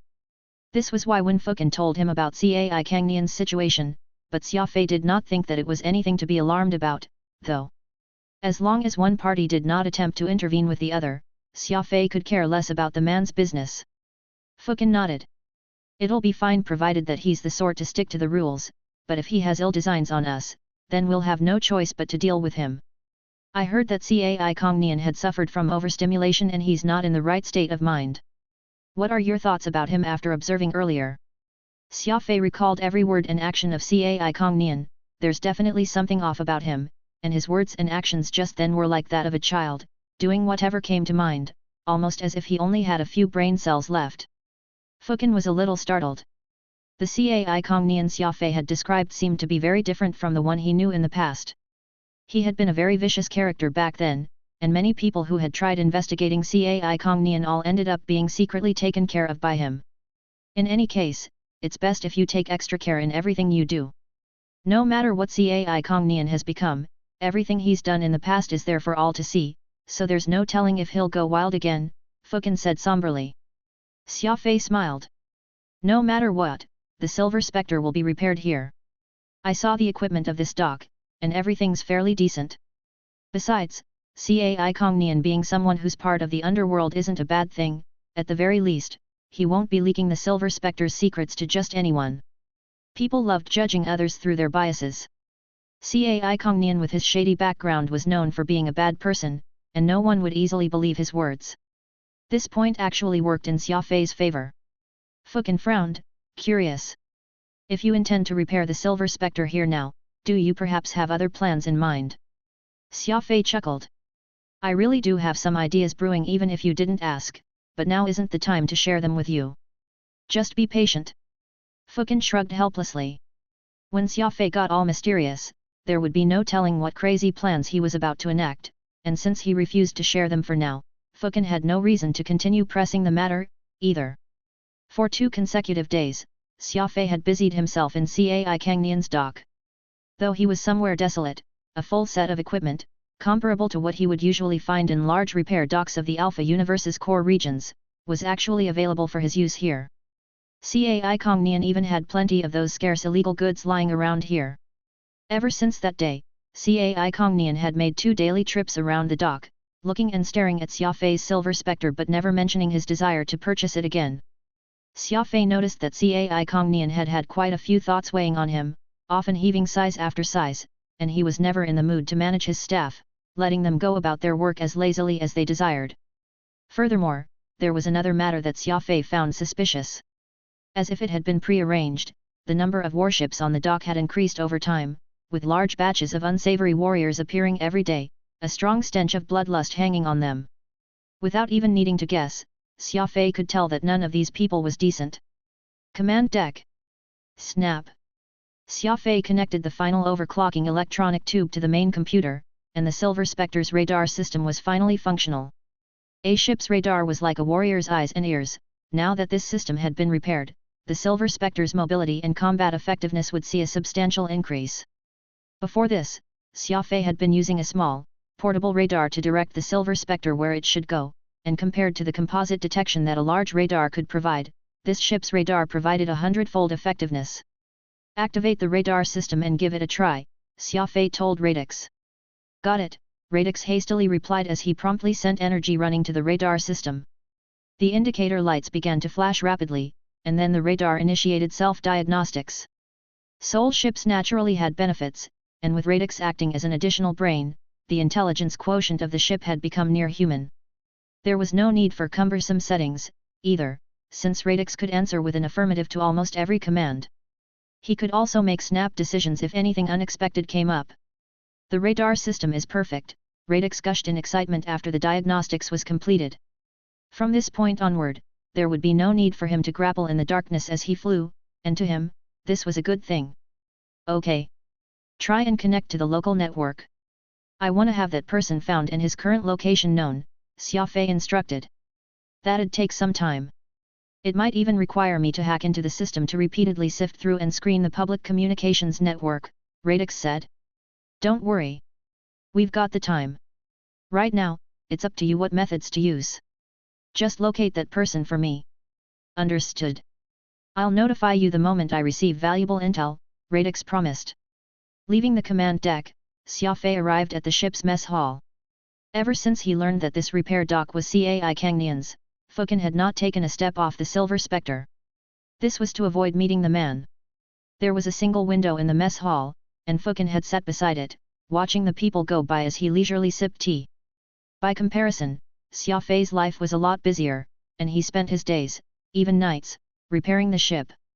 As it had not moved for tens of thousands of years, it was expected that plenty of things needed repairing or refitting. What are you looking at? Asked Xia Fei with a smile. People. There have been more and more people recently, and spiritualists are even among them. Fukin turned his head and spoke in a low voice. Xia Fei shrugged. Zhang Er, who oversees dock assignments, has no idea what's the reason for this, but it must be because he's not part of Cai Kangnian's organization's main force. As for Cai Kangnian's confidants, I haven't gotten a chance to get close to any of them yet. Pausing, Xia Fei immediately followed up by saying, according to my observation, Cai Kangnian is becoming more and more uneasy with each passing day. At least 3 hyperspeed warships of Cai Kangnian's have been on standby in the back end of the dock, ready to set off at any time.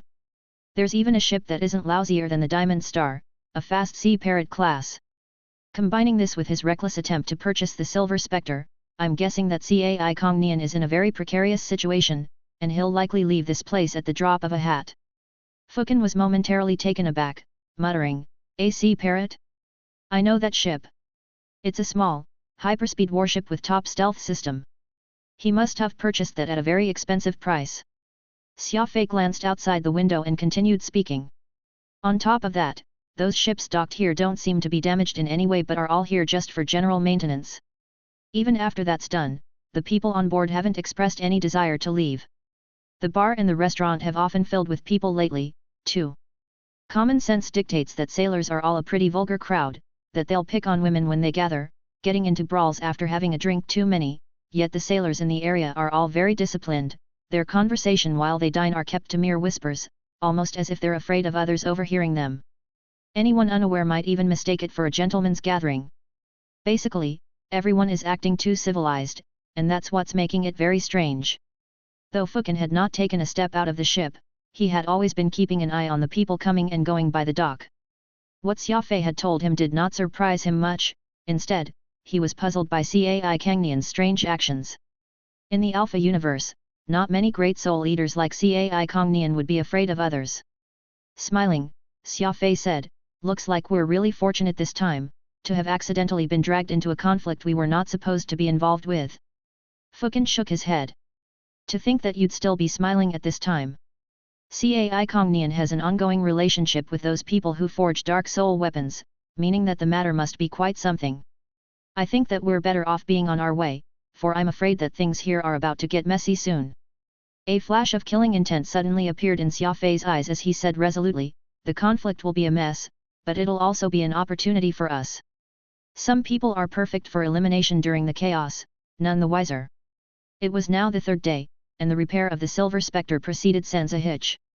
The ship was no longer how it used to be in the past, and while there had not been any changes to its appearance, its interior had undergone a complete overhaul of Xia Fei. Fukin had a lot of opinions regarding Xia Fei's habit of pursuing functionality over comfort had struck its head once more, and the perfectly fine mess hall now had a loud cooling system wedged right in the middle. This particular machine helped cool down the engine and improved the ship's tolerance at maintaining top speed.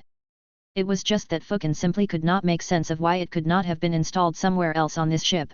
Why did it have to be installed right in the middle of the mess hall? The answer Fukin received after asking Xia Fei only left him even more speechless. The engine was right under the mess, so Xia Fei could not be bothered to haul the machine down to it. Thus, he directly had it fitted right in the mess. In his view, the mess was a room that he had no use for, and a large, empty space that had a sofa in it was quite a waste. Come nighttime, the atmosphere began to get weirder. All of a sudden, that huge repair dock became peculiarly quiet, and Xia Fei had no idea where everyone went. Get the engine primed. I'm heading out to look. Xia Fei calmly gave this order. Maybe you shouldn't go out. An evil aura is surging in this place, causing the hair at the back of my neck to stand on end. Something strange is about to go down, Radix said. It'll be fine. I'm fast. I can come and go in the blink of an eye. Xia Fei was completely unconcerned. Whoosh! Xia Fei got off the ship the next moment and went into an intricate series of corridors as he ventured deeper. After a while, before him lay a forked path, with one leading to the quarters where people drank and dined. The other way would lead him deeper into the dock, reaching the command center as well as the base's core facilities. The situation was very off. It was mealtime right now, yet not a sound was coming from the eating quarters. Could it be that everyone had suddenly started fasting? Thinking about it some more, Xia Fei darted to the path leading toward the base interior. There used to be guards stationed here, and they prevented strangers from getting anywhere near, but today, there was not even a soul in sight, allowing Xia Fei to enter as he pleased. The repair dock was huge, but Xia Fei was fast. Under his breath control technique's protection, he headed toward the core facilities of the base. In front of him was a hidden metal door. Beyond it, he could hear breathing. From the sound, he could tell that there was not just one person inside, rather, there was a whole group of people. Xia Fei furrowed his brows in his puzzlement, as he silently pushed open the door and stepped in. The next instant, the situation in front of his eyes stunned him. He saw that he was in a well-lit hall, and all the warriors who had come to the dock during this period had all been gathered here. There was a somber expression on all of their faces, looking like they were waiting for something. Chapter 1119, Draining Soul Weapon. There were many people in this big hall, numbering to the thousands, but their attention was all focused on the front, so no one had noticed Xia Fei's entrance. Xia Fei was on the third floor, and through the metal railings, he could clearly see that there was a hastily set up altar below, almost as if they were having a meeting. Undercurrents amid the silence, these warriors seemed to be highly vigilant toward one another. Evidently, these people were not together, so what were they all doing, gathered together like this? Xia Fei was curious, so he hid in a shadowy corner and silently waited. All of a sudden, Xia Fei spotted a very familiar pair of eyes in the crowd.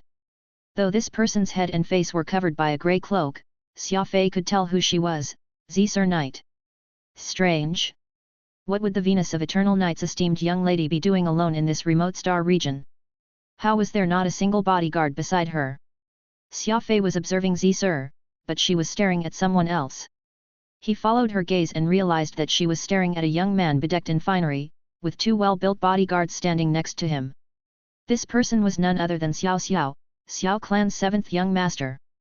Xia Fei did not recognize 7th master Xiao, as the two had not met even once when they were both aboard the Mammoth. On the contrary, it was Xia Knight whom they had met by accident, and it was just unfortunate that she had mistaken the one-armed Xiao Xing model's operator for 7th master Xiao. All in all, it was a very messy journey fraught with misunderstandings. Xia Fei frowned, finding the matter at hand a little prickly. It was untrue to claim that he had no relations with Xia or her clan. After all, he had treated Night Cloud's illness, who had subsequently helped him deal with Aquamarine, but to say that they had a good relationship would be inaccurate as well. At best, they were acquaintances who would greet each other when they met. With how strange the current atmosphere was here, it seemed like a serious conflict could break out at any moment. Meanwhile, it was unclear as to the reason Xia had snuck out here. In the event that an accident occurred, should Xia Fei move to save her or should he just let her die? Just as he was contemplating this, he heard someone in the crowd begin to make noise. Cai Kong Nian, come out. Didn't you say that you've got a grade 7 Dark Soul weapon? Are you auctioning it off or not? It's already time, and this one wants to see the goods. There are people from both the underworld and the righteous here. You can't afford to waste everyone's time. Come out and begin things already. Let's see just what this grade 7 soul weapon looks like. Xia Fei was stunned. A grade 7 soul weapon. To think that there would be an auction of a grade 7 dark soul weapon today. No wonder there were so many people gathered in Cai Kang Nian's repair dock. This was the reason why. Xia Fei had once asked Fukin about the issue of dark soul weapons. Such things were never traded out in the open, and there were even fewer people who would brazenly do what Cai Kang Nian did. Clearly, it was against the rules for him to announce it like so. For Cai Kang Nian to have put a grade 7 dark soul weapon out for auction so publicly, no matter the outcome, he was bound to be on the cusp of a storm. After all, this was something that could never see the light of day, and from today onward, both sides would keep a close eye on him. Doing it this way did not seem to be a prudent move for him. After all, spiritualists were far and few between these days. A high-grade soul weapon would be even more sought after by all the major forces. Everyone desired to get their hands on a high-grade soul weapon to strengthen their force. Many long-famous soul practitioners, who had yet to get their hands on even a single soul weapon, had already gone green with envy. Amid the clamoring of the crowd, Cai Kang Nian finally appeared. He took several steps up the stage, demonstrating quite the prestige of a great soul eater, though his eyes looked completely uneasy. Silence! Cai Kang Nian yelled. The crowd instantly went quiet, as everyone waited with bated breath. Sweeping his gaze around, Cai Kang Nian slowly drawled, "This time, I've been entrusted by a friend to transfer the ownership of a soul weapon. Everyone present ought to know this already, and as for the method of transfer, it's a little special. I'm just a middleman, someone paid to do this on that person's behalf."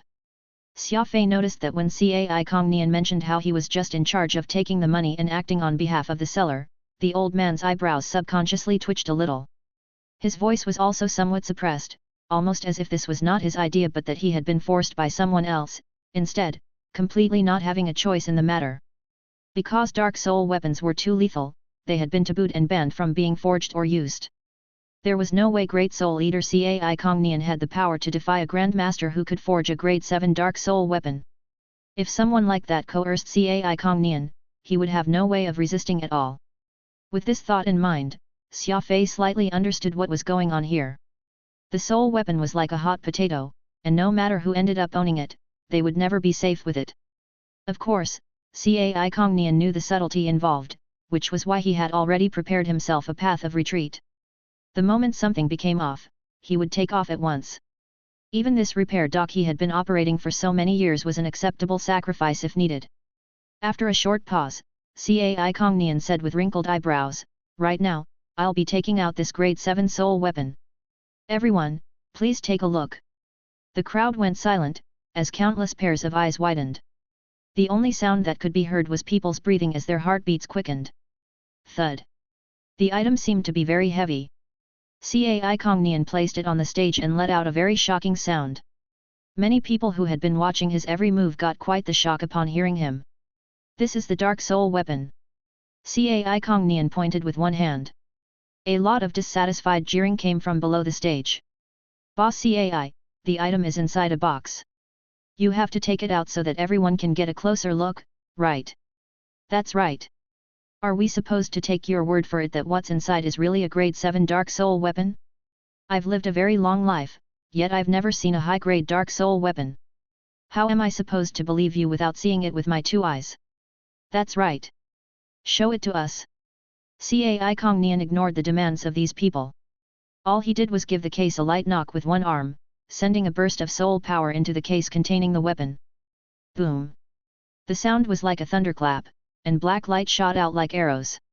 As if someone had suddenly turned off all the lights, the entire hall instantly turned pitch black. An eerily cold aura then pervaded the air, making them feel like they had fallen into an ice cave. "Now, does anyone else have any other questions?" Cai Kang Nian shouted out frostily. "A dark soul weapon? That's definitely a high-grade soul weapon. Such a gloomy aura, only a dark soul weapon can have it. Indeed, I felt it as well. That was so scary, as if a wild beast has just used its sharp claws to tear at my back. Xia Fei found it very strange. Just what was a dark soul weapon? What he felt was clearly different from the usual soul weapons. Even the powerful white dragon screech he owned could not compare to that sinister aura, which was more similar to the fiendish blade, Nirvana. Could that item be a draining weapon as well? Xia Fei's interest had been instantly piqued as he thought of that. The fiendish blade, Nirvana, naturally needed no introduction. It could absorb the enemy's energy, replenishing itself and Xia Fei with that. It was practically a heaven-defying divine weapon. Xia Fei had only managed to forge it with plenty of good luck and the law of primal chaos's subversive power. If Xia Fei tried it again, he was not at all confident that he could successfully forge a second draining weapon. After all, luck played a large part in it. If there was an ability or a technique that could successfully forge draining weapons, then it would definitely be a nightmarish scene. Nirvana had no grade and could not even qualify as a true soul weapon, but it was absolutely powerful. Who knew just how shocking this so-called grade 7 dark soul weapon could be? Cai Kongnian had shown the ability of the soul weapon, so no one questioned its authenticity any longer. Instead, they had broken into hushed conversations. Boss Cai, we all believe that it's truly a high-grade dark soul weapon. Now, tell us, is this a barter or is this a live auction? Everyone's eyes were all lit with frenzy. The warriors present could already feel their blood boiling. Even if Cai Kongnian told them that he wanted the lives of their kin as payment, some would not hesitate to provide him with that. I already told you, someone entrusted me with this soul weapon, so everything will be decided by the esteemed spiritualist himself. I, the lowly Cai Kongnian, am just a middleman in this deal. Cai Kongnian once more placed emphasis on his role in this. All of you, listen up. With his face turned solemn, he declared loudly, this esteemed spiritualist told me very clearly that this soul weapon isn't for sale. Not for sale? If it's not for sale, why have you called us over?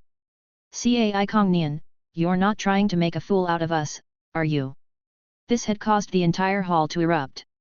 Thousands of people had traveled from distant star regions just for this grade 7 soul weapon, so none of them felt happy in the least when they heard from Cai Kongnian that it was not for sale.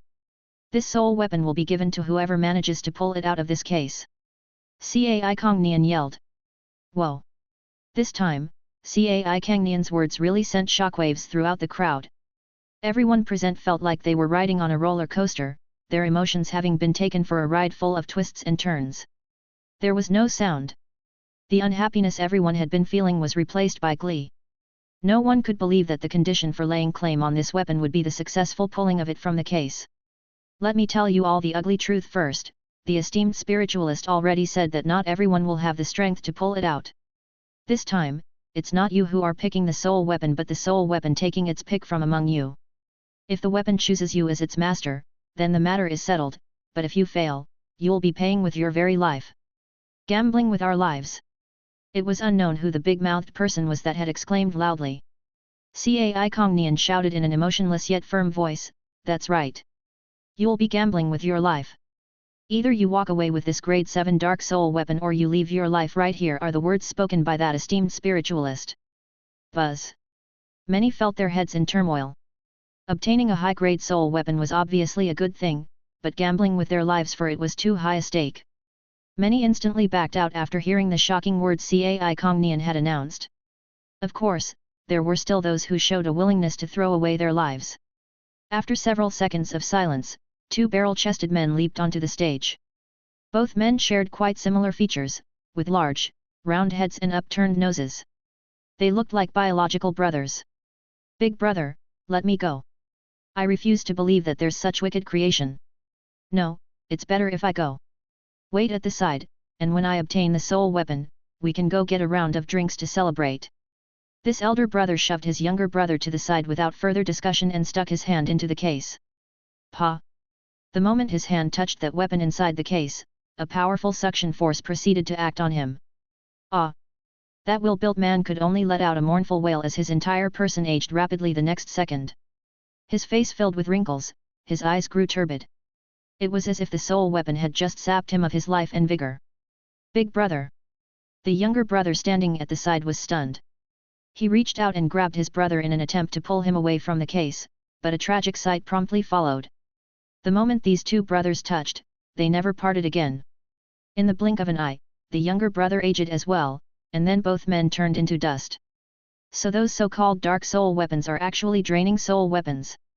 Xia Fei thought, startled. Chapter 1120 Seeing Another Fiendish Blade. Devouring type. Xia Fei finally understood. What made everyone so afraid that even old Fukin was unwilling to talk about dark soul weapons was actually this devouring attribute.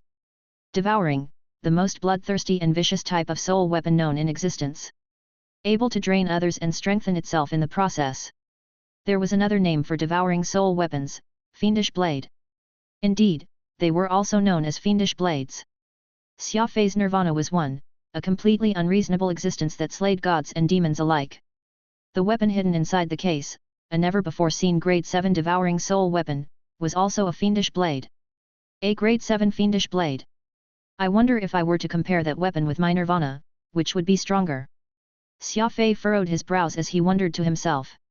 At this moment, everyone had been rendered shocked by what they had just witnessed and was going crazy. That fiendish blade inside the case was obviously extremely powerful. The two brothers that had been drained were fairly well-known individuals in the circle, and the elder brother was even a domineering great soul hunter. Unfortunately, before the heaven-defying fiendish blade, the two brothers did not even last for more than a handful of seconds before they turned into dust. This was enough evidence to show just how strong the fiendish blade, which had yet to show itself, really was. As it was so strong, everyone could not help but feel extremely excited. However, such a powerful weapon was not something anyone could control. Anyone who sought to control it must be bold enough to forsake their life. The crowd began to grow restless. No one was a fool, nobody wished to play around with their lives. As such, the scene had momentarily become a little awkward. A group of warriors, who had almost been provoked to the point of madness by this high-grade fiendish blade, was currently salivating, yet none of them dared to give it a shot. Tap. With a light tap of his finger, Xia Fei accepted the communication request from Radix. "What is it?" whispered Xia Fei. At this moment, with everyone's attention turned to the stage, no one took notice of Xia Fei, who was hiding in the shadows. "He's here. About a 30-minute journey away from us," Radix reported solemnly. Xia Fei was somewhat surprised, muttering under his breath, "So soon? What timing? I happen to have discovered something very interesting, so I'm afraid that it'll have to wait for a while." Radix got curious. "Something interesting? The best opportunity right now. That person has yet to realize that they're being followed. If we take off right now, we can intercept them midway and kill them while they scramble to react in time." Xia Fei and Radix were, of course, referring to Orchid Chime and Rock Chime, the father-daughter duo. That day, before Xia Fei departed from Moontooth Port, he realized that the shop's boss was acting strange, so he had sent out Radix quietly, only to catch that scene when the shop owner contacted Rock Chime. Thus, Xia Fei decided to hatch a scheme within that scheme. He temporarily stayed put and waited for Rock Chime to come attack. He would kill the man while the latter was off guard. Now that Rock Chime had truly come, Xia Fei felt quite reluctant to leave. Instead, there was a fiendish blade, one that could very well be stronger than his nirvana right here. No matter what, Xia Fei wanted to clearly gauge its true strength. Who knew if there was a day where he would face an opponent with a fiendish blade? As such, he must always plan for the long term. Nirvana was the sole fiendish blade in the lower realm, and it was invincible there, but at this time, Xia Fei had suddenly discovered that his fiendish blade was not unique in the Alpha universe. How could he not be startled? Pondering the matter a bit more, Xia Fei stated calmly, "Give me 10 more minutes. Go and get prepared. When I return to the Silver Spectre, we'll set off at once. Inform Fukin, too. Tell him about there being a Grade 7 fiendish blade and something going on in Cai Kangnian's repair dock. Tell him to send over that exclusive soul servant of his to look if he's interested." With that said, Xia Fei shut off the communication and remained on the scene. He was still shrouded in that dark corner, as he watched things unfold. Radix felt rather puzzled, telling Fukin, "Xia Fei said that a Grade 7 fiendish blade has appeared." Fukin was shocked. He then revealed a bitter smile and said, "Truly, this is the epitome of the saying man proposes but God disposes." In the end, Xia Fei still learned about dark soul weapons, it's just too bad that he doesn't know just what sort of people those who can forge high-grade dark soul weapons are. The awkward atmosphere did not persist for long, as a deep voice had rung out of nowhere at this time. Since no one is willing to give it a try, I shan't be courteous. This person harumphed coldly. Whoosh! The moment this voice sounded, an enormous volume of energy surged out and enveloped Cai Kangnian's entire repair dock. This was a rarely seen energy barrier, erected without a sound, yet a mild coldness hung in the air. Everyone, including the perceptive Xia Fei and those low-level warriors present, could feel themselves being swaddled by it. Many let out gasps of shock. Cai Kangnian's face even looked ugly, and he was unable to resist taking 2 steps back. Who said that? Something seems to be jamming the signal. Long-range communication devices have lost signal. Rumble. All of a sudden, just as everyone was feeling lost on what to do, the case with that fiendish blade suddenly flew up. At the same time, those present could feel that they were being crushed by Tai Mountain, making it hard for any of them to breathe. This immense pressure they felt made it impossible for any of them to take even half a step away. It's a soul array! Xia Fei yelled inwardly, surprised. At the same time, something unexpected happened on Xia Fei's end. Fukin on board the Silver Spectre had abruptly opened his eyes and said, "There's a soul array." Brushing a finger on his wrist, Fukin immediately took out his soul weapon and left a channel with free access for his mysterious soul, Wraith. "Go to Xia Fei's side at once." Fukin hurriedly called to Radix. "Why? Did something happen?" Radix asked, startled. Radix was still executing Xia Fei's order, making final adjustments to the Silver Spectre, so that they could intercept Rock Chime's warship the moment they took off. The Silver Spectre was a powerful trump card of Xia Fei's. At present, there was no other warships in the universe that could beat it, and the reason why Xia Fei dared to stay around and wait for Rock Chime to make an attempt on their lives was this invincible warship, the Silver Spectre. Unfortunately, the plan could not adapt in time to the changes happening around them. Everything had happened so suddenly that, in the span of several minutes, everything had been turned upside down. "Don't ask too many questions. Go to him right now." Fukin spoke forcefully, a complete change from his usual personality. Whoosh! Radix no longer hesitated and flew as the fiendish blade, Nirvana, off the warship and toward the hall in search of Xia Fei. Fukin heaved a sigh before quietly picking up his teacup and taking a sip. "Sure enough, that was Shu Yuhi. He should be here looking for you," Fukin's soul servant, Wraith, commented somberly. "Let him come." Fukin raised an eyebrow, "We'll wait for him right here." There was chaos in the hall. The case holding the fiendish blade suddenly flew upward, and the thousands of warriors present were put under immense pressure. Aside from the few warriors who had high enough levels, the rest were pinned down where they stood, unable to move even an inch. Whoosh! That black case very rapidly floated in the air and went crashing right into the crowd. Xia Fei's eyes widened. This development was actually forcing people to make contact with the fiendish blade. "Don't come over here," a warrior yelled desperately as he watched that case drew near him, his eyes widening in horror as it did. Bonk! How could the case hear his cries? The next moment, the hilt of the blade inside touched the warrior's body, and he began to age rapidly, getting reduced into dust at once. Everyone was so shocked they were rooted to the spot. Right now, it was no longer a question of them wanting to try pulling out the fiendish blade but rather of the fiendish blade forcing those around to touch it. "Young master, we must go." A yell could be heard from afar. The 2 bodyguards beside Xiao Xiao had practically lifted him up and moved to leave. Unfortunately, that powerful pressure, which had come from a place unknown, slowed their movement, making it impossible for them to run. "The way has been sealed." Another scream cut through the clamor, as a warrior closer to the exit discovered that an energy wall had somehow, unknowingly, blocked the way, trapping everyone inside the great hall. A tragic scene swiftly unfolded. The case, which contained the fiendish blade, wandered aimlessly. Everyone it touched along the way was drained completely without any exceptions. In the blink of an eye, hundreds of lives were lost. "Breath control." Xia Fei mumbled, and as though his entire person had disappeared, he became completely shrouded in darkness till none could sense his presence. An unusual calmness washed over him the moment something unexpected occurred. With catastrophe at hand, few would be like Xia Fei and not panic, merely silently observing the attack patterns and the flaws of that fiendish blade. In just several minutes, the thousands that had filled the hall were reduced to just dozens. It was a frightening speed of slaughter that left people chilled to the bones. Those still alive were all experts, barely managing to evade death through ability alone. What surprised Xia Fei was that Xia Knight actually had a very good cultivation. She was not particularly tall, but she was very limber. The movement technique that she used to escape from the clutches of death several times was even somewhat similar to his own. Of course, Xia Fei had no idea that Xia held the one-armed Xiao Xing model, which was actually controlled by Xia Fei, as her absolute idol.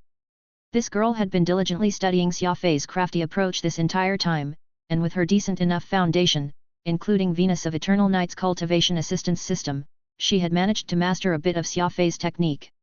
Alas, at this time, Zephyr was already breathing laboriously, with her forehead peppered in sweat. For some reason, Xia Fei, who had always been impassive to death and killing, actually felt compassion. Xia reminded him of Xiao Yu, who was about the same age and all by herself. Whoosh! This was when the case that contained the fiendish blade accelerated to Xia. Most people were already dead, so more space had been freed up, which gave it ample time to speed up, making its movement more aggressive than before. Evidently, Xia was at the state where she was about to lose strength. She gritted her teeth and twisted her waist, doing a pirouette in midair with crafty approach, but too bad that she was not Xia Fei, and she was a little clumsy when using his ultimate movement technique. Her upper body cleared into the air, but her lower half's left part had become exposed to attacks. Kaboom! A big green blur, no, it was more like 13 green blurs had appeared in the nick of time and burst forth. They aligned to block Xia Knight from the front. Meanwhile, Xia Fei finally made his move from his hiding position in a corner. Crafty approach was not just a non-standard movement technique but also a mobility enhancer. The heavy pressure remained, and while others had to expend plenty of physical energy to move, Xia Fei barely needed half his strength to sprint out. His movement was too peculiar, much too nimble and very exciting. Peacock Blue blocked that fiendish blade's attack, while Xia Fei darted over, reaching out with one arm to scoop up Xia in his arms.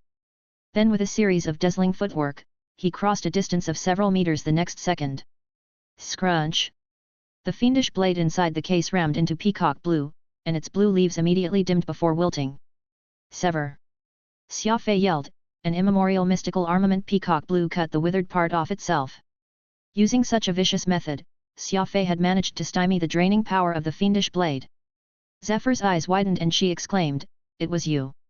Xia Fei did not really care that there was a lady in his arms, for a voice rang in his mind loudly. Even Peacock Blue has lost half its life force in that instant, I have no way of dealing with this fiendish blade. Chapter 1121 Gloom Scale. This was just a single exchange of blows, and Peacock Blue had to sever itself. Clearly, this had not been a good start. In the past, Xia Fei had always been the one using a fiend blade against others, now, someone else's fiend blade was aimed his way. So far in his life, this was the first time he had come across a powerful weapon that could rival Nirvana. This was a very tough battle. Whoosh!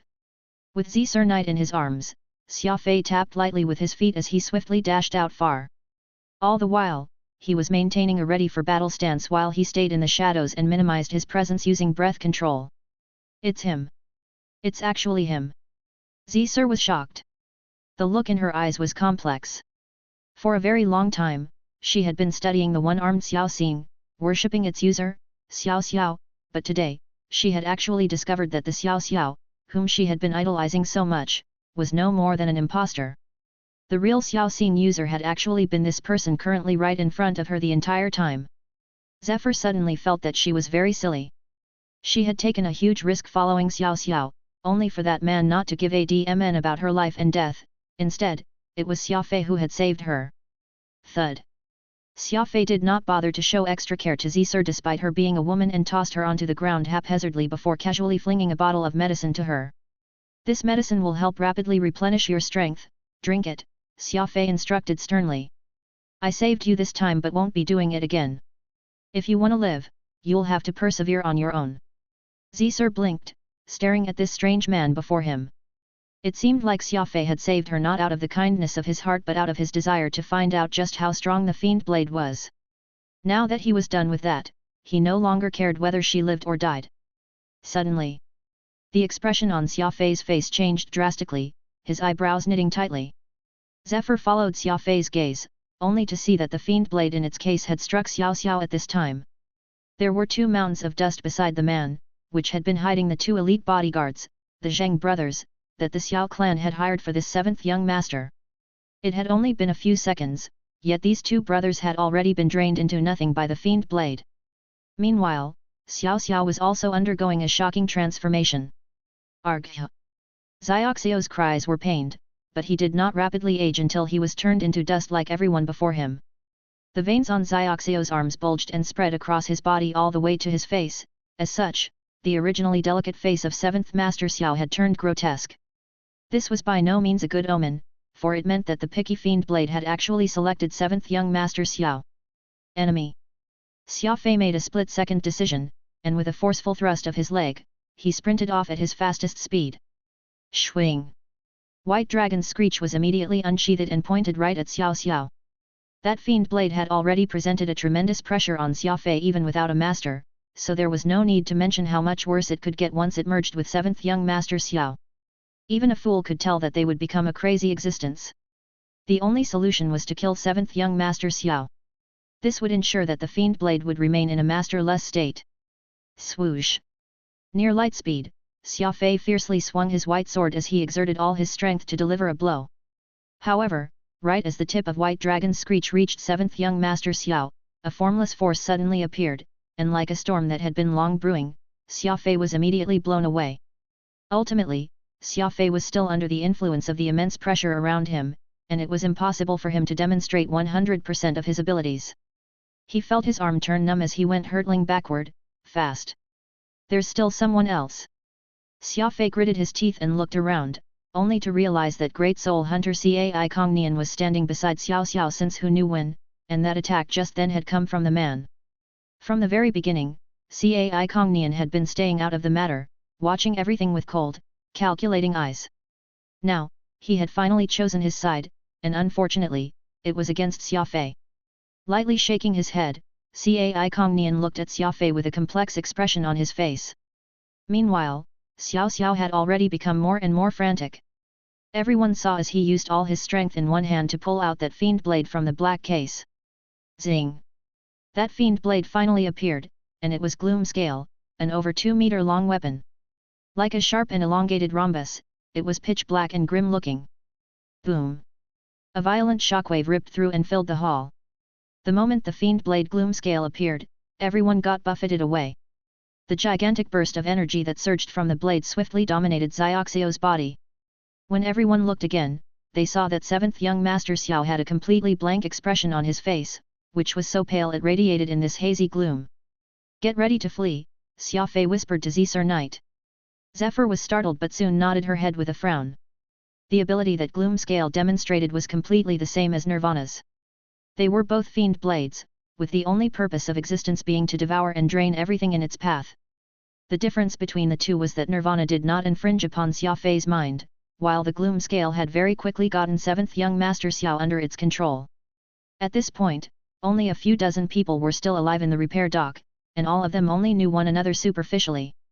Like a clod of scattered sand, it was almost impossible to defeat 7th young Master Xiao who now wielded the fiendish blade, Gloom Scale, under such a situation.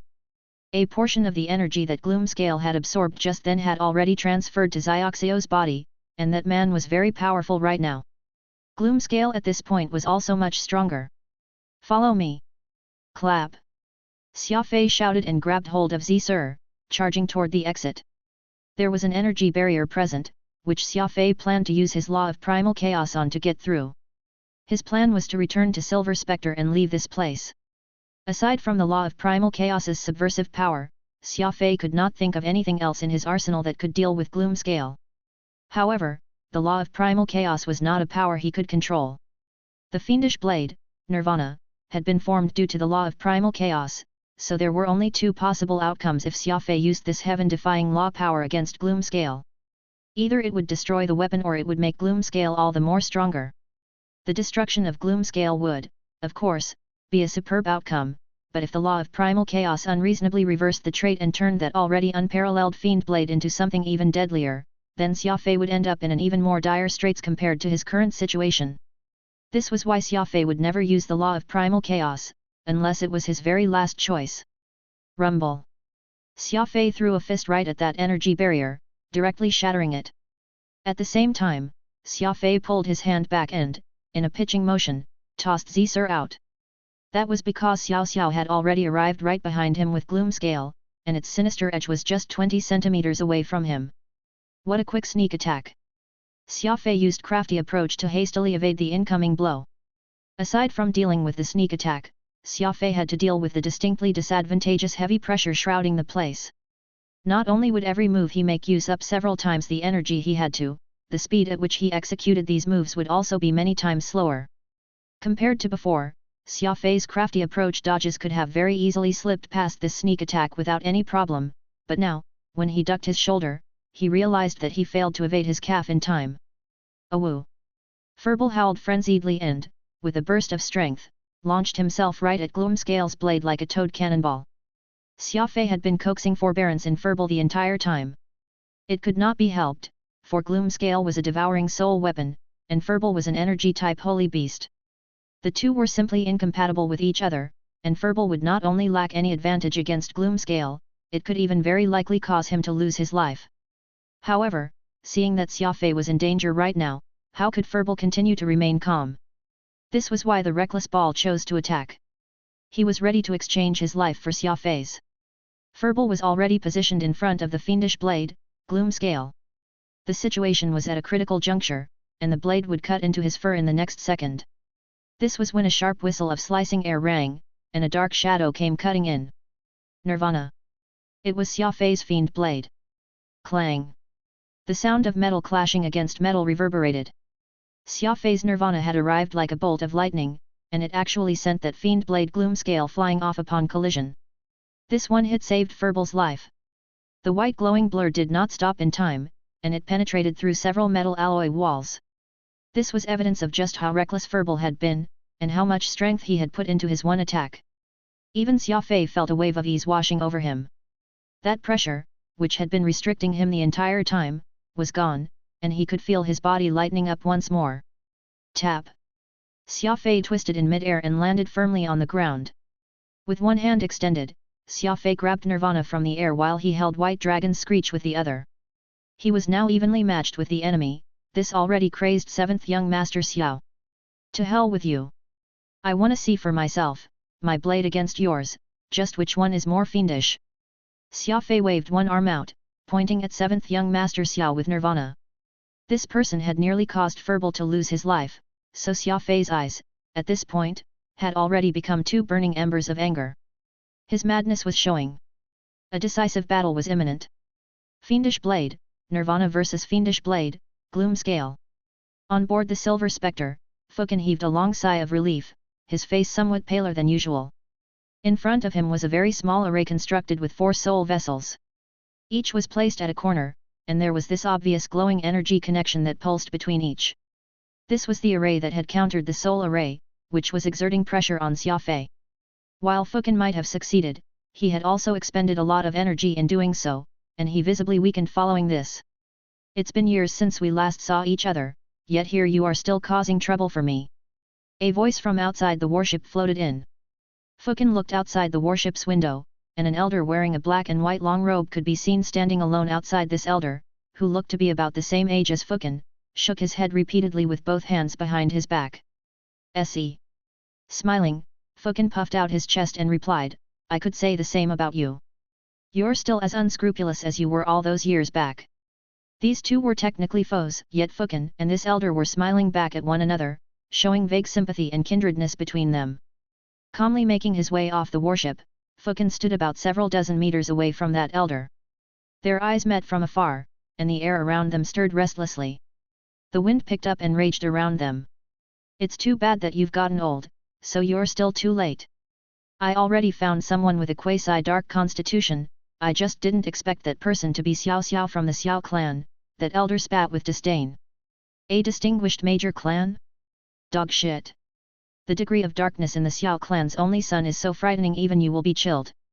You stupid fool, to think you'd still be protecting the interests of these major clans. Fukin was slightly surprised. When Radix passed on Xia Fei's message to him that there was a high-grade dark soul weapon, Fukin had already foreseen what was about to happen. It was just that Fukin was a little taken aback to learn that 7th young Master Xiao was black-hearted enough to control that grade 7 fiend blade. However, very soon, Fukin smiled knowingly. Honestly, I'm not really that shocked, for I also already met a brat who's truly fiendish. Now, that's a real fiend. Chapter 1122 Dark Spiritualist Shu Yuhi. Shu Yuhi. Fukin lifted one arm and pointed at that spiritualist standing across from him. Don't think that you can do whatever you want just because you obtained the devouring soul mark. Don't forget that we, the unrestricted, still aren't extinct, and only those with unrestricted soul spirit marks can be considered the strongest spiritualists in the Alpha universe. Fukin was quite confident when he said that, as he appeared to be fairly familiar with this spiritualist called Shu Yuhi. Fukin had always maintained a very serious disposition when it came to disputes between spiritualist sects. In his mind, this was not a matter of life and death but rather a question of which lineage, either the unrestricted or the devouring, was superior. The spiritualist of devouring, who was standing across from Fukin, pursed his lips in slight disdain, muttering, "What an old and stubborn fool." While the unrestricted are the greatest achievers of energy, the devouring have roots from an ancient darkness lineage, just like this universe, which is pitch black everywhere. Can you even resist? Bang! A powerful energy suddenly surged out beside Fukin, and he appeared to be caught in the heart of a whirlwind.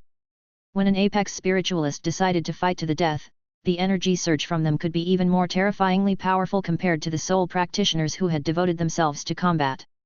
This was a spiritualist. As someone who mastered the purest types of energy, unleashing an attack was of a greater tier than others. At this time, Shu Yuhi also began to reveal his strength. Neither had yet to make a move, and the spacious dock they were at was first struck by the violent energy impact. Several warships docked were unable to resist these two great spiritualists' aura and were launched into space. It's simple, if death is what you seek, then I shall grant you your wish today.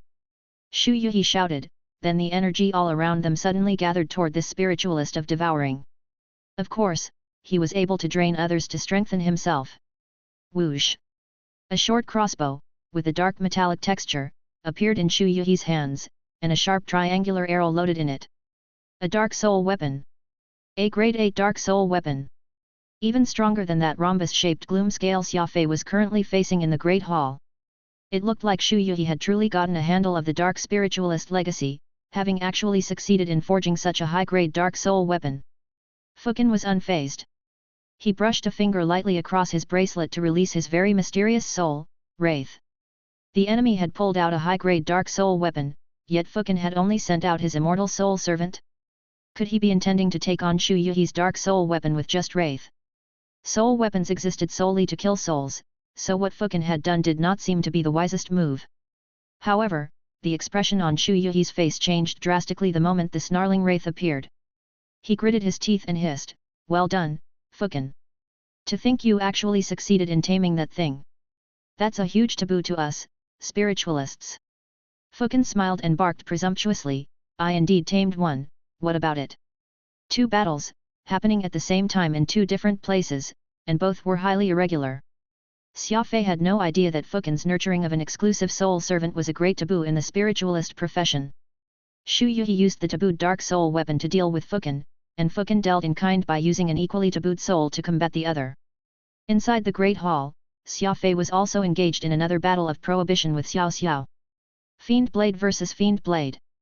Fiendish Blade Nirvana was impressive. The circular bluegrass blades spun intensely, like violent balls of lightning, and hacked everything around him. The entire hall was caught in Nirvana's wake. Rumble! Xiao Xiao hurriedly blocked this strike with the gloom scale. The 2 fiend blades clashed, unleashing savage roars akin to those of giant beasts. Whoosh! Xia Fei ran an arc around the periphery of the hall, aiming a stab at Xiao Xiao with the white dragon's screech. Nirvana was being controlled by Radix, so there was no need for Xia Fei to divide his attention to it. All he had to do was work on getting close to Xiao Xiao so that he could kill him. Gloomscale and Xiao Xiao had already merged into one, so as long as Xia Fei could kill the wielder of the blade, the ensuing battle would become much easier. Xia Fei had been lightning quick, but just as his sword's tip was about to reach Xiao Xiao, a figure came stabbing from out of nowhere. This person, who wielded a strange, blood-colored halberd, was able to direct his attack at Xia Fei's waist thanks to his good neural response. Crafty approach. Xia Fei arched an eyebrow and quickly leaped to the side. After evading this attack, Great Soul Eater Cai Kong Nian appeared behind Xiao Xiao the next moment, forming an offensive-defensive duo with the latter. Xia Fei slightly shook his head. He had nearly forgotten that the owner of this repair dock, Great Soul Eater Cai Kong Nian, was working with Xiao Xiao, so in fact, he was currently up against two opponents. Xiao Xiao, who had undergone a very strange transformation, did not pay any attention to Cai Kong Nian but solely focused on Nirvana, which spun about in the air. Xiaoxiao's body slowly began to get covered in some strange black veins, almost as if someone had tattooed him all over. Indubitably, this was a sign that someone had been dominated by a fiend blade, so no matter what kind of person 7th young Master Xiao used to be in the past, at this very moment, he was no more than a puppet, which solely existed for the sake of the fiendish blade, gloom scale. Give up. We can't beat a dark spiritualist. Cai Kong Nian sighed as he flourished his soul weapon in his hand. Xia Fei smiled, the corners of his lips arching into that familiar smirk. Give up? That has never been my style. Pa! Suddenly, Xia Fei carved out another arc as he accelerated. He then reared up like a baseball pitcher and swung out, throwing a small white ball in his hand. As a speedster Xia Fei, he was able to add momentum, like a meteor crashing to the ground, to Furbal's charge by employing his maximum strength. Awoo! This holy beast, who had earlier been no match to the fiendish blade, gloom scale, was finally able to show off what it was made of at this moment. Xiao Xiao had an assistant, and Xia Fei also had a holy beast and a powerful immemorial mystical armament as his helpers. At the same time, the fiendish blade, Nirvana, which was being controlled by Radix, had begun a new round of attacks. Split up. As long as Xiao Xiao and Cai Kong Nian split up, Xia Fei would be able to pick them off one by one and vanquish both for good. Furbal's speed was no joke, and he was almost faster than light speed. Cai Kong Nian had only managed to block with the soul weapon in his hand but had failed to timely dodge this attack in its entirety. Bang! A huge explosion rocked the hall, as Furbal sent Cai Kong Nian flying away with a headbutt. For some reason, the holy beast already knew plenty of tricks when he came to be, and things like energy decay and energy drain were nothing to it. However, as Furbal grew and his level improved, this pet of Xia Fei's had become more and more boorish, rampaging at the drop of a hat. If Xia Fei had known that Furbal would be so rash, he would have given him a name more like Warmer or something. Furbal was a little rash and unruly, but no one could deny that this crazy attack he did was unbelievably effective. Boom! Great Soul Eater Cai Kong Nian not only flew off upon impact, he even broke layers of metal walls taking Furbal's headbutt. Zing! Another figure appeared in the eternal night sky. Upon careful inspection, it was Cai Kong Nian after Xia Fei had headbutted him. He was knocked right into space from the dock. Cough! Cai Kong Nian could only feel a searing pain in his chest, and then he coughed out a mouthful of blood. His war armor was fairly decent, yet now it sported a deep dent right in the middle of the chest plate, which was stabbing Cai Kong Nian. From this, it could be seen that Xia Fei and Furbal's strength combined could demonstrate such a degree of powerful strength. This moment when Cai Kong Nian was in a stupor, a white and azure blur had seared through from behind him. The cerulean blur had come from immemorial mystical armament peacock blue. After several minutes of recuperation, the tenacious weed had recovered most of its strength. It extended out a long and strong grass blade, which coiled around Cai Kong Nian's body. At the same time, Xia Fei came slashing down with the legendary sword, White Dragon's Screech, at a speed of 1,000,000 meters per second. Squelch! The blade dug into flesh, then penetrated through Cai Kong Nian's heart. A great soul eater of his generation died to the concerted attack of Xia Fei and his helpers, who were all well versed with this style of combat. Unlike Xia Fei's fast-paced battle, Fukan and Shu Yuhi's fight was a grand yet silent contest of strength. Both men stood several dozen meters away from one another, neither making a move, for the very air around the two spiritualists had been charged with their powerful aura. Though neither moved, snowflake-like after-images flew around these two. These were soul weapons. Only God knew just how many soul weapons either man had sent out, which caused them to create this meteor shower amid the star backdrop. The entire expanse of space had become their battlefield. Few spiritualists were like Xia Fei, who had mastered the law of speed and was an expert in close combat. Most of the time, spiritualists competed not by cultivation but by the number and quality of their soul weapons. If a warrior happened to be anywhere near this battlefield of two supreme spiritualists, they would surely be shocked by what they could witness due to two reasons. 1. It took superhuman abilities for someone to wield more than a few dozen of soul weapons together. 2. Each of these soul weapons used was of the highest quality. The price of everything flying about right now might well be worth half a universe. Lo! Any exhibition holding soul weapons could not compare to the quality and number of soul weapons being wielded in this battle right now. These two legendary spiritualists had taken out all the treasures they had in store just for this fight. The expression on both men's faces was somber and stern.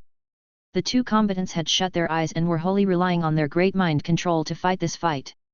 There were dozens of soul weapons out in display, and each of which required separate control, so the amount of concentration both spiritualists had to expend every second could only be astronomical and not less, never mind the energy they needed to keep this going. There was a near imperceptible thread at the back of each soul weapon, and it was through these threads that the spiritualist could control them, transmitting energy from their seventh brain regions right to the soul weapons. There was nothing in this universe that could compare in terms of brutality to a fight to the death between spiritualists. From their equipment to their soul weapons, from their energy reserves to their concentrated strength, the two competed in every avenue possible to their profession. Rumble.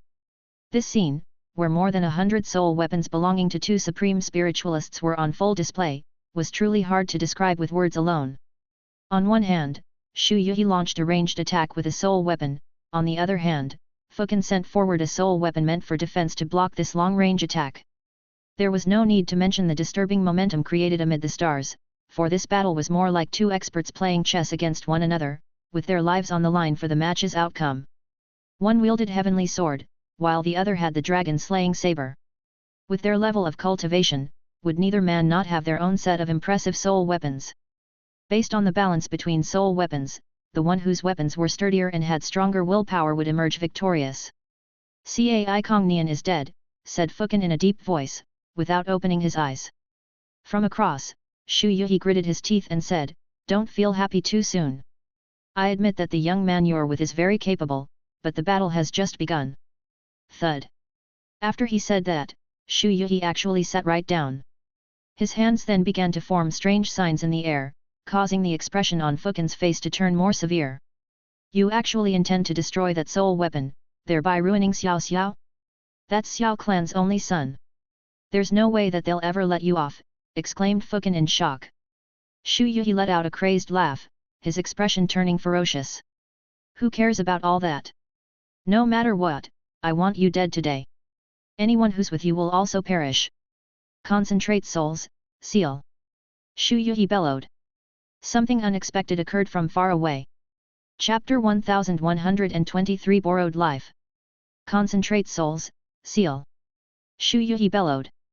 At the same time, on another battlefield, a major change was happening to Xiao Xiao and the fiendish blade, Gloom Scale. Xia Fei watched as the 2-meter-long, rhombus-shaped fiend blade instantly twisted and became slender. Like an agile snake, it had coiled all over Xiaoxiao's body. A black fog then rose, making it impossible to make out what sort of transformation the fiend blade and Xiao Xiao were undergoing. All he could hear were Xiaoxiao's blood-curdling screams, which could only be pure auditory torture to those nearby. The eyes of Sir Knight, who was already dumbfounded by what she had witnessed thus far, widened in fear at this development. She had first been shocked by the realization that Xia Fei was Crafty Approach's creator, but she very quickly realized that Crafty Approach was not the only thing Xia Fei had mastery of. Cai Kong Nian, a top great soul eater, had accidentally lost his life after being on the receiving end of Xia Fei and his helper's dazzling joint attack. That speed, physical agility, and unstoppable momentum were irrefutable proof of just how formidable Xia Fei was as a warrior. Whoosh! Xia Fei, with already bloodshot eyes, did a beautiful twist in zero gravity, darting about with his feet upon the stars. The fiendish blade, Nirvana, and the legendary sword, White Dragon's Screech, were held aloft in the air. He was like a deity that had descended from the heavens. "Kill him!" Xia Fei bellowed and then, just like before, tossed out Nirvana as if he were throwing a perfect pitch. Xia Fei was not the only one who would look threatening when he sped up. In fact, Furball, Peacock Blue, and Nirvana, who benefited from his speedster persona, would often look several times more threatening whenever he accelerated. A blur from in the sky. 8 million meters per second. Throwing out Nirvana at that speed did not make the weapon just a flying blade but rather a speed demon. Bang! The fiendish blade, Nirvana, sliced through the air. This crazy speed that Radix was experiencing as he controlled Nirvana was so thrilling he let out a satisfying cry. Even ignoring how sharp the weapon was, just the impact of this weapon when it struck its target could very well shatter the lands and bring ruin to the heavens. Just now, when Xia Fei helped speed up Furball, that little creature directly sent Cai Kongnian flying off the dock and right into space. That was enough to show just how much strength and how great the speed he had exerted. Altogether, it was absolutely frightening. Phew! Nirvana, like a super cannonball, barreled to that mass of black fog. There was no way to tell what happened next because the black fog obscured everything, but the entire repair dock had been pierced through as a result. Nirvana, along with Xiao Xiao, smashed through one metal floor after another, all the way until they reached space. That was a total distance of several hundred kilometers. Anyone still alive had covered their ears as they watched the entire sequence transpire with wide eyes full of horror. Speedsters were truly too frightening. Just tossing a random item while accelerating could result in a meteor strike, which was deadlier than a laser beam. Several seconds later, Nirvana unsteadily returned, the sheen on its blade dim. It seemed to have been injured. Xia Fei could not help but arch an eyebrow. He could see that black fog in the distance had become thicker, so much so that even Xia Fei with his ocular cognition could not make out what transformation was happening inside. Speeding over, Xia Fei stretched his hand and grabbed hold of Nirvana. He then asked gravely, "What happened?" Radix's voice was very sluggish as he uttered with much effort, "I'm not sure. That fiend blade is in the middle of some peculiar transformation with Xiao Xiao even now. When I went into the fog, I savagely stabbed him with Nirvana, but I found myself losing strength before eventually feeling emptied out, instead. Fortunately, you threw me with much force, so the momentum helped me bounce out of the fog. I might as well have found myself stuck to that opponent if not for that. To be honest, it got the feeling that the enemy blade's devouring capabilities are stronger than Nirvana's." Xia Fei was stunned. At first, the two fiendish blades had been evenly matched. Both weapons could devour their target's energy, but neither could absorb the other, and all they could do was clash forcefully. Alas, in the blink of an eye, this had changed. Right now, the fiendish blade, Gloomscale, was capable of draining Nirvana, while Nirvana was helpless against Gloomscale. What could he do about this? Aside from Nirvana, Xia Fei had no means of dealing with the devouring soul weapon. Furball, Peacock Blue, White Dragon's Screech, and even the Law of Primal Chaos were no good. Boom! This was when that mass of black fog in the distance suddenly exploded. The explosion came from within, and as that thick black fog swiftly dissipated, it revealed a very strange form. A human. A weapon. Xia Fei inwardly wondered what he should expect as he gritted his teeth. What he saw next was Xiao Xiao, but the once elegant seventh master had turned into a gruesome monster. He was now completely naked, his entire body covered in black tattoo that no species known to man had ever borne. What made Xiao Xiao look even weirder was that there was a blade snaking all over his body. It made it seem like Gloomscale was alive. It now was tens of meters long and was slowly pulsing about Xioxio's body. It had countless sharp spikes, which were like sharp and narrow spines. Gloomscale has changed forms, its combat strength is now stronger than ever. At this point, I can no longer differentiate between Xiao Xiao and the Fiend Blade. It appears that both have resulted into this strange amalgamation, where the person is the weapon, and the weapon is the person. Radix said, doing his utmost to gather about his senses. Radix had felt the air vacating him following that attack earlier. He even felt his soul dissipating. Fortunately, he managed to replenish himself with Nirvana's energy reserve. Nirvana, which had killed plenty all these years, had accumulated an ocean's worth of energy. As such, though Gloomscale had drained a portion of its energy reserve, it still had plentiful left. Awoo! Furball, who apparently despised the monstrosity that Xiao Xiao had become, opened his mouth to shoot out an energy beam. Boom! The white beam shot across the stars and landed right on Xioxio's body. A strange scene unfolded. Gloomscale, which was slowly coiling while pulsing like a python around Xioxio's body, sped up its movement. It was like a black firewheel as it circled about the seventh young master's body, but the moment Furball's beam touched it, Gloomscale shattered bit by bit till it dissipated into motes of light. Hoo! Gluttonous devouring. Gloomscale had absorbed Furball's energy attack completely, and it took no more than 2 minutes for it to do so. Furbal's eyes were practically spitting flames from anger. When had this distinguished holy beast Shatterstar ever suffered such a humiliation? Ignoring the fact that his attack had failed, it even ended up being absorbed by the enemy to strengthen itself. How could Furbal stand that? Xia Fei placed a hand on Furbal's head and said, "Don't be rash. You're an energy type, so a devouring type weapon is your natural enemy." Because it was Xia Fei, Furbal no longer howled in anger, but his eyes had almost turned purple. There were not many existences that could suffocate Furbal this much, and he could just feel himself on the verge of exploding. Xia Fei knew this as well and decided not to let Furbal continue with its attacks. The devouring kind absorbed energy. Forget a normal attack, even the beast's singular Shatterstar strike might end up being eaten whole by Gloom Scale. This was not a matter of Gloom Scale being unkillable but rather of it becoming even stronger by accidentally feeding the Dark Soul weapon too much energy. Sweat slowly pooled in Xia Fei's palms. He could feel the situation becoming trickier by the second as the longer he faced this strange fiend blade. While Xia Fei was caught between a rock and a hard place, Fukin and Shu Yuhi's battle had already reached a fevered pitch. It was crazy. Both spiritualists had gone crazy. The number of soul weapons clashing in the air had surpassed the 200 mark at this point. These were 200 top-grade soul weapons. 2 spiritualists with wealth accumulated across their lifetimes. Any item they used would be enough to cause devastation on a galactic scale. With so many soul weapons clashing across this small piece of space, the effect they created far outstripped an army of thousands. It was even more frightening to behold than 10,000 ghosts beating upon the gates of hell. "Bound fiend, devour the world!" Fukin shouted.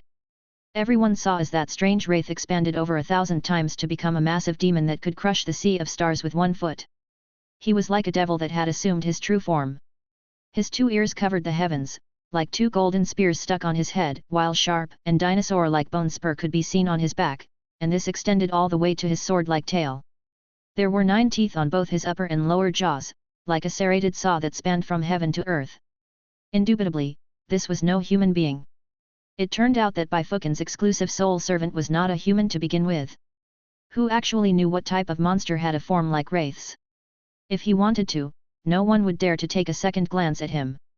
Every time anybody made eye contact with his evil gaze, it would be like a nightmare. 11 Roar. Wraith, in his newly enlarged form, promptly spread his 2 arms and went pouncing on the soul weapons Shu Yuhi had unleashed. Dark Soul, break! At this time, Shu Yuhi had also howled forcibly, instantaneously picking out a hand crossbow from among his soul weapons. It was none other than that nameless Grade 8 Dark Soul weapon capable of devouring its targets. Whoosh! This was when Wraith went pouncing over, a pitch-black triangular crossbow bolt shooting out. Wraith's size had gotten bigger, so this one lunge of his was rather barbaric, yet no one had expected for that Dark Soul weapon's triangular arrow to match Wraith's impetus. A short and small force went up against that large and violent brute. Kaboom! A huge explosion then echoed about as countless soul weapons broke. These soul weapons, no longer tethered by the mysterious glowing threads, lost their force as if their lives had been sapped. "I'm not a spiritualist of devouring, but my bound fiend can similarly drain you." Again. Fukin's grey hair floated about, a fierce glare on his face. He had an unrestricted soul spirit mark and knew nothing devouring, but he had managed to obtain Wraith, a devouring fiend. As such, the battlefield had become a lot more chaotic. Shu Yuhi had his dark soul weapons, while Fukin had his soul servant, Wraith. The strength these two wielded were evenly matched. A high-level soul battle had turned into a tragic soul weapon-destroying fight. Every minute, soul weapons from either side were getting destroyed. This was the treasury either man had accumulated over the course of thousands of years. In order to emerge victorious today, neither man held back as they emptied out their life assets. The fierce battle had no end. Xia Fei barely even had the time to see the frightening scene that Fukin and Shu Yuhi's fight had created far out in the stars, for right at this moment, he was in a terrible fix with the fiendish blade, Gloom Scale. Due to Gloom Scale's rare trait of devouring, Xia Fei had no way of launching a direct attack at it. All he could do was rely on his speed to keep circling about, dodging and evading as he tried to fend off the enemy's crazed assault even for a while. Suddenly, Xia Fei's vision chilled. He swept a cold gaze across the hall and saw that there were still tens of people alive in the surroundings. Because these people possessed high cultivation, they had managed to escape the earlier catastrophe and saved themselves from the fiendish blades, Gloom Scales, claws. Come with me. Xia Fei accelerated again as he shouted. What for? To kill those people. Xia Fei declared unreasonably, pointing his white dragon screech to the surviving warriors around them. These warriors' tears threatened to roll down their cheeks. As Xia Fei had been fending off the attacks of Gloomscale, these people had mistakenly taken Xia Fei for an ally, but at this time, he had suddenly turned his head over and pointed his blade to them. How ridiculous was that? They were just watching the fight, how had they offended Xia Fei? Right now, I need energy, so I'll be borrowing all your lives. Xia Fei swung White Dragon's screech viciously as he made this unreasonable demand of his. Borrow their lives? Was that even something one could borrow? Xia was stunned, then black lines figuratively appeared across her face. Xia Fei's movement technique had mesmerized the girl, but his personality. Chapter 1124, Fiendish Blade Nirvana promoted. Xia Fei was Xia Fei. For the sake of survival, he could be a maverick that dared to do anything within his power, even something wicked. He also had no qualms about making enemies out of the entire universe. Kill them all! Xia Fei bellowed. Furball, Peacock Blue, and Nirvana went hurtling toward the warriors who had been hiding in the darkness. Though Radix executed Xia Fei's order, he was ultimately still a nice guy of the Aurora clan, so he had difficulties getting over the fact. That's not good, is it? While we will gain precious energy from killing all these strangers, they're innocent at the end of the day, Radix complained weakly. Though he knew very well just how stubborn Xia Fei could get when he made up his mind on something and that what he had to say could hardly change Xia Fei's mind, he still voiced his concerns. As warriors, not throwing themselves into battle for the sake of survival and only hoping for me to save them, these people deserve to die. I'm only responsible for myself, and the rest of the universe can die for all I care. That's my law of survival. Xia Fei moved quickly, shouting this as he executed the surrounding people, swiftly reaping away each soul for Nirvana to devour. Energy surged. By no means did these warriors, who could survive Gloomscale's assault, have low cultivation. Each one Xia Fei killed provided Nirvana and him with a great amount of energy. Soon, the dozen or so high-level soul practitioners, including an average spiritualist, had been slain by Xia Fei. Xia Fei's eyes briefly swept past Zisir's face, scaring the little lady into near fainting.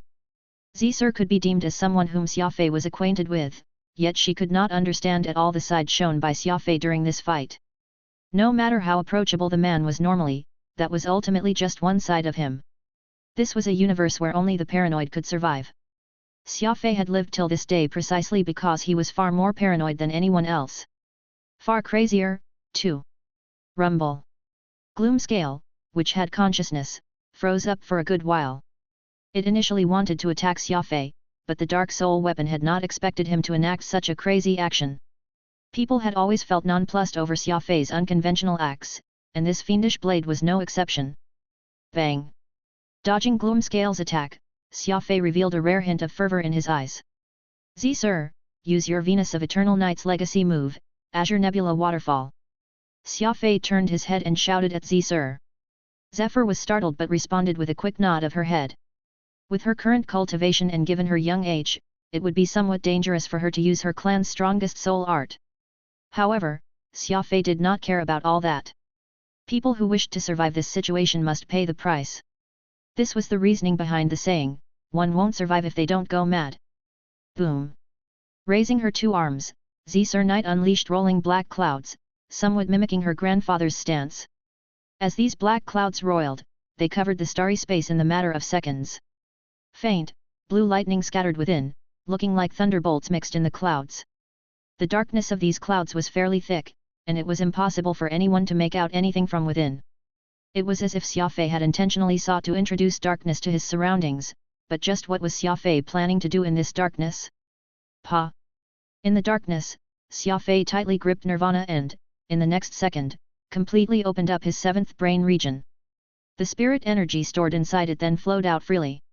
Every bit passed through his wrist, as he channeled it all to Nirvana. What are you doing? Exclaimed Radix as color drained from his face. Staking it all on this question, is my Nirvana stronger or is Gloomscale stronger? Xia Fei shouted, steel resolve in his eyes. A 10-minute journey from Cai Kangnian's repair dock was an Eagle-class Alpha hypercruiser, which hesitantly closed in. Get closer. I want to know just what is causing these intense energy pulses. Rock Chime ordered with knitted eyebrows. After having been chided by both his wife and daughter, Rock Chime hurried over to Cai Kangnian's repair dock in a foul mood. It was his plan to intercept Xia Fei and Fukin here, eliminating the two at one go. This was essentially an example of one being forced to do something beyond their ability. Rock Chime had no idea about Xia Fei, but he was more than familiar with the fathomless old monster known as Fukin. Even Rock Chime did not believe that he could fight against that old monster, but he had no choice but to defend his daughter's honor. It was no one's fault but his own that he had such a vicious shrew for a wife. If he performed this task poorly, he feared that there would no longer be any point in him to consider ever returning home. Thus, great spiritualist Rock Chime bit the bullet and hurried over, absolutely clueless to the fact that Xia Fei had already caught his scent and had even prepared a counter-scheme for his scheme, which was using the formidable super warship, Silver Spectre, to eradicate Rock Chime once and for all while they were in space. Unfortunately, the sudden arrival of dark spiritualist Xu Yuhi had disrupted Xia Fei's plan. He and Fukin had no choice but to take a risk and engage in a fight to the death against Xu Yuhi. Rock Chime felt something off the moment he got near the repair dock. This was because a death-like aura was filling the space around the region, and the powerful energy pulses he felt caused chills to run down his spine. A smarter man would have already called it quits, but Rock Chime, a henpecked husband and father, was unwilling to leave even if it meant his death. All he could do was proceed with caution, hoping to make sense of the situation. The crew in charge of running the ship, of course, felt very afraid. There were also those few soul practitioners on board that Rock Chime had called for support at the last minute, but they said nothing about this in light of showing him face. "I'm afraid that this is energy coming from a soul weapon," a soul hunter standing beside Rock Chime whispered. "Impossible. I'm a spiritualist, and I'm very familiar with soul weapons. It's impossible to have a soul weapon with so much energy. Continue to get close. Don't stop until our radar detects the energy source." Rock Chime insisted. Radar, an electronics device, could be used to detect warships, even the stars, but using such components to make sense of energy pulses emitted by soul weapons was simply not feasible. Logically speaking, Rock Chime was a spiritualist, and he had no need for a radar to feel out energy pulses coming from soul weapons. Alas, his eyesight was limited, and even in his wildest dreams, he would not have imagined that Fukin and Xu Yuhi were using more than 200 top-grade soul weapons to cause such powerful energy pulses. "It's coming straight for us," the crew manning the radar yelled. "What's coming?" Rock Chime quickly strode over, bringing himself closer to the radar screen. "I'm not sure, but it can't be anything good," the crew member replied nervously. He grew completely restless, constantly looking outside the window. Kaboom! It was too fast. They saw a meteor shower flying over, and Rock Chime's warship happened to be squarely in its path. Soul weapons! To think that those are all soul weapons! Shock overwhelmed Rock Chime inside. Countless soul weapons weaved together as they flew nearer to his ship. This was an extremely frightening scene to behold, as colorful beams of light, almost as dazzling as a cosmic Big Bang, could be seen streaking past this ship through the window. However, by the time they could make out the flying soul weapons, it was already too late. Fukin and Xu Yuhi had already arrived in front of their ship. Kaboom! Regarding the warship in their path, Fukin and Xu Yuhi acted in unison. These two peak spiritualists waved their hands at the same time, and that warship soon found itself covered in holes before exploding immediately after. This was no more than flying headfirst into disaster. Rock Chime had not sprung his ambush on Xia Fei or even gotten close to his target before he found himself at the receiving end of the two supreme spiritualists' rageful attack. Whoosh whoosh! Rock Chime and another soul hunter, who went by the name of Tu Lumen, managed to escape from this calamity with faces covered in soot. Both fled from the intense flames and escaped into space, staring right at Fukin and Xu Yuhi, who regarded each other from a certain distance. The two saw these two supreme spiritualists' eyes go completely red and swiftly fly across the vast expanse while they threw out attacks at each other. Fukin lived up to his reputation as the orthodox spiritualist's old monster, with his unfathomable cultivation and insane amount of treasures. After trading blows for a period of time, Fukin gradually began to hold the upper hand. Even his exclusive soul servant, Wraith, held the advantage as he went up against Xu Yuhi's dark soul weapon.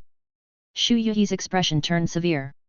There was no way that he could just leave in the middle of a fight, so all he could do was constantly change his position.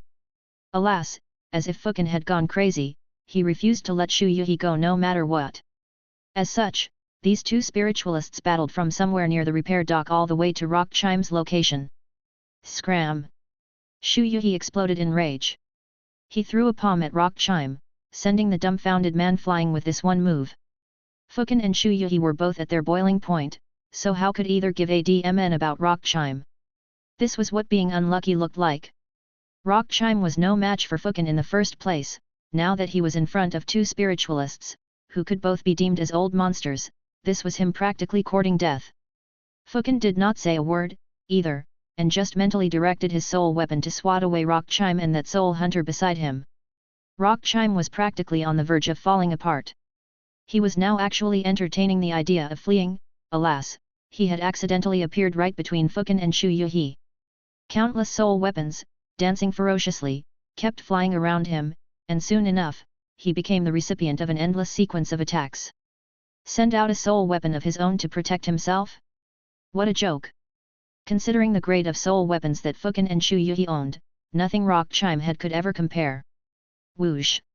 Fukin took a sharp breath and all the soul weapons flying around swiftly retreated, gathering into this lethal cloud beside Fukin, ready to go at any time.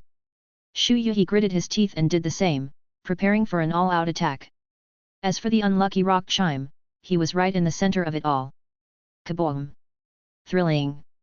An indescribably exciting scene had just unfolded. Hundreds of soul weapons erupted with their strongest attacks.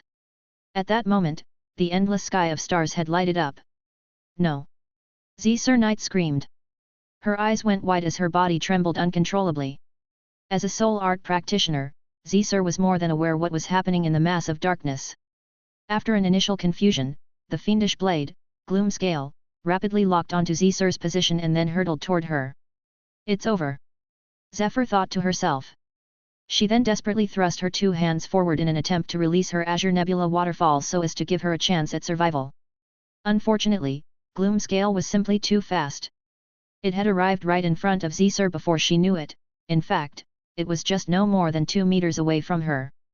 However, this was also when she heard a beastly howl, and then an even greater force came from the side. Xiao Xiao, Gloom Scale's host, was startled just as he reached Xia and reacted by turning his head toward this incoming attack. A huge bang rang out before Xia's very eyes. The enormous shockwave created upon impact sent her flying off, and as a result of the attack, this mass of darkness dissipated. When the darkness dispersed, Xia Knight was shocked to find Xia Fei standing at the center of that explosion just then, holding a strange blade in hand. He pointed it out in the distance, a demonic smirk on his face. Meanwhile, Xiao Xiao and Gloom Scale had been sent flying out several kilometers away. The fiendish blade, Nirvana, was no longer that cross blade, rather, it had transformed into tightly gritted two sharp wolf fangs. A dark blue flame was lightly coming out of its body. Chapter 1125, A Forceful Attack to Seize Victory. The wielder of a fiend blade could devour everything under the sky, its traits inherently evil. The only thing that could defeat a fiend blade was an even stronger fiend blade. Xia Fei had gambled amid the darkness, the stakes being his fiendish blade Nirvana successfully advancing in the middle of the battle. As a solitary blade of madness, promoting Nirvana was by no means an easy feat. It had been a really long ago since it last got promoted, it was so far in the past that even Xia Fei could not remember when it had been. Today's fight with Gloom Scale had exerted a great pressure on Xia Fei, and this proper fiend blade forged by a spiritualist of devouring was different from Nirvana, with the former being more powerful than the latter in terms of its energy-draining ability. Energy was the foundation to everything, and against an opponent that could drain energy so furiously, Xia Fei had been stuck in a fairly disadvantageous spot for quite some time. The most effective way of eliminating the enemy was to become even stronger than they were. As such, Xia Fei went on a deranged slaughter with all the warriors present and injected the precious spirit energy stored in his 7th brain region to Nirvana, sans a heed to the cost. This finally catalyzed the weapon to undergo a shocking change. His fiend blade had gotten promoted. Rumble. Nirvana, after promotion, had become rather outrageous. A single cut was all it took to send Xiao Xiao and his fiendish blade Gloom Scale flying. Looking like tightly gritted wolf's twin fangs, the cross blade had turned into an absolute vampire. The thick and sturdy tooth-shaped blades gleamed with a cruel pale white light. How powerful! Truly very powerful! Xia Knight, who had witnessed everything happen with her two eyes, gasped in shock and awe inwardly. Had it not been for Nirvana appearing in time, she might have already lost her life to gloom scale. There was a tremendous change to the atmosphere. Not just Nirvana, even Xia Fei was filled with confidence, a keen killing intent evident in his eyes. Bang! This twin-fanged blade lashed out. Xia Fei was like this peculiar glow enveloping Xiao Xiao and the fiendish blade gloom scale inside its light. He was making countless attacks at every second, a torrential rain of blows coming down on his target. No matter how fiendish a fiendish blade might be, it still required a living being to use it. Perhaps, gloom scale had been really powerful, but the owner of Nirvana was Xia Fei. Be it in the lore realm or in the Alpha universe, Xia Fei was absolutely the craziest person wherever he might be. This was a particular point that gloom scale could not compete against. We're evenly matched. The newly promoted Nirvana is on par with gloom scale in terms of energy draining capabilities. Right now, neither weapon can devour the other. Radix observed the situation in Nirvana and reported this. Nirvana was not a soul weapon that had been produced under the precise control of a spiritualist, rather, Xia Fei had made it purely by accident. Radix, of course, felt very excited when he learned that the weapon could now resist a grade 7 Dark Soul weapon after its promotion. Farther in space, Fukin and Shu Yuhi's battle was also reaching a conclusion. This could be seen as a tragic battle, with two peak spiritualists throwing out everything but the kitchen sink at each other, emptying out their reserves. The area around them only had around 50 to 60 soul weapons flying about at this time, which was a drastic decrease from this fight's craziest point, when more than 200 peak soul weapons had been deployed. Now, barely a quarter of that number was left. I admit that you are very strong, Shu Yuhi said, panting in heavy breaths. Though Fukin held the upper hand in this fight, he was not having an easy time, either. Do you mind me asking? Shu Yuhi began through gritted teeth. Though you may have won today, we, dark spiritualists, will be able to recover in just a handful of days. I'll bet you haven't thought of that. This battle of ours won't change the grand scheme of things at all, and the dark spiritualists can make a comeback eventually. What about you and your orthodox spiritualists, though? Where will you all stand? Ha ha ha. Ha ha ha ha ha ha. Shu Yuhi burst into arrogant laughter after saying his piece, leaving Fukin slightly taken aback and causing his brows to crease. Dark spiritualists, especially the devouring type, were a bunch of maniacs that could forge dark soul weapons. In ages long past, when spiritualists were a dime a dozen in the cosmos, dark spiritualists had had their golden age, too. Alas, because all the other sects had joined hands to resist them, the dark spiritualist lineage had ultimately been cut off, and now, there were only a handful of them left alive, and these few included Shu Yuhi, Bei Kanjiang, and Paxtra. At this time, Shu Yuhi had suddenly announced that the dark spiritualists would be making a comeback. Fukin could not help but feel somewhat apprehensive. After all, the dark spiritualists were the mortal enemies of the Spiritualist Association. Just where was this confidence of Shu Yuhi coming from? If the other did not have something he could depend on, there would be no reason for Shu Yuhi to be so brazen. Rumble. Shu Yuhi's words distracted Fukin for the briefest of seconds, and the former took advantage of this to cause a crazy explosion with a wave of both his arms. Fukin hurriedly blocked his face with his two hands and, at the same time, ordered his soul weapons to counterattack, but after this explosion, he discovered that Shu Yuhi had already disappeared without a trace. He had even taken along all those soul weapons with him. Oh, no! Hurry up and protect Xia Fei! Fukin loudly gave the order. Bang bang bang!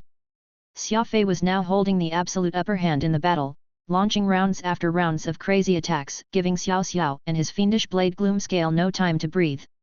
Thankfully, Gloom Scale had already merged as one with Xiao Xiao, so no matter where Xia Fei attacked, he would always end up clashing, so he had no way of finishing off 7th young Master Xiao. All of a sudden, just when Xia Fei was on the offense, something unexpected occurred. No fewer than 20 soul weapons had appeared in space from out of nowhere, and they unleashed a ferocious assault on Xia Fei. Even Xiao Xiao became collateral in this attack, almost as if someone was intending on eliminating both Xia Fei and Xiao Xiao. Crafty approach. Xia Fei's impressive movement technique had once again come in clutch. He beat a hasty retreat, his technique making him illusory like a ghost, forcibly evading and dodging a series of concentrated attacks targeted at him. This was when a figure suddenly appeared beside Xiao Xiao, holding him up with one hand while he stared coldly at Xia Fei. Shu Yuhi. No one knew what sort of technique he had used to arrive instantly on Xia Fei's battlefield from Fukin's side. Even stranger was the fact that he held a violet gold plate, which was inlaid with gems. Aside from the depiction of a dragon and a phoenix dancing in mid-air, a pyramid-shaped black gem, which gave off an oppressive aura, could be seen on it.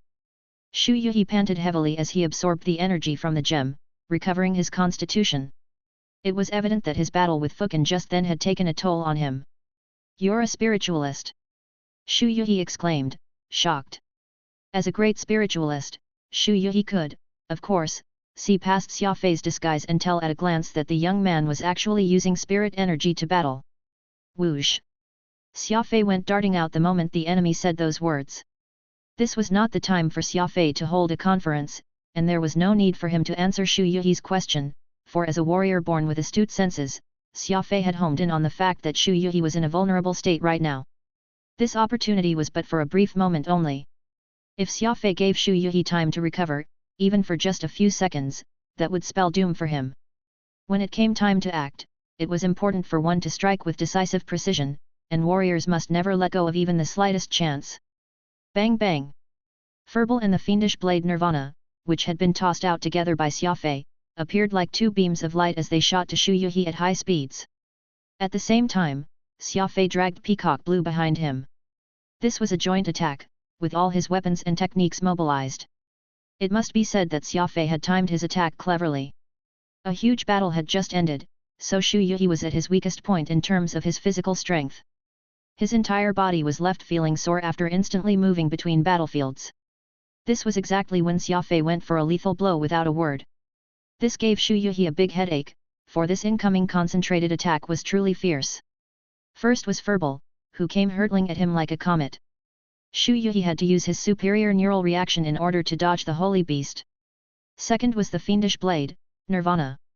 Several soul weapons of Shu Yuhi had charged out to block the attack from it, and only then did this twin-fanged fiend blade deviate from its original path, brushing past Shu Yuhi's body. As the saying went, one may dodge the first, but they cannot dodge all. If Xia Fei's combination of attacks comprised just two, then he would not be Xia Fei. Whoosh! 13 grass blades of Peacock Blue came crashing down from the sky like the fingers of a giant hand. The plant-type immemorial mystical armament had the most tenacious will to live. Even though the enemy had many soul weapons, it could not deter Peacock Blue. At worst, it would be injured and have to regrow.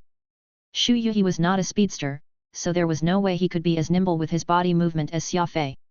As such, all he felt was his vision in front darkening, and the next thing he knew Peacock Blue had appeared before him and was now in the middle of delivering a vicious slap to his body. Rumble! A tremendous attack that could shake the very heavens. Shu Yuhi was ultimately an old monster that had lived for tens of thousands of years. He hastily used several soul weapons, as well as one of his arms, and managed to fend off Peacock Blue's attack. Also, he quickly extended that hand holding the black pyramid-shaped gem and aimed it at Xia Fei, who was rushing over with the white dragon's screech in hand. Kaboom! Everything had happened so fast it was impossible for anyone to tell just what had exactly transpired in that split second. It seemed that Xia Fei had not even attempted to dodge the shot and had, instead, used white dragon's screech to cleave Shu Yuhi's left hand. Squelch! A broken hand went flying, and Xia Fei was sent rebounding from the ensuing powerful backlash. Again. Xia Fei forcibly steadied himself in the air and accelerated once more. He was heading toward where Shu Yuhi had been, a streak of blood trailing from the corner of his mouth. His legendary war armor, Celestial Soul Warning, had been badly battered. It would be a lie to say that Xia Fei was uninjured or that he felt no pain at all. It was just that he was entirely cognizant of one truth: kill an enemy while they are vulnerable. Right now, Shu Yuhi was in a very weak state. This was the only chance for Xia Fei to throw everything at him. If they were to fight a bit later, Shu Yuhi would have fully recuperated by then, and even if Xia Fei put his life on the line, he would not be the other's match. Zip! From the moment Xia Fei sent Shu Yuhi flying to his subsequent reckless assault, the entire sequence did not last even a second, yet it was in this 1 second that Shu Yuhi had once more disappeared from where he was originally standing. Xia Fei came to a halt, his breathing ragged. He then looked over his shoulder and stared right at Wraith in the distance, who was flying over quickly in an attempt to assist Xia Fei. This one stare exerted a huge pressure on Wraith, who turned around and returned to Fukin's side. Sure enough, he's up to no good. One day, I need to find a chance to kill Fukin's soul servant. Xia Fei wiped away the blood from his mouth as he muttered under his breath. Is Xia Fei fine? Fukin asked, incredulous. Not only is he fine, Xia Fei even managed to chop off Shu Yuhi's left hand, causing Thatman to flee, Wraith said in a small voice. At this moment, he was no longer exerting that peculiar aura of his during the earlier fight and his soul had returned to a normal state. Xia Fei severed Shu Yuhi's left hand. Fukin was astonished.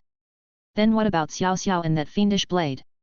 When I got there, Xiao Xiao was at risk of dying. If Shu Yuhi hadn't arrived, he might have already perished at Xia Fei's hands, Wraith replied. Fukin exhaled. He then made his way back to the repair docks while sighing repeatedly. To have fought the battle till everything reached this point, Fukin had truly not expected this outcome even in the most optimistic of circumstances. He originally thought that sending Wraith over would allow Xia Fei to hold on until his arrival, but in the end, before Wraith even made it to his side, Xia Fei had already sent Shu Yuhi packing. He had even taken a hand off him while he was at it. This was simply a display of overwhelming combat strength. Oh, right. When Shu Yuhi was using his dark gem spirit gathering tower, Xia Fei's attack had been so fierce Shu Yuhi failed to flee with the gem, and Xia Fei got his hand on it, Wraith said once more after some thought. Fukin was stunned. With his eyes widening, he found that to be unbelievable. He managed to do that.